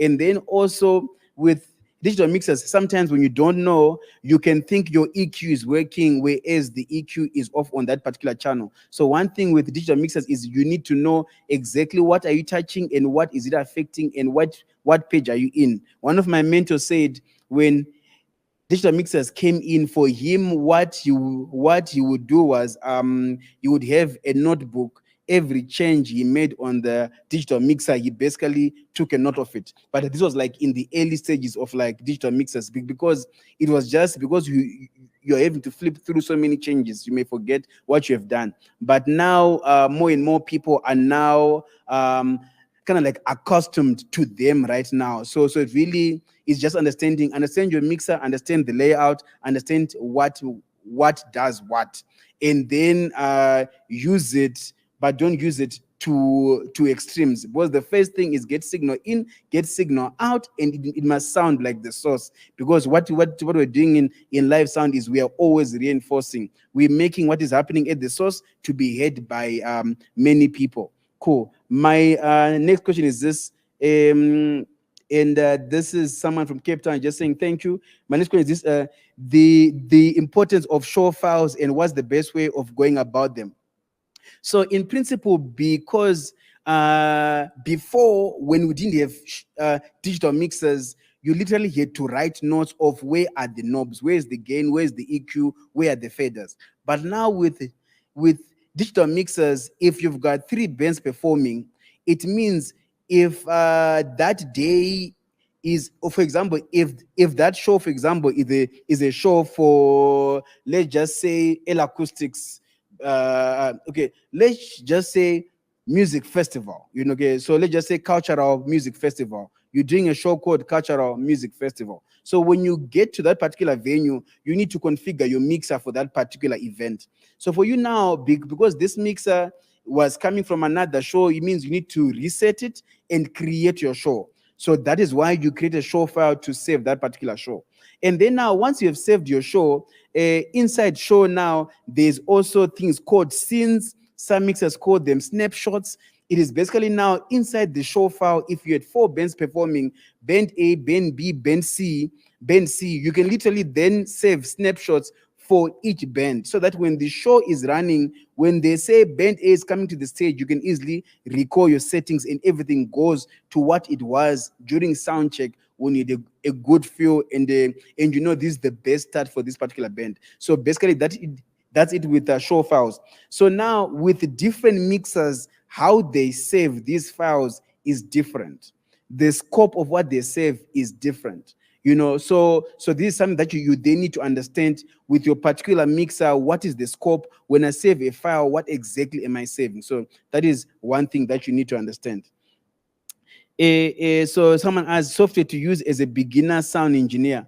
Software to use as a beginner sound engineer. For me, I think one of the softwares to just have a look out for is software called Smart. What Smart software does is it is basically a real-time analyzer. It is a software that basically shows you what you are listening to. And for me, sometimes I say to people, it's like if you want to take out a screw, right? And that screw requires a star screwdriver. Getting the right star screwdriver to unscrew the screw is very, very important. So for me as well, as a sound engineer, yes, we need to use our ears to listen so that we can make decisions by understanding how is it sounding. But now with Smart software, it helps you as well, if you know how to set it up properly without bias, show you how is the system behaving. And there are certain curves that are like that show that this is sounding pleasant or this is not sounding pleasant. But with understanding and experience, you get to understand more and more how to work that software. So for me, one of the softwares to look out for is Smart. Look out for that. And then there are other softwares that work as Smart, but it's good for you to start with Smart and then look for alternatives if you don't have enough money to pay for that particular software. But personally, that's the software that I use among all the other softwares that I use. But I think that's a good start to start your homework on it. Now, my next question is, how do you go about dealing with the low end between the bass guitar and kick drum?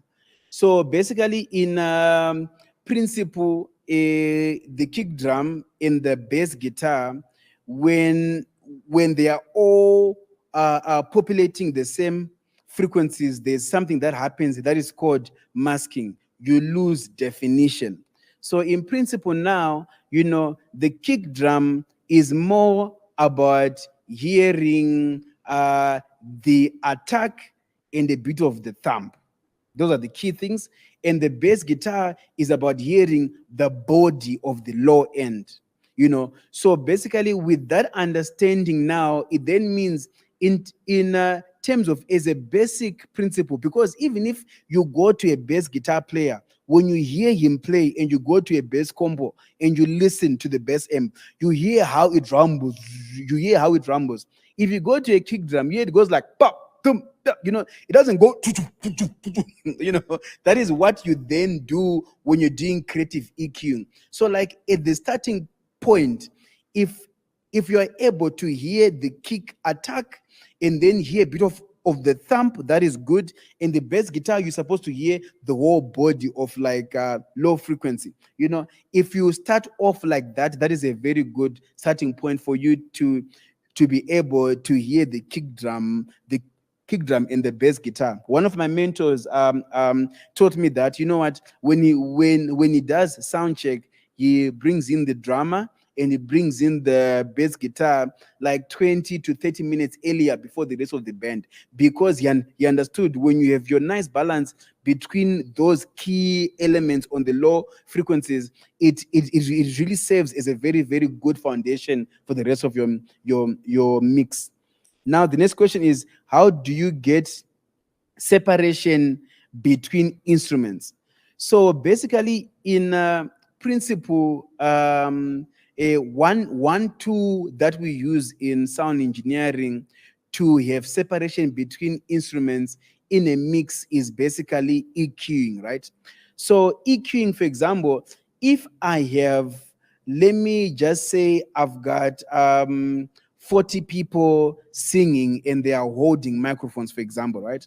How do you hear all these 40 people sing and they sound like one voice? So one of the key things then with EQing is I try as much as possible to remove frequencies that voices do not populate. Like, for example, one of the simple things on a mixer is a high pass filter, you know. So it's activating a high pass filter, and then when I listen, I hear, okay, cool, there's a bit of muddiness. These frequencies are making the vocals not to be clear. I take those down. So with that kind of EQing, I'm doing corrective EQing. I'm trying to make the mic communicate what is coming in that particular source of the mic. And most of the times when I do things like that, I can literally have 24 mics EQ'd the same way, but they sound different because the voice that is going into that mic is the one that is being communicated. And with my EQing, I've mainly first removed coloring of that sound that does not belong to a human voice. So that is something like on voices. So now with the same thing, when you go to an electric guitar, you go to an acoustic guitar, you go to keyboards, when you listen to those particular instruments, you know, you listen to them individually, you can hear which frequencies they populate the most, you know. And it's literally then making sure that those are the areas that you have them shining the most. For example, the ability to use things like high pass filters and low pass filters just on channels, knowing that this particular instrument will never play anything below 100 hertz. So you've got your high pass filter. This particular instrument, you know what, I'm gonna cut it off at 16 kilohertz. That's a low pass filter so that it doesn't sound too harsh. Just knowing how to use those things also helps to make also your mix shine as well. Okay, cool. Now let me look at the next question. I would like to ask, how do you design and tune a sound system? So how you design a sound system is dependent on the software for that particular system. So different brands, it could be L Acoustics, it could be DMB, it could be JBL, it could be Martin Audio, it could be EV, you know, all of those different brands, they've got their own softwares for designing. And this is basically you knowing, okay, cool, if I place my speaker here, how is it going to work in this particular venue? How is the coverage going to be? So that is what you use the software for. So it means before you place the speaker in that particular room, you really have an idea how is it going to basically respond. You know, how is the coverage going going to be. So there you can then make great decision. So I'm going to give you an example. In December, I was doing an event in Nigeria. This venue, I think, was like 40 meters long. And then the speakers I had in this particular venue, I then said, like, you know what? I want them to cover only 35 meters of this venue, because the last part of this venue were bars. So I was like, no, I don't want these speakers to be too loud where someone is by the bar and they're trying to order something, like it can also be, I've done also events where I know there's a wall at 40 meters. So at least by like 39 meters, I want this system not to focus too much energy there. So all of that now, it's easier to then do in that particular software. Now, when it comes now to tuning a sound system, that one now it is about using softwares like Smart. It is also simple things of like, you've got a song that so this way it's called using a reference song. So for me, I use a song by John Legend, All of Me, and I use a song by this other guy. I forgot his name, but the song is about once I was a young boy, whatever, something along those lines. So these songs, they John Legend's song is very strong on the vocal. So when I play that song, if the system is sounding harsh, I know it's gonna sound harsh, so I can tone it down a bit. If it's sounding muddy, that's where I hear it. The second song, when I play it, it is vocal and low end. Then there I can hear the ratio between the bass and the high end as well. So it helps me balance. So with tuning after Smart, and I play my reference songs, it then gets me in the right place. Yeah, but this is just an overview, and as more and more as we do these conversations, I would then have like separate conversations on these particular topics so that I can elaborate on them and take you step by step. And cool. So now the next question is how to match all vocalists key, or how to make the sound gel. How to match all vocalist keys. Okay, cool. So how you can match vocalist keys is through auto-tune if they can't match themselves to the keys. So that is one way to do it. Okay, cool. And how to make the sound gel, it all comes back to what I said earlier about EQing. And also it also helps when your band is also a good band that also knows, how to arrange their music very well. Cool. The next question is how can I glue my backing vocals to sound like they are on the same level? One of the ways to glue sound together, one of the things that we use are called compressors. Compressors manage dynamic range, because for example, vocals, if some people don't maintain their level very well, if they sing just too loud or too low, they also get lost. But because they are backing vocals, you also want them to sound like one unit as well. So using things like compressors, they also help you, to become the glue. And also compressors themselves as well, they are also different types of compressors. Some are like very transparent, some are like more like gluey. So it is really knowing which type of compressor is what to use. But the key thing to understand is this is one of the tools that you can use to glue your sound is called compressors. And that is a very good place to start and see the different tools there. And again, guys, thank you very much for coming through. Guys who are watching on Instagram, guys who are watching on Facebook, thank you very much. I'm going to go offline in about 10 minutes. So if you wanna submit a question, I might not answer it in the next 15 minutes, but I'll make time to go through all the questions and answer them. Use the link in my bio to get into the class and submit your question, and I will get to that question. Okay, guys, now the next question is this: how does one join the corporate side of sound engineering, whereas they have no qualifications and have been doing sound engineering for years, a lot of exposure, no written CV? How and can they land a role, say, in a big AV companies. So someone is okay, cool. So basically, for you to work for like big companies, someone has to refer you. Those are like some of the things. Someone has to refer you.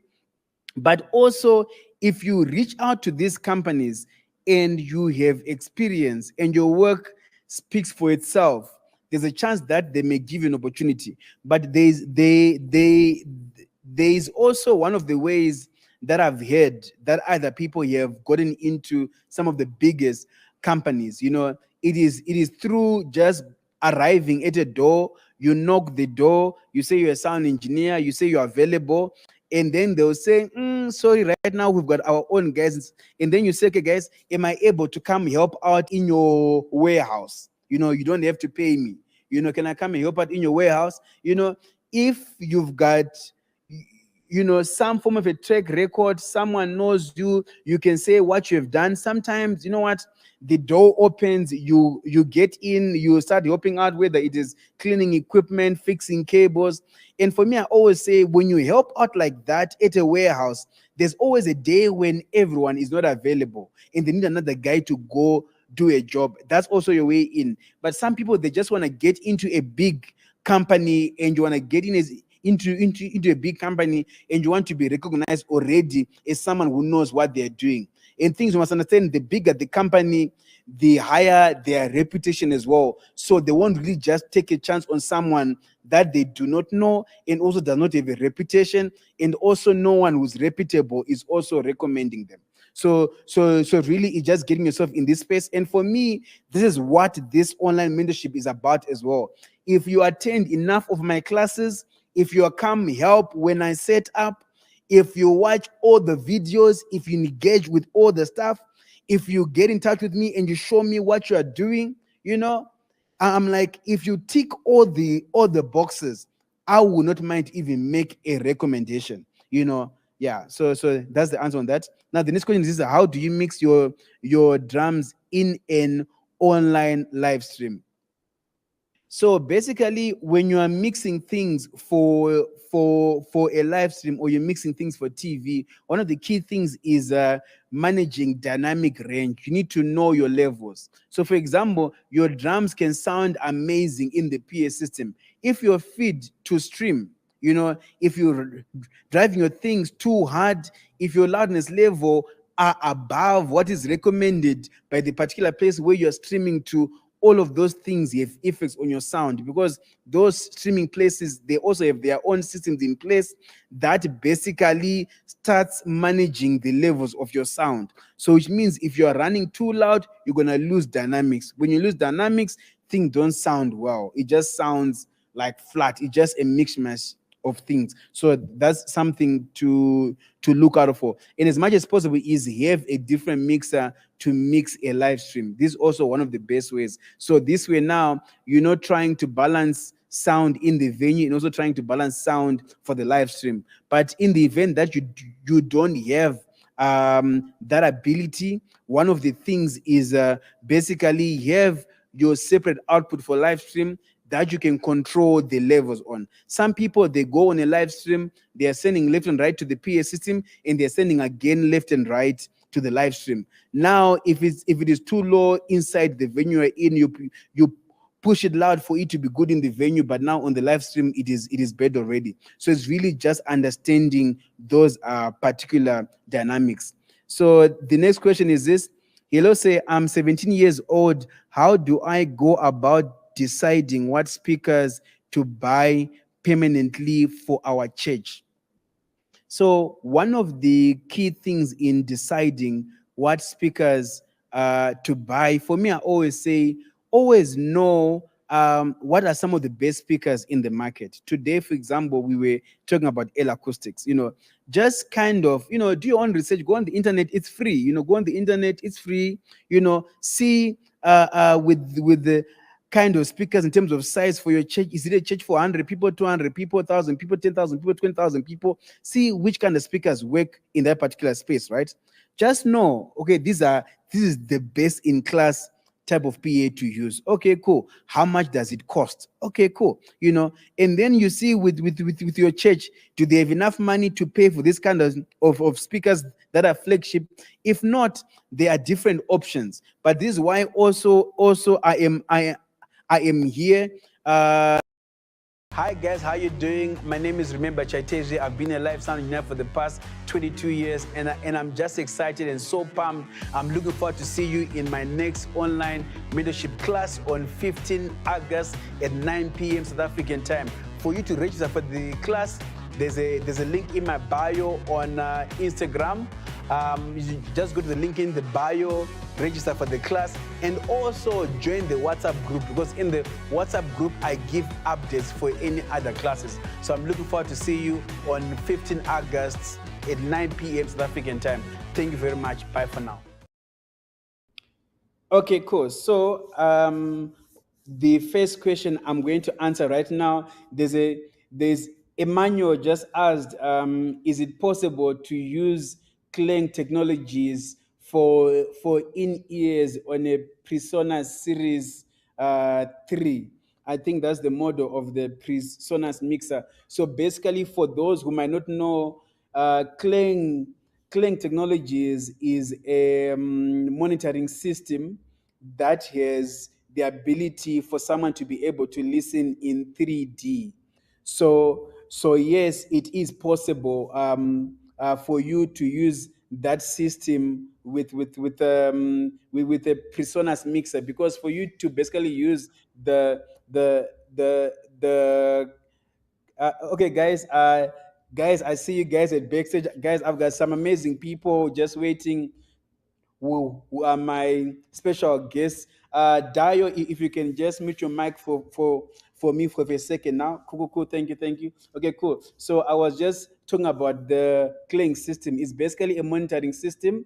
And yes, you can use that system with any mixer. You can even use it with an analog mixer as well. It is just really a matter of how do you patch into that system. So with like a PreSonus, for example, it's either you can go analog out into a system that can convert that into Dante. If PreSonus does have Dante cards or is Dante enabled, you can basically convert that into Dante, and then you get into the Clang system. So there is a way. And for you and Manuel, as we talk further and we speak about your particular situation, we can actually address that, and then we get into that.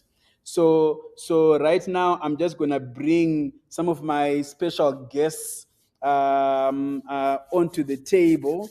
So I'm gonna bring in. I got some amazing people here. So I'm gonna bring in Dio. Dio, my brother, you are now live on stage. If you can just switch on your mic for me. Cool. I hope you guys can So hear me that very I can. well. Bros, we can hear you very well, you know. So this Okay. is Dio, one of my guests I'm gonna bring in tonight. Dio is the front of us sound engineer for Banner Boy. And Dio, bruh, I've been seeing you've been doing some really crazy shows, you know, like it's super dope, you know. So Thanks, so guys. so yeah, man. So I just want you to just speak a bit on how the ride has been, you know, working with Banner Boy over the the past year, 2 years, whatever, you know. How has it been? Because there's been like a really big shift or big move in how things are happening with African music right now, and you've been one of the guys like right there, you know, riding the wave. Can you please just let us know how that has been? And guys, if there's anyone who wants to ask Bena Boy sound engineer any specific question, please type it in the Q&A. But Mr. Dyer, please just tell us how is it been things right now with this wave. Hi, good evening, guys. Good morning, good afternoon, wherever you are. I can see my guys, Precious Towel, Kelvin, waving to you guys backstage. Well, if there's anything that comes to mind when it comes to where we were and where we are. If anything you're going to move on, take away from this whole conversation today, is what I call continuous improvement. It's a project management term. When if you build an iPhone, you have what you call iPhone 14 now. Well, iPhone started from when iPhone started, there was no iPhone 1. It was just iPhone. But as it went on, it became iPhone 2, iPhone 3, 4. I think they did 8 and then went to 10. I don't think there was ever an iPhone 9. But and also if you check the same iPhone, even when you have an iPhone 14, you get updates. You say, oh, iOS 13 points, this, and then 2 weeks later you have updates. Then you get into the apps, and apps are the ones that like destroy your data most, because your whatever app you're using, maybe your Spotify today, by next tomorrow you have another update on the Spotify app, which is like another 300 meg. Then next week you have another update. So in agile project management, it's called continuous improvement. And I believe that anybody who's listening tonight, if you're going to take anything out from what I say today, is that statement that says continuous improvement. Do not be satisfied with where you are today. It's as simple as ABC. And especially for us and the Burna Boy team, the way we look at it is we see a problem, we solve it. And from every solution comes an idea, right? From every solution comes an idea. So if you're looking at, okay, the snare didn't sound right today, what's the option? What can I do to make the snare sound right? I said, okay, can we change skins? Can we change microphones? So it's all about solving that problem that you had today to make yourself better. Now, tomorrow, because you solve your snare problem, does not mean you would not have a floor tom problem tomorrow. And then you find what's the best solution to solve the floor tom problem, and then you solve it. So as you're going along every day, each time, you realize that the more you solve problems, the more problems come, but the better you become, the more you solve problems. I don't know if I'm explaining myself well here. So for me, it's the shift. I think you're muted. Remember, It's cool. I was like, no, the shift. that is point on. Yeah, the shift for us has come from the fact that we are never satisfied with what we did yesterday. We had a show at Afro Nation in Portugal yesterday, and as I'm speaking to you, I'm in the dressing room right now. We have a show in Denmark, almost 24 hours later. But between the travel period that we've traveled and we're back, the travel period that we're back, we've had conversations of what we were not happy with yesterday and what we can make it better today. You know, and I'm sure we have another show on Saturday. The same thing will happen. So never be satisfied with where you are at, because like Remember said, there's a big shift in African music. People are beginning to recognize African music, and it's important that we all keep abreast when it comes to information, when it comes to technology, when it comes to human relations. You know, as engineers, we relate with humans as much as possible. So don't just learn the mixer. Let's say if you're going for a course on human relation, if there is a short course on how to relate with humans, how to treat people. Because when you're going on tour, you're going to go on tour with different people. You're going to go on tour with male, female, straight, bent, gay, whatever, you know. And it's what makes you a better person if you're able to relate to other people. That would just be my own small pep talk. 100%. So my brother, before I let you go, right? I just want us like in like a minute, just give me how your front of house setup looks like, just out of interest. You know, just to just give a small picture to how like such a friend of ours at your level looks like, just to paint a picture for some people. Oh, sorry. Let me see if I can share a picture real quick. I think that might make things easier. Just hold on 1 second. Just see if you can say shit. Yeah, let's see how Mr. Dyer's front of house looks like. What is there? What are the toys there? And now I've completely lost your camera right now. Okay, cool. He is gone off completely, so I'm gonna wait for him to come back in. So what he was saying was basically, as a sound engineer, there's something about continuous improvement, even as an artist. So it's just understanding that if you do something today, there has to be a continuous improvement. And that is something that is very key. And you also spoke about being able to relate with people. It's actually a very, very key attribute that one needs to have, because you must be able to communicate with people. Someone said you must be good, but you must also be good to work with, because some people are just good, but they're not good to work with. So people will kind of tolerate them, but then at the end of the day, when they find another option, they will then just use another option. So for me today, I've got Kelvin. He's a sound engineer based in Nigeria, and he's also a director of one of the the biggest companies there that work on some of the biggest projects in Nigeria, from TV shows to concerts. So welcome, Kelvin. Kelvin, I've just brought you to the stage. Hey man, Yeah, thank you man. so much for having me tonight. Remember, I must say you're doing a fantastic job, and you're inspiring a lot of us. You're inspiring the present generation, the next generation, and the next generation. Because I mean, you Yeah, know, yeah. any content that is being done on TV stays for a lifetime.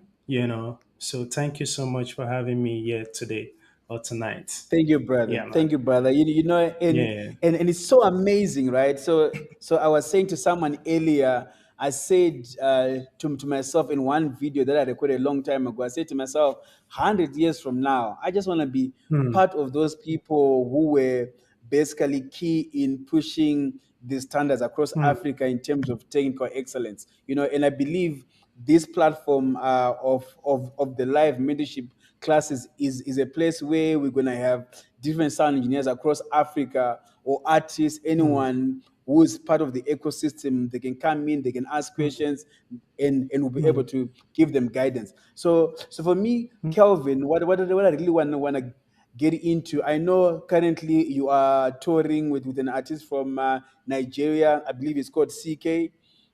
And Yes. also you've got vast extensive experience of working on some of the biggest shows in Nigeria. And right now, with no doubt, Nigerian music, Afrobeats, is doing amazingly well around the world. Yes. Yes. And I think it is quite cool to be like based in the place where it is the heart of all of this is happening. So for Yes. me, one of the first things is I just want you to share a bit about your background, right? And right now it's really not going to be too in depth, because we're going to have other conversations around this. But I just want to Hmm. know, what do you think are some of the the key attributes that you think you possess, that you'd recommend other people, be it sound engineers, that you'd recommend they need to possess to be able to work at some of the highest level Hmm. on projects and productions? What would you say are some of those factors? Okay, so I'm gonna just try and break it down in five categories, as I remember on the top of my head. Number one is establish trust with your clients. Number two is communication. You got to have that communication skills. It's been something that I've battled with for a very long time. I'm always behind the scene. Like a lot of people don't even know me. But I mean, at the end of the day, we're all here to work. We have to deliver and all. But in the midst of that, it's always important to be as visible as you can. On the day to day. The third would be anticipate their needs. It's always important to um, think into the head of your client. Have a conversation with them, know what is their needs, and find a solution to their needs. There's nothing like you can't buy anything outside than providing bringing value on the table. It can't be bought. The fourth one would be a problem solver. I mean, if you're able to anticipate client needs, of course the next thing is for you to be able to solve their problems. And the fifth one will be collaboration. I mean, collaboration is very key. It's very essential. The reason why myself and Remember can be on the same table today is because of collaboration. And I think the world is becoming a better place with different people collaborating, and bringing magic on the table. So I would say all of these five things are my go-to ways, in handling business for the past years. I've been doing sound and being a business owner. Yeah. Got you. And now, please tell me. I think like 2 weeks ago or something. I think you were in Switzerland. Where were you 2 weeks ago? Yes, Or I was two in weeks ago. Yeah. Switzerland. Yeah, I was in Switzerland for a festival with CK.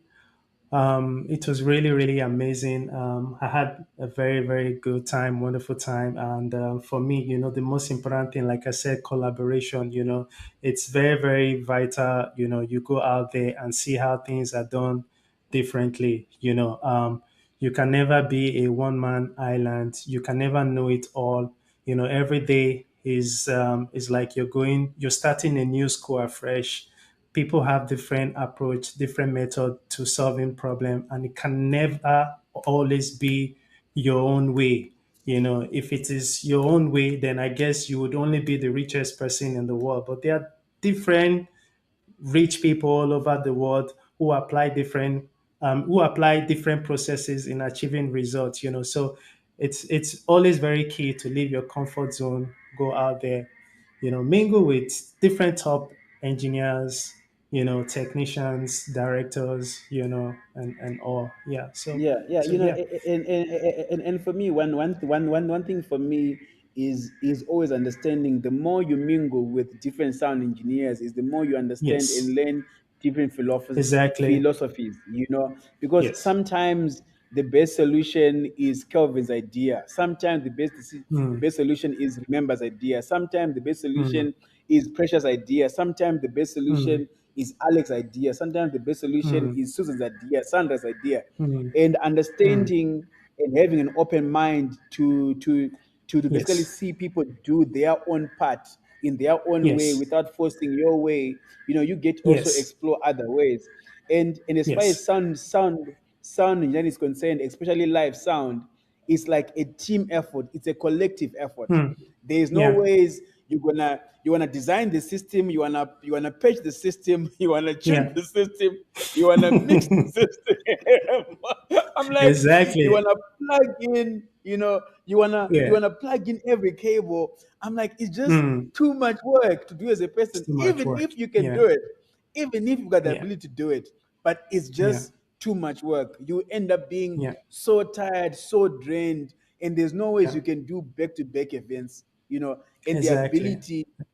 the ability just to be able to basically open up your mind and let Mm. everyone do their part, I Mm. think is really key. Mm. So Mm. so so I really You like know, what you're saying on that. Yeah.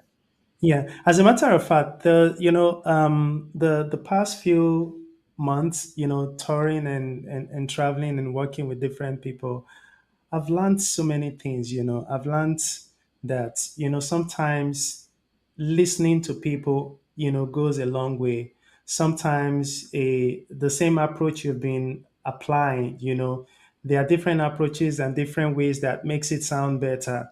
As a matter of fact, I do not believe that my own way is the best way. My last trip I had in Switzerland.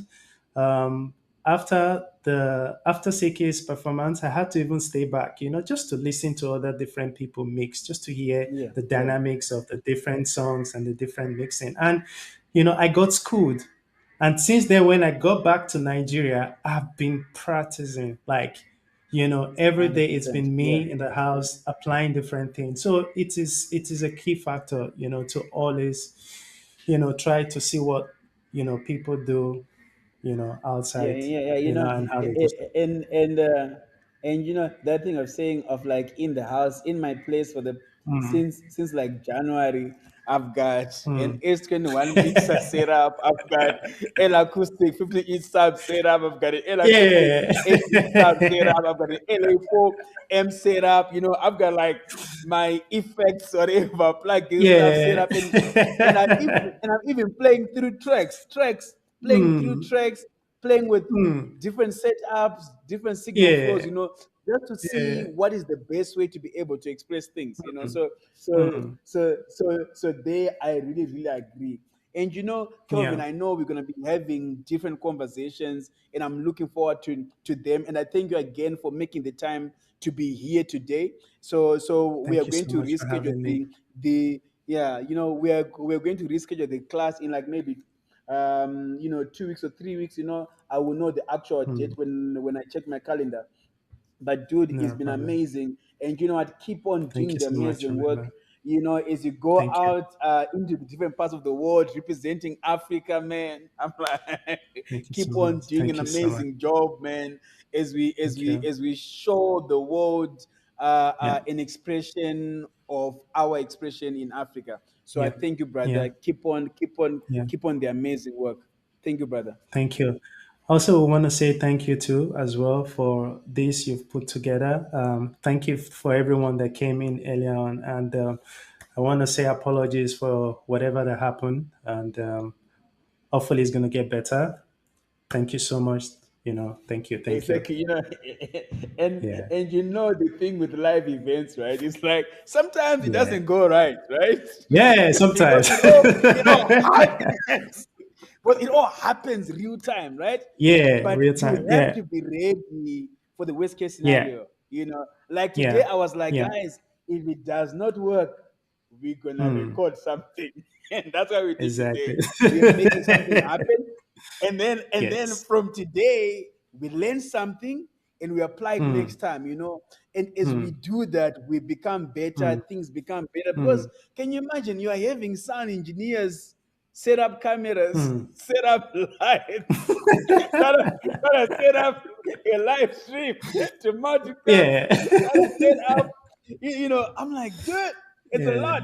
But Yeah. we do Yeah. believe because we have started, we're gonna have Yeah. other people, come onto the Yes. party, and be part of the team to help do all of this work so that it is not too much load on any one person. Hmm. Because at the end of the day, Hmm. we do know across Africa there are other people who would want to come into this space, Hmm. and just a little guidance here and there will help them Yeah. accelerate their Yeah. process so that they can be the next biggest thing. Because we know, Yeah.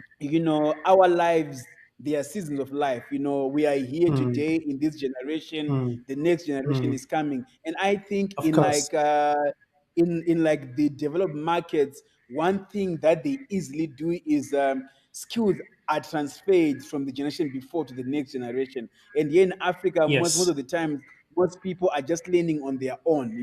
And then sometimes Yes. it means what you're trying to learn, Kelvin learned it a long time ago. Hmm. So if you learn Yes. from Kelvin, it means you don't have to take as much time as Kelvin took to Hmm. understand something. So I Hmm. believe as we continue with this platform, with these live mentorship classes, and everything is recorded, it will just help for other people to also just watch on Yes. demand as well, and for them to Yes. be helped. So Kelvin, thank you Yeah. again for making the time. Looking Thank you so forward to much. more conversations. Thank you, brother. Love you Thank lots. you. Thank you so much. Love you too.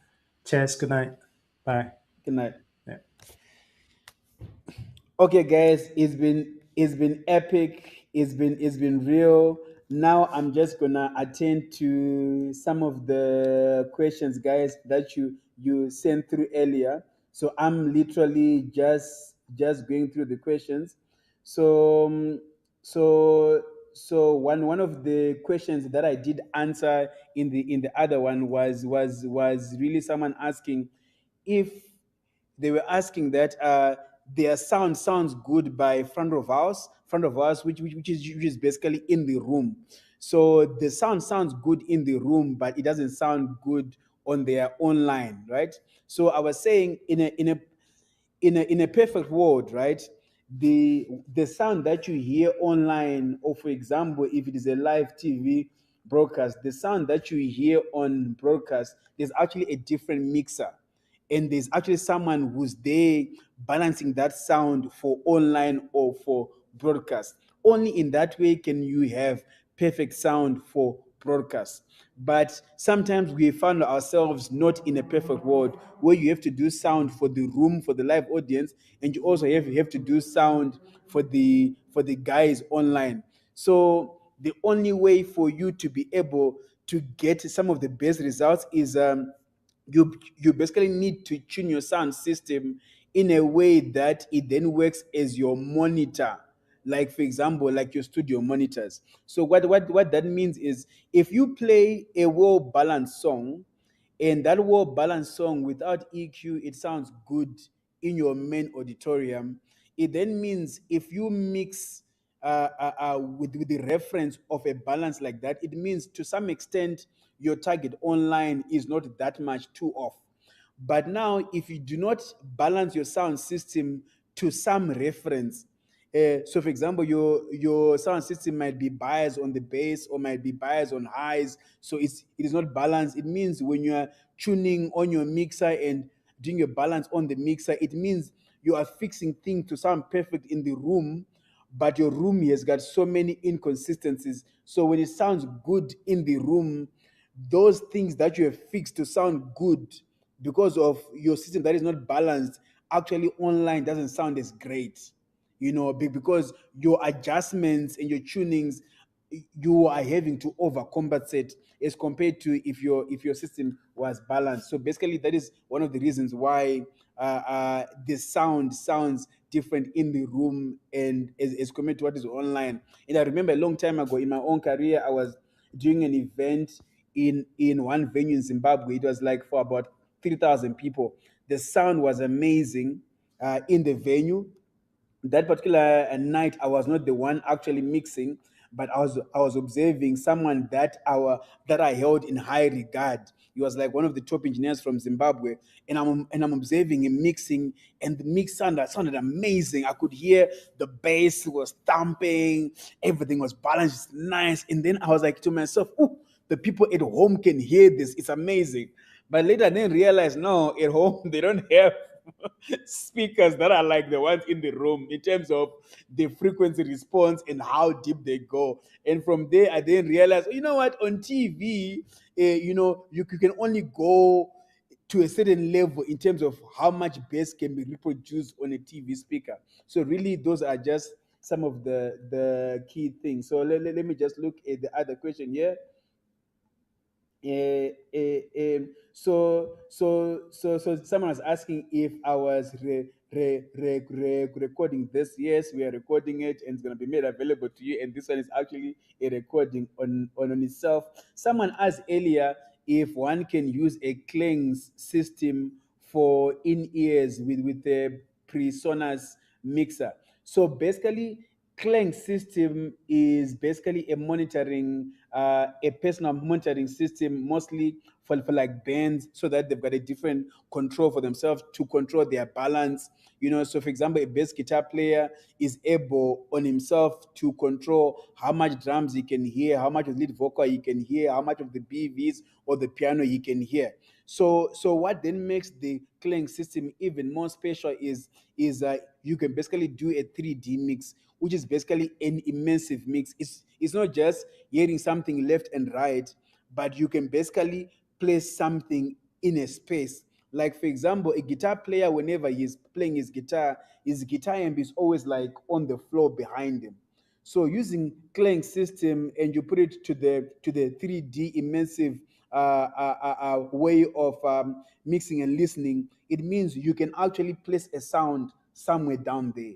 You know, it's not just left and right. So you can actually place things down there. If the drums are like somewhere there, you can place the drums somewhere there. So it means it's not just listening to left and right, but it's actually manipulating where those sounds are in a space. So it's like really 3D. So the Clang system, you can literally use them with any system, whether it is that particular mixer, personas, any mixer. The only key thing is understanding that for you to get into the Clang system, for example, you need Dante.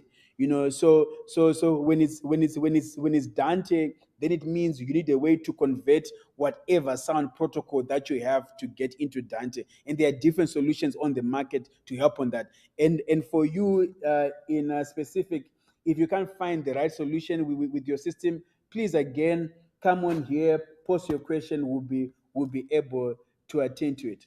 And then I've got a question here from Walter. You're saying, say what has helped you to improve your live mixing skills ever since you started as a sound engineer? I want to improve the quality of my mixes when doing different genres. I I have just started out as a young engineer. Okay, cool. So one of the things to help you improve as a sound engineer is understanding everything you mix is a reference, and the reference is in your head. And that reference is informed by the type of music that you listen to. And also that reference is also informed by the events you go to, you know, how those things are mixed. So if the reference in your head is not that good, when you're also trying to mix, you know, your mix will also not be that good. But one thing to understand about mixing is the first level of mixing is about reinforcement. So something must sound like the source. So if you go to a guitar player when he's playing and when you listen to his guitar amp, when you come into the auditorium where people are listening, that guitar should sound the same. When you go to a drum, like a tom, for example, or a snare where someone is playing, when you're listening close to that snare drum, how it sounds when you come into the venue, that's how it should sound. So the first job as a mixing engineer is your tones, your sounds should sound like the source. That is the first level.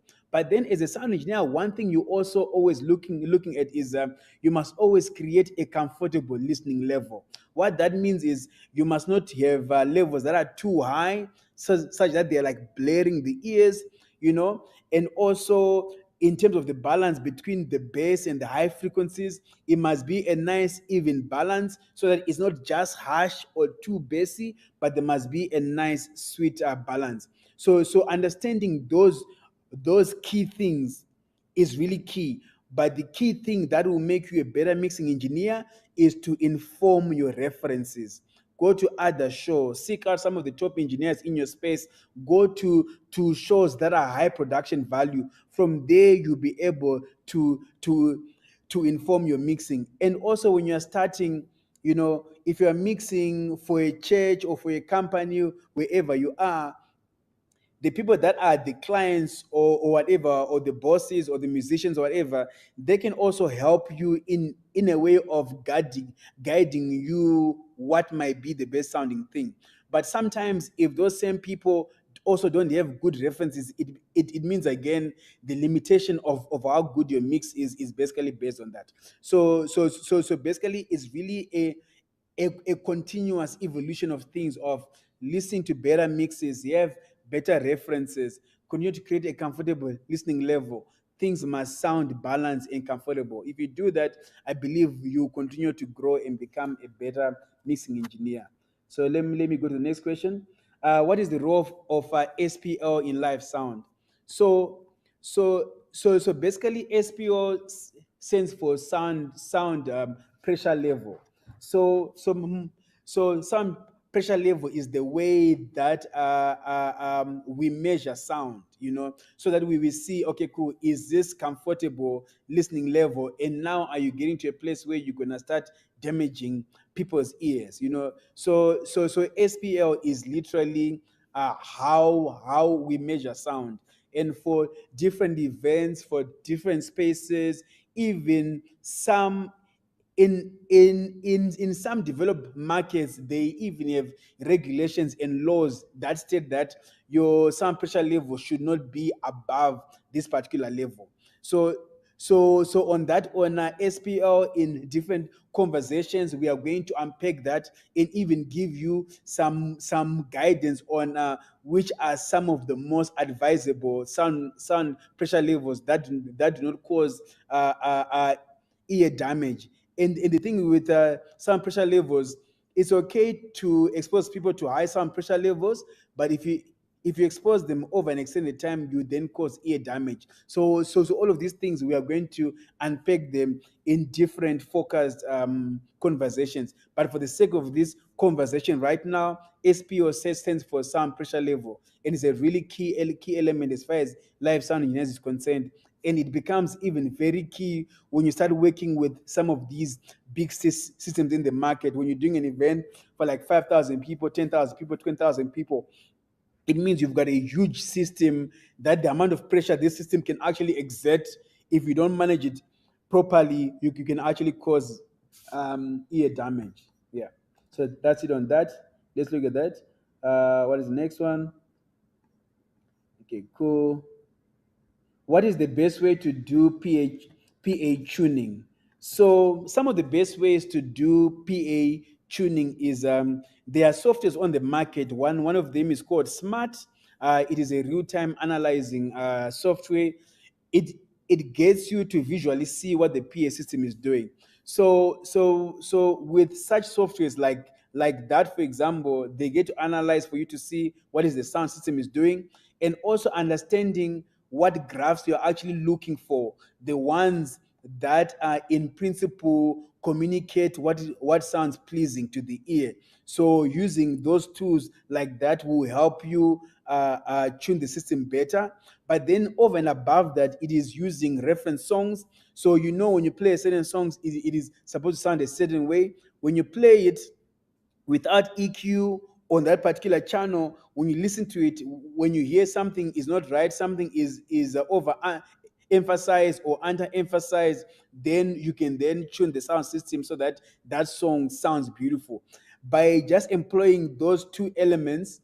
And then when you then after that, after tuning your system to those references, when you then put any other signal into it, you will see that your EQs in the channel will always be similar in different spaces, because you are always tuning a sound system to basically be true to the source. So basically, again, the best way to tune a sound system is you have software that can help you analyze, because sometimes with just using your ears, there may be limitations in what you can actually hear and what corrections you are actually doing. But it's also good to be able to train your ear, because sometimes if your software is not calibrated properly, you'll be tuning things to the software, whereas there are some errors in your software and these readings. But when you balance out the two things, using your ears and a reference song, for example, and using the software, you'll be able to come to a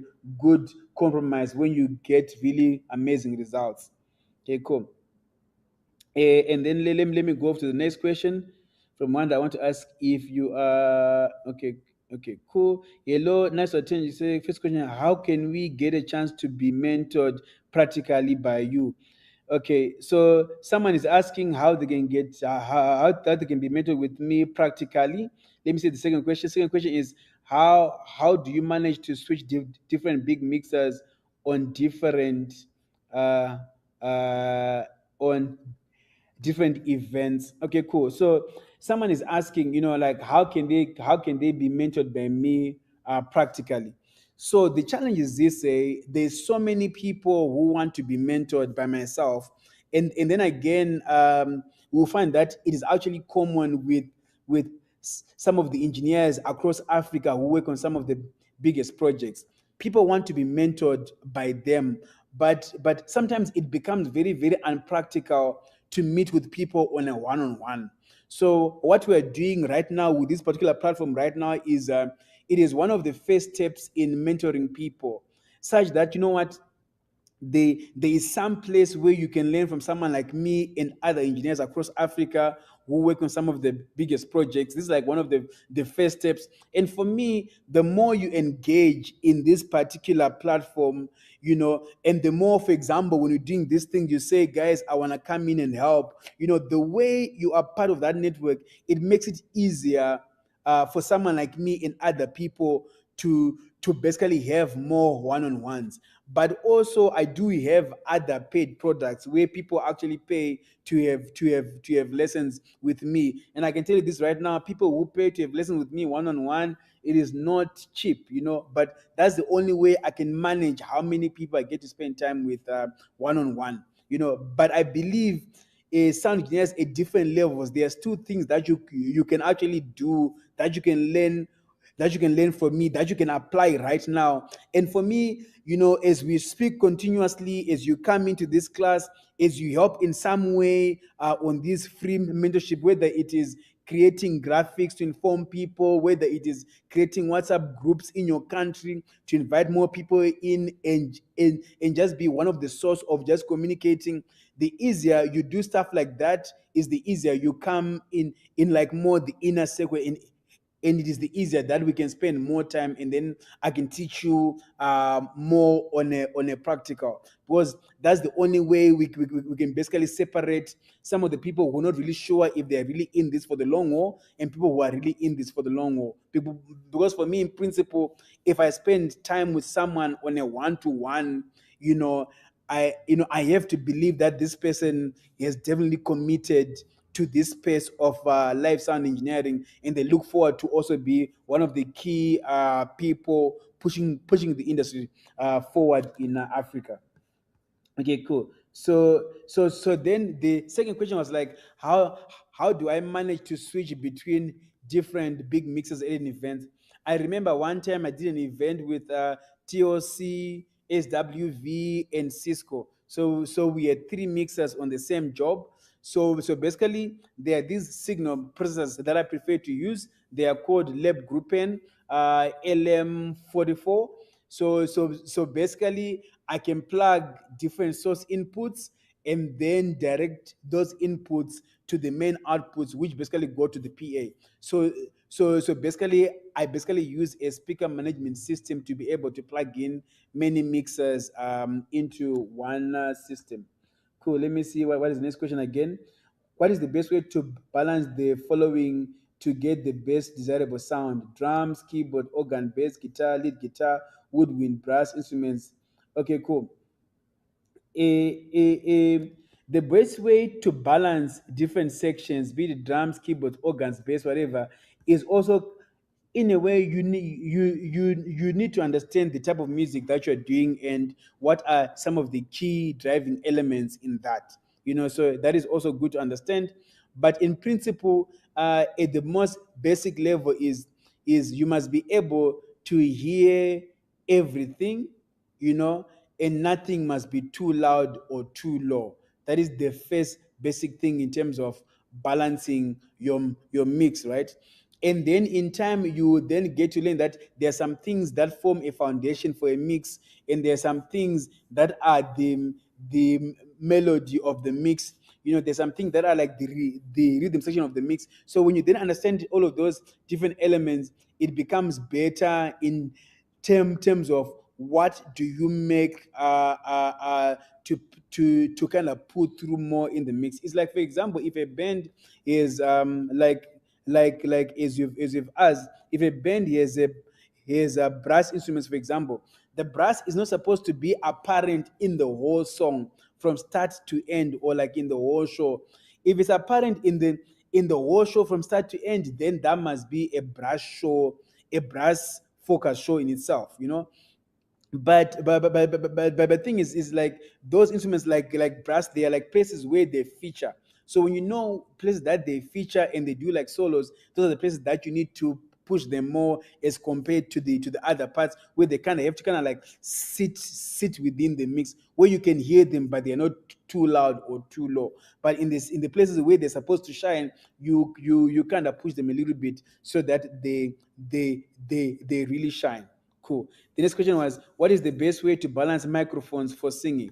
Some of the best ways to balance microphones for singing is always to know who is the lead singer. The lead singer should be apparent as compared to all the other singers. And they then form the reference of how loud all the other mics are. And they also form the reference of how loud all the other elements of the band are going to be. Because in the most basic principle, right? A microphone, for example, is the one that is the most prone to give you feedback, even more than mic for the lead singer, because you're trying to get the most out of it. So because it is prone to give you feedback, you know, it means how far that mic can go then determines how far everything can actually go and be balanced. Some people I find they will mix, for example, their drum, their band, all the other instruments, and the brass, everything is loud, and now you can't hear the voice anymore. And they try to push the voice, and then they start getting feedback. That's that ooh sound, you know, because they're trying to push this mic, but this mic has gone up as far as it can, but they're still trying to get more from it. So in those instances, it means you have to take everything down so that that main lead mic can be heard. So once that mic is heard, it means you then build the rest of your mix using that as a reference just underneath it. Okay, cool. Now the next question is, why is it important for a sound engineer to check speaker frequency before a live concert, recording, or service? So basically, it is important to check your speakers, you know, and checking speaker frequency using software or using your ears and listening. You know, sometimes you can just tell, for example, if some speakers are off, if there are no highs, if the highs are off, or if something is muted. So this is why, for example, for every event, ideally, even if you were there the night before, you just need to listen to something so that you know that everything is working. So that's why it's important for one to listen to the sound system frequency like basically every time. Now I'm gonna answer another question here. Is we know that there is serious shortages with Dante cards. What other products can be used? Would the Digiface Dante work in a live sound situation? The Digiface Dante is actually a very, very amazing product. And yes, it would work.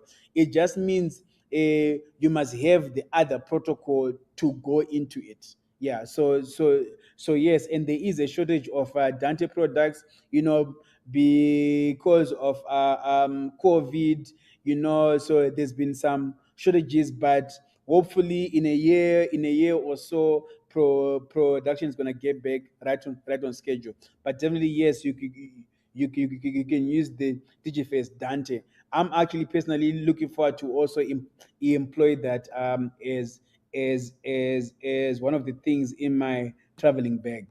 Cool. Um, so I just want to see if there are any other questions that I might have missed. Okay, cool. So let's see. Okay, cool.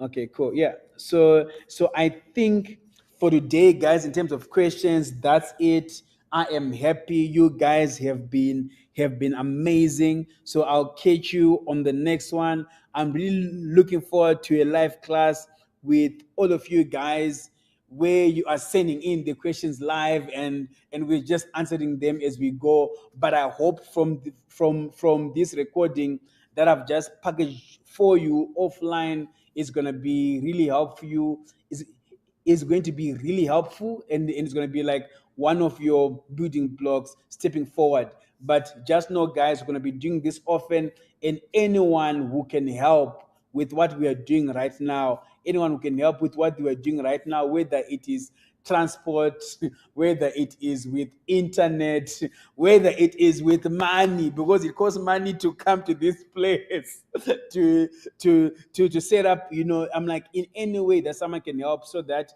this burden does not become too much on only a few. But guys, thank you very much for coming through and for watching and for listening in. And I am definitely going to catch you on the next one, guys. Thank you, thank you, thank you. Love you lots. I'm going to see you on the next one very soon. Bye for now. It's a wrap. Yeah, yeah, yeah, yeah, yeah, yeah, yeah, yeah, yeah, yeah, yeah, yeah. Cool. Hi guys, how you doing? My name is Remember Chaitezvi. I've been a live sound engineer for the past 22 years and I'm just excited and so pumped. I'm looking forward to see you in my next online mentorship class on 15 August at 9 p.m. South African time. For you to register for the class, there's a link in my bio on Instagram. You just go to the link in the bio, register for the class, and also join the WhatsApp group, because in the WhatsApp group, I give updates for any other classes. So I'm looking forward to see you on 15 August at 9 p.m. South African time. Thank you very much. Bye for now.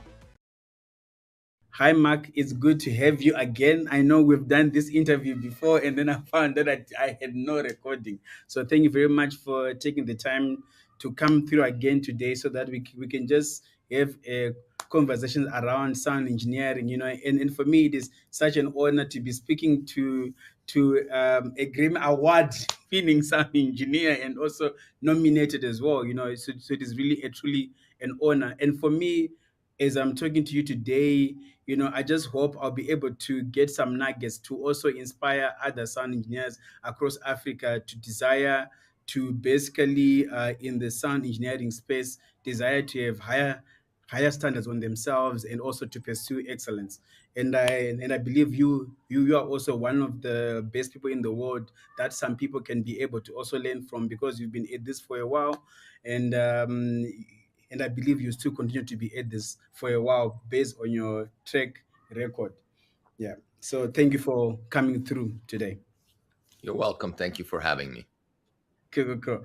So basically, this goes out to my podcast called Backstage Africa, and to just set the stage, I just like to know a bit about your background. So I just want to know a bit about your upbringing and how you kind of, in a way, became interested in music and sound engineering. All right.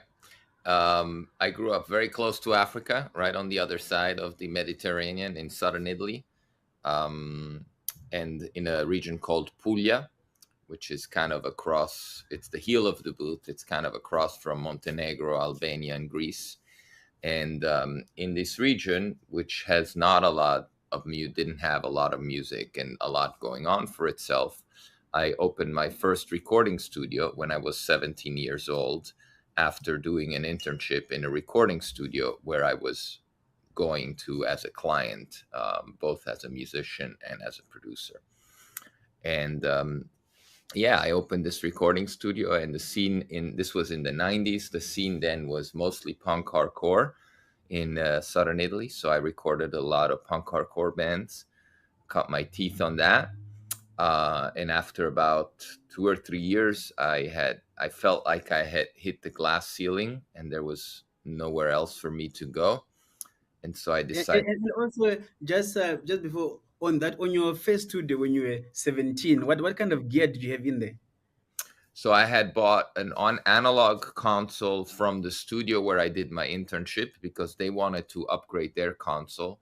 So that was kind of the spark that lit the fire for me, because when they said, the owner of that studio said, well, I'm selling this big console. It's 32 channels. It's about 6 feet long, which is about 2 meters long.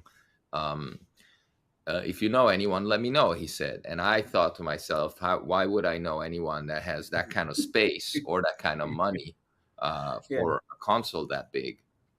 And I just kind of, set the thought aside. I didn't think about it. And at night that evening, I thought, I'm going to do it. I'm going to buy that console. I'm going to be the guy. Yeah. And that has set me down that path, because that was my first console. Then I built a studio around the console. I built a studio with a live room and one ISO booth for vocals, and that's how it. And I built it in the basement of my parents' house. So they were very supportive. I had very supportive parents that helped me in my dream, which then became my career. They understood I was serious about it. Yeah. So what kind of mic did you have coupled with this console? Or some of your very first mics?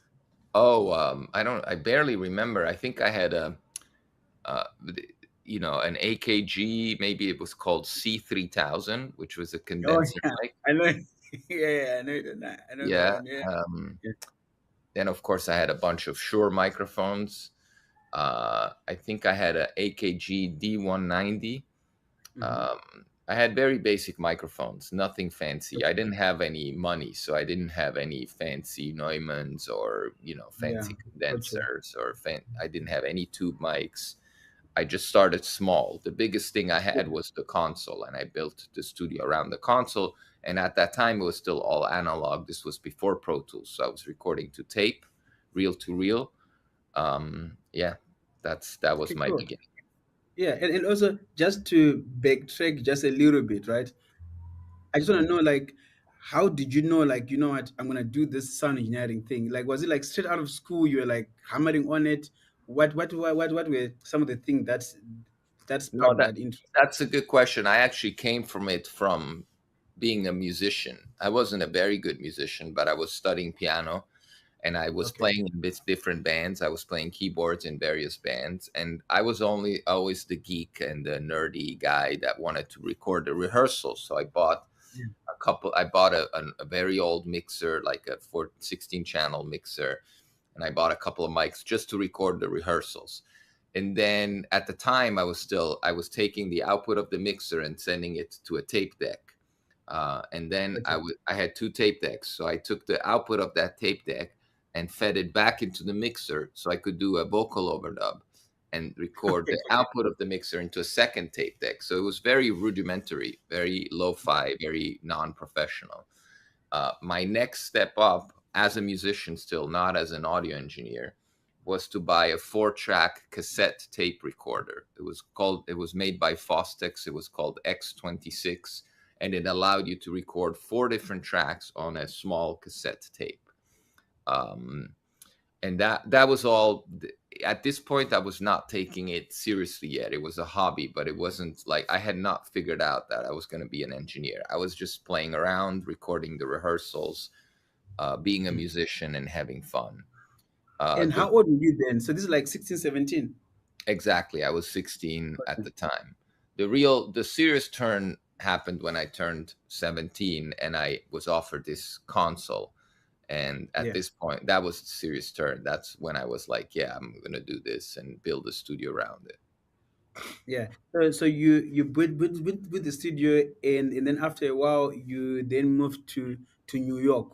What then informed that move? As I mentioned earlier, after 2 or 3 years of recording punk hardcore bands, I felt like I hit the glass ceiling. I felt like there was nothing more I could do down in southern Italy because everything was the same. It was all punk hardcore. There was no other genres. It was all kind of the same level. And so I decided originally I didn't think I was going to move to New York. I wanted to go to New York to do an internship to learn how other genres are recorded, to widen my horizon, so to speak.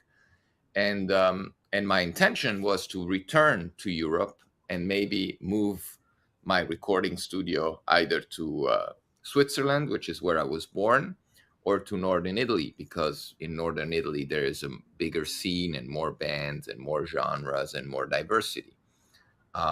That was my intention. And then, of course, I went to New York as a 20-year-old kid, and New York, my mind exploded.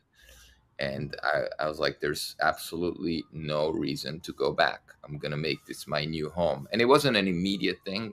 It was probably over the course of 6 months or a year, which is during the time I was doing this internship at East Side Sound. Unpaid internship. I worked for free for 2 years without making any money. I had side jobs to sustain myself. I was doing some web design. This was the early. This Yes, were yes, I saw was that. Yeah, late 90s, early 2000s was like when the internet was exploding. So I was making websites to sustain myself financially. And you know, just on that, I think it is very key for some people also who try to come into the industry to understand the balance between pursuing the dream and also making money to also in a way earn a living to be able to survive, to kind of sustain the passion. Some people, they just like leave everything. They're like they're gonna pursue their dream, and then sometimes when it doesn't work out in the first few months, they kind of jump ship. Yeah. Yeah, no, that's you have to be smart about it. This is a very, very hard industry. It's not easy to make a living in this industry, and it's very hard to get started in the first place. So you kind of have to have a plan B. You kind of have to. Uh, I'm not saying you shouldn't believe in it. You have to believe in it. Without believing it, nothing happens, and you have to put in the work. The famous concept of the 10,000 hours is definitely true, but you have to go into it knowing that it's going to be a long uphill battle. You're going to be rowing against the current, and yeah, it's not easy. That's all I'll say. Now, Yeah. because it's not easy, I went there with two things. I went there with savings. I had saved up money so I had money in the bank just in case something went wrong, Yeah.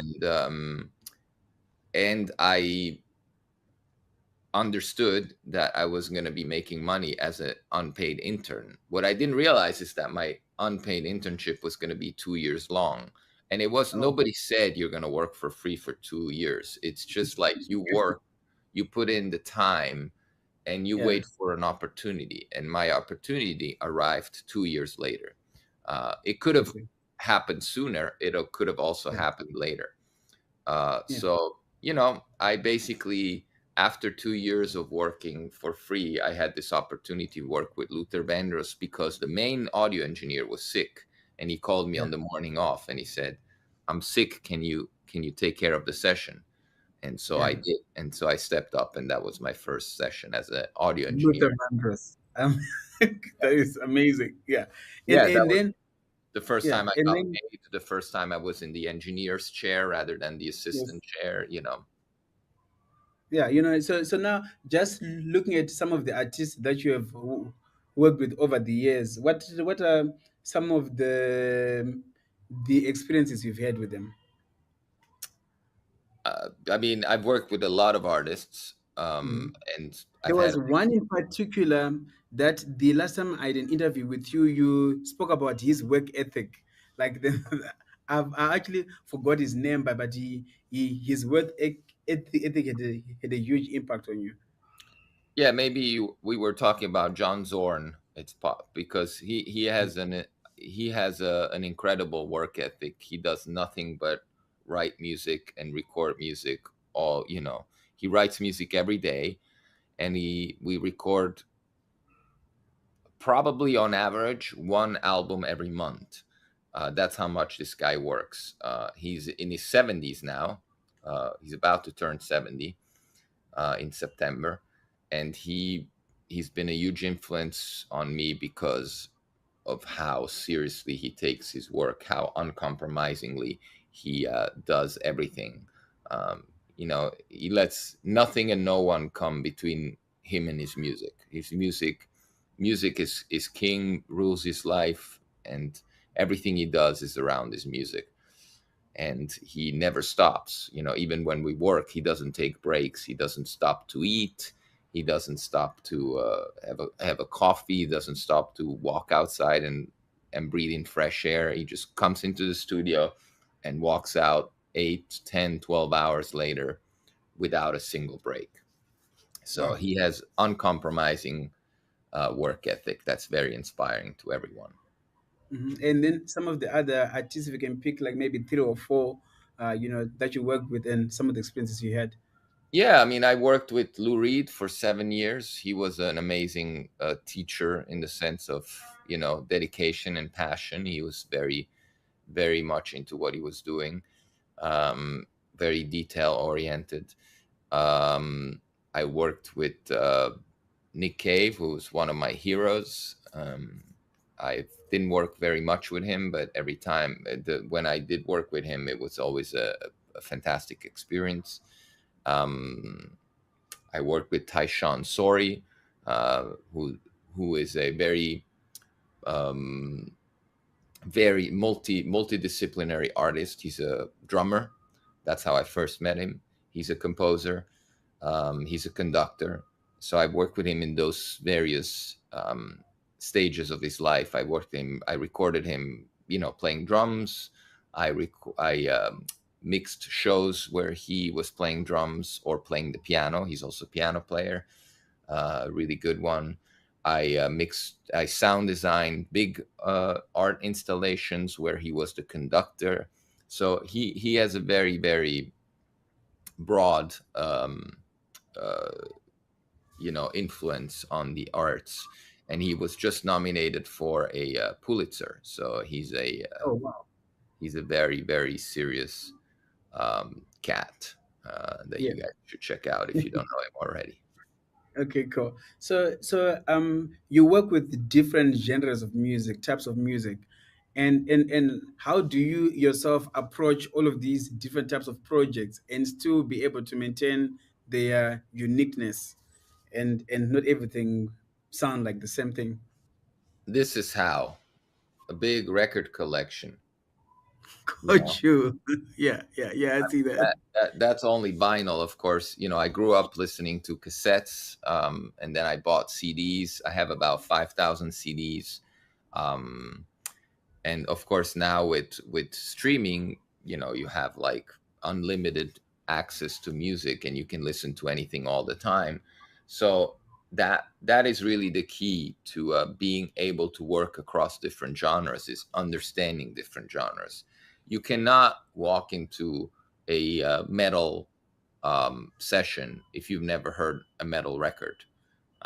You have to know the sounds that these artists are after or are trying to sound like. You have to understand the references. When they say, I want my guitar to sound like that, but I want the drums to sound like that, you have to know what they're talking about. The only way to know what they're talking about, and the only way to give them what they're looking for, is to have experience within the genre. So I work a lot in the worlds of rock, metal, jazz, and classical music. And those are the four genres that I also listen to at home.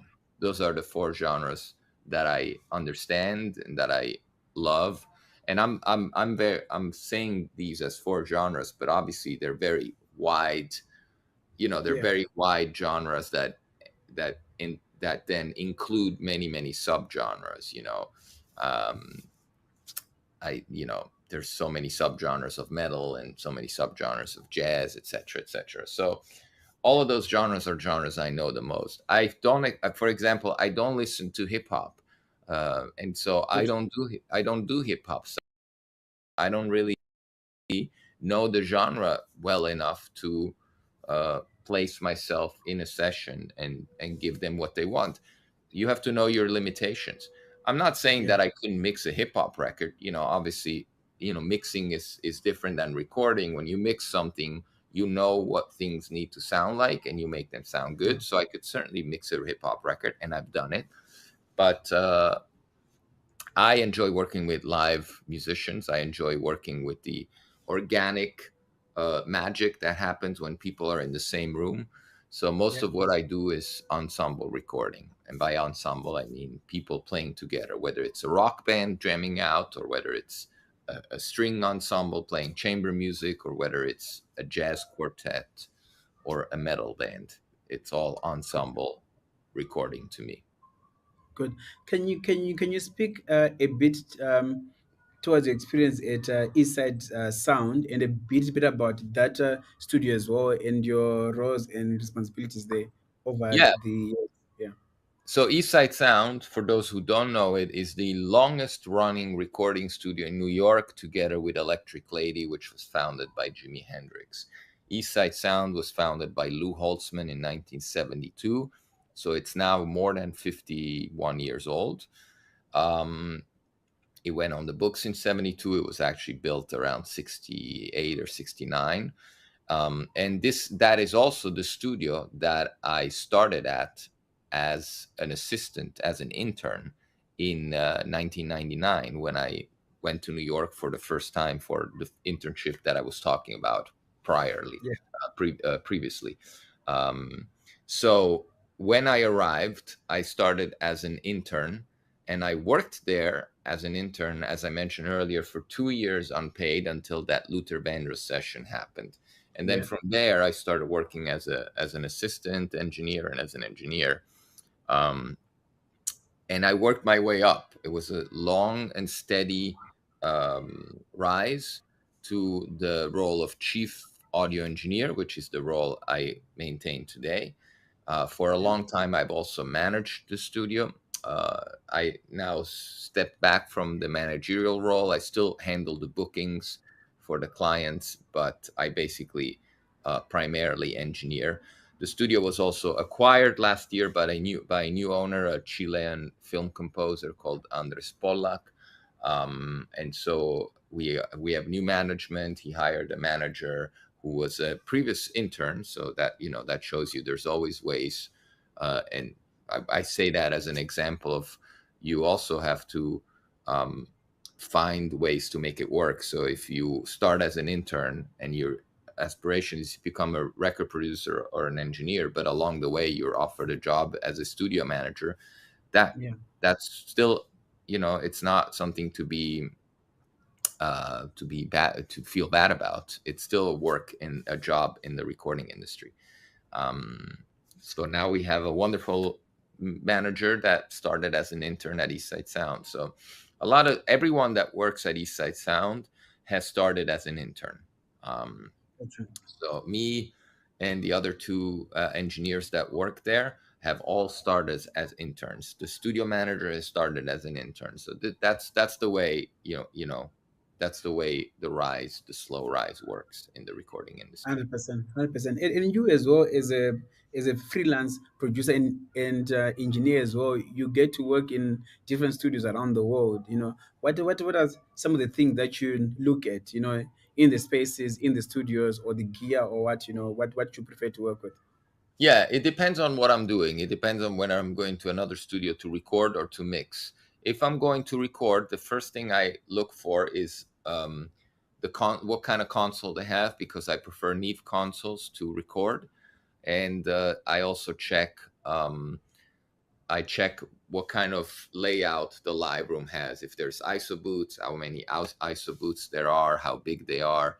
Those are the things that I look at based on the recording session that I need to do. Sometimes, like in the case of Nick Cave, I record everyone in the same room. In that case, we only had the drums isolated in a booth. Other times, with bigger artists like Macy Gray, or by bigger, I don't mean more famous, I mean bigger bands. I recorded in various booths. So I had the horns all in one booth, and I had the drums in a different booth, and I think we had the percussions in a different booth. Everything as separated as possible. It all depends. When I recorded U2, I had the Edge sitting next to me in the control room. I had Larry. I had drums and bass in the live room. I had horns in a booth, and I had Bono in another booth. So it all kind of changes from. But you have to look at the space to decide what works, and choose the space accordingly. Gotcha. And you've been nominated 7 times. Projects that you worked on, been nominated 7 times for the Grammys, and have won 3. What does that recognition mean to you, and also how has that impacted your career as well? I mean, it doesn't. Obviously, it's nice to have those nominations and those wins. It doesn't change the fact that I take everything seriously, and every job, whether it's big or small, I do with the same attention to detail and the same dedication and the same level of seriousness. So the only difference it makes is when you approach somebody.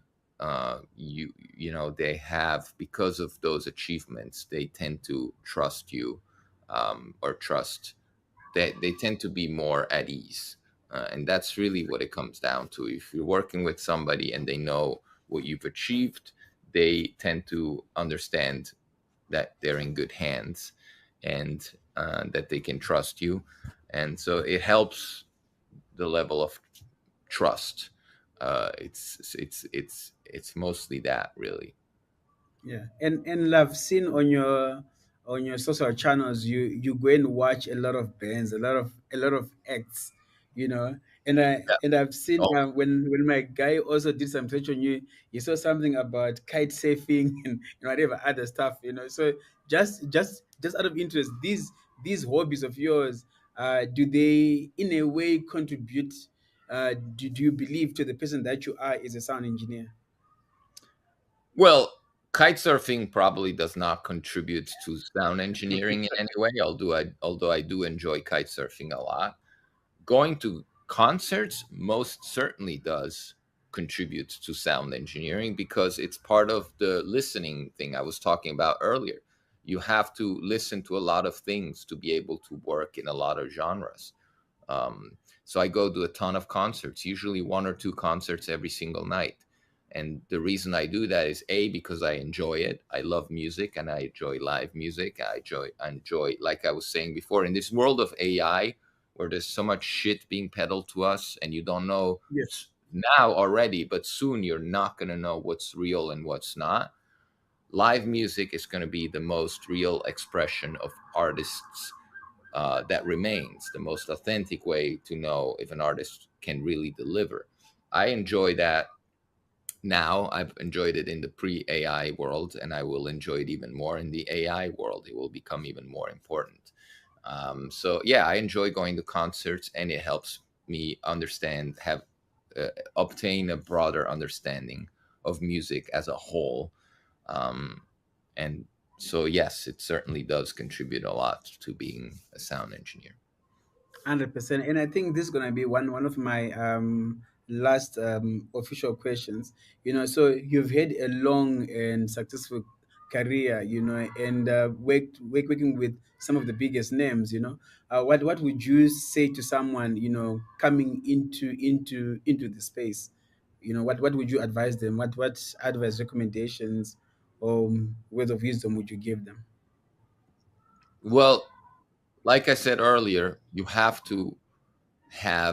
you have to enter this world knowing that it's a very, very hard uphill battle, and you have to be ready for that. You have to have the tools. By tools, I mean the knowledge, but also the dedication, the passion, and the willingness to put in the 10,000 hours. Because without those 10,000 hours, you're not going to be as good as somebody that's put in the 10,000 hours. Um, it's a community, and you have to work within a community. And by community, I mean a community of engineers, but also community of artists. We're all part of the same artistic community. We all hopefully support each other. And it's very important to have that kind of. I'm friends with tons of engineers. It's not a competition, it's a community in which we serve the music. And it's important to do that. It's important to serve the music, but without getting too, you know, philosophical. If you were talking about more down to earth, practical terms, I Yeah. would say have a plan B and do everything you can to stick to plan A, because plan A is hard, and so plan B is there just in case. But plan A is requires a lot of time and a lot of dedication. But if you do it, and if you believe in yourself and you find a way to sustain yourself, then put in everything you got. Like Rick Rubin said in an interview I've heard, he's one of my heroes and inspirations. If you have to sustain yourself doing something, if in order to do your art, and by art you can be an artist, but in my case it's engineering, it's mixing, and that's also an art. If you have to do another job to do that, that's fine. The important thing is not how you make money. The important thing is that you get to do your art. And so focus on that, and then the rest will come. No, 100%. Thank you for that.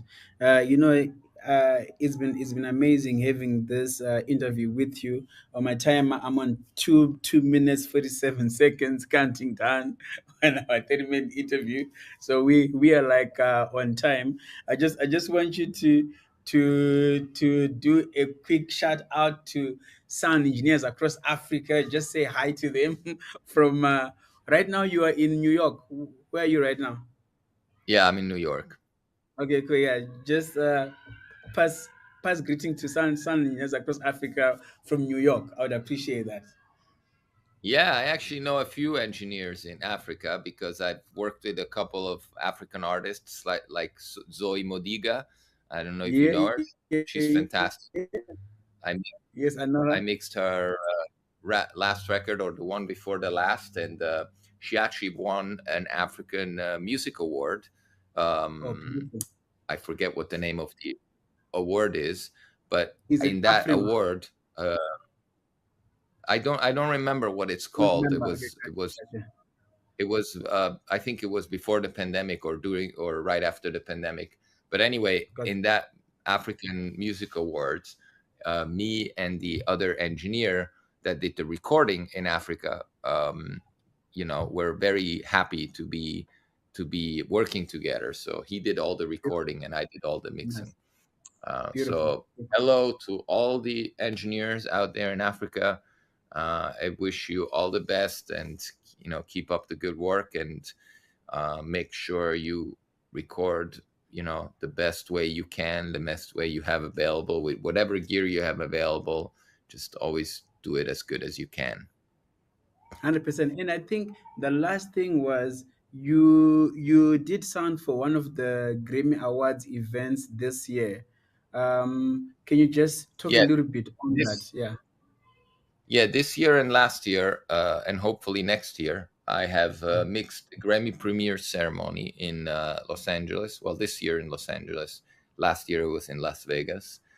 And it's basically the event where they give out all the Grammy Awards, all the categories that you don't see on TV are being awarded. And there's a live band, which is incredible, which is helmed, conducted, and arranged by Cheche Alara, who's an Argentinian composer, conductor, piano player. It's a incredible band that plays, has to learn 90 cues in a couple of days and play them, on a 4 count. And it's a pleasure for me to mix that band. It's a big band. It's 15 or 20 people, I forget, with horns and strings and like drums and percussion, everything.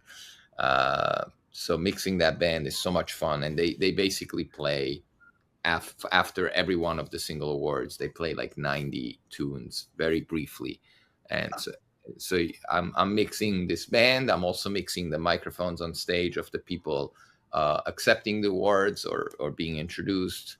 So it's a lot of pressure. It's a lot of work. It's very fast paced, but it's a great experience and really fun to do.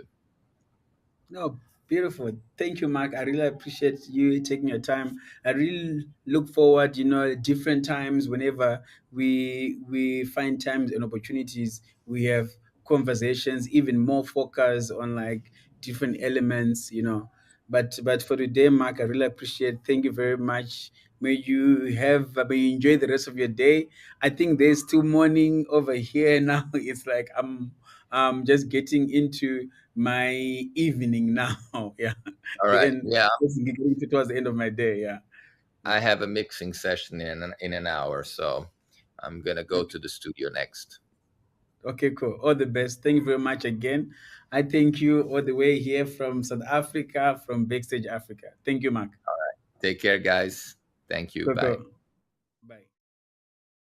Hi guys, how you doing? My name is Remember Chaitezvi. I've been a live sound engineer for the past 22 years, and I'm just excited and so pumped. I'm looking forward to see you in my next online mentorship class on 15 August at 9 p.m. South African time. For you to register for the class, there's a link in my bio on Instagram. You just go to the link in the bio, register for the class, and also join the WhatsApp group, because in the WhatsApp group, I give updates for any other classes. So I'm looking forward to see you on 15 August at 9 p.m. South African time. Thank you very much. Bye for now.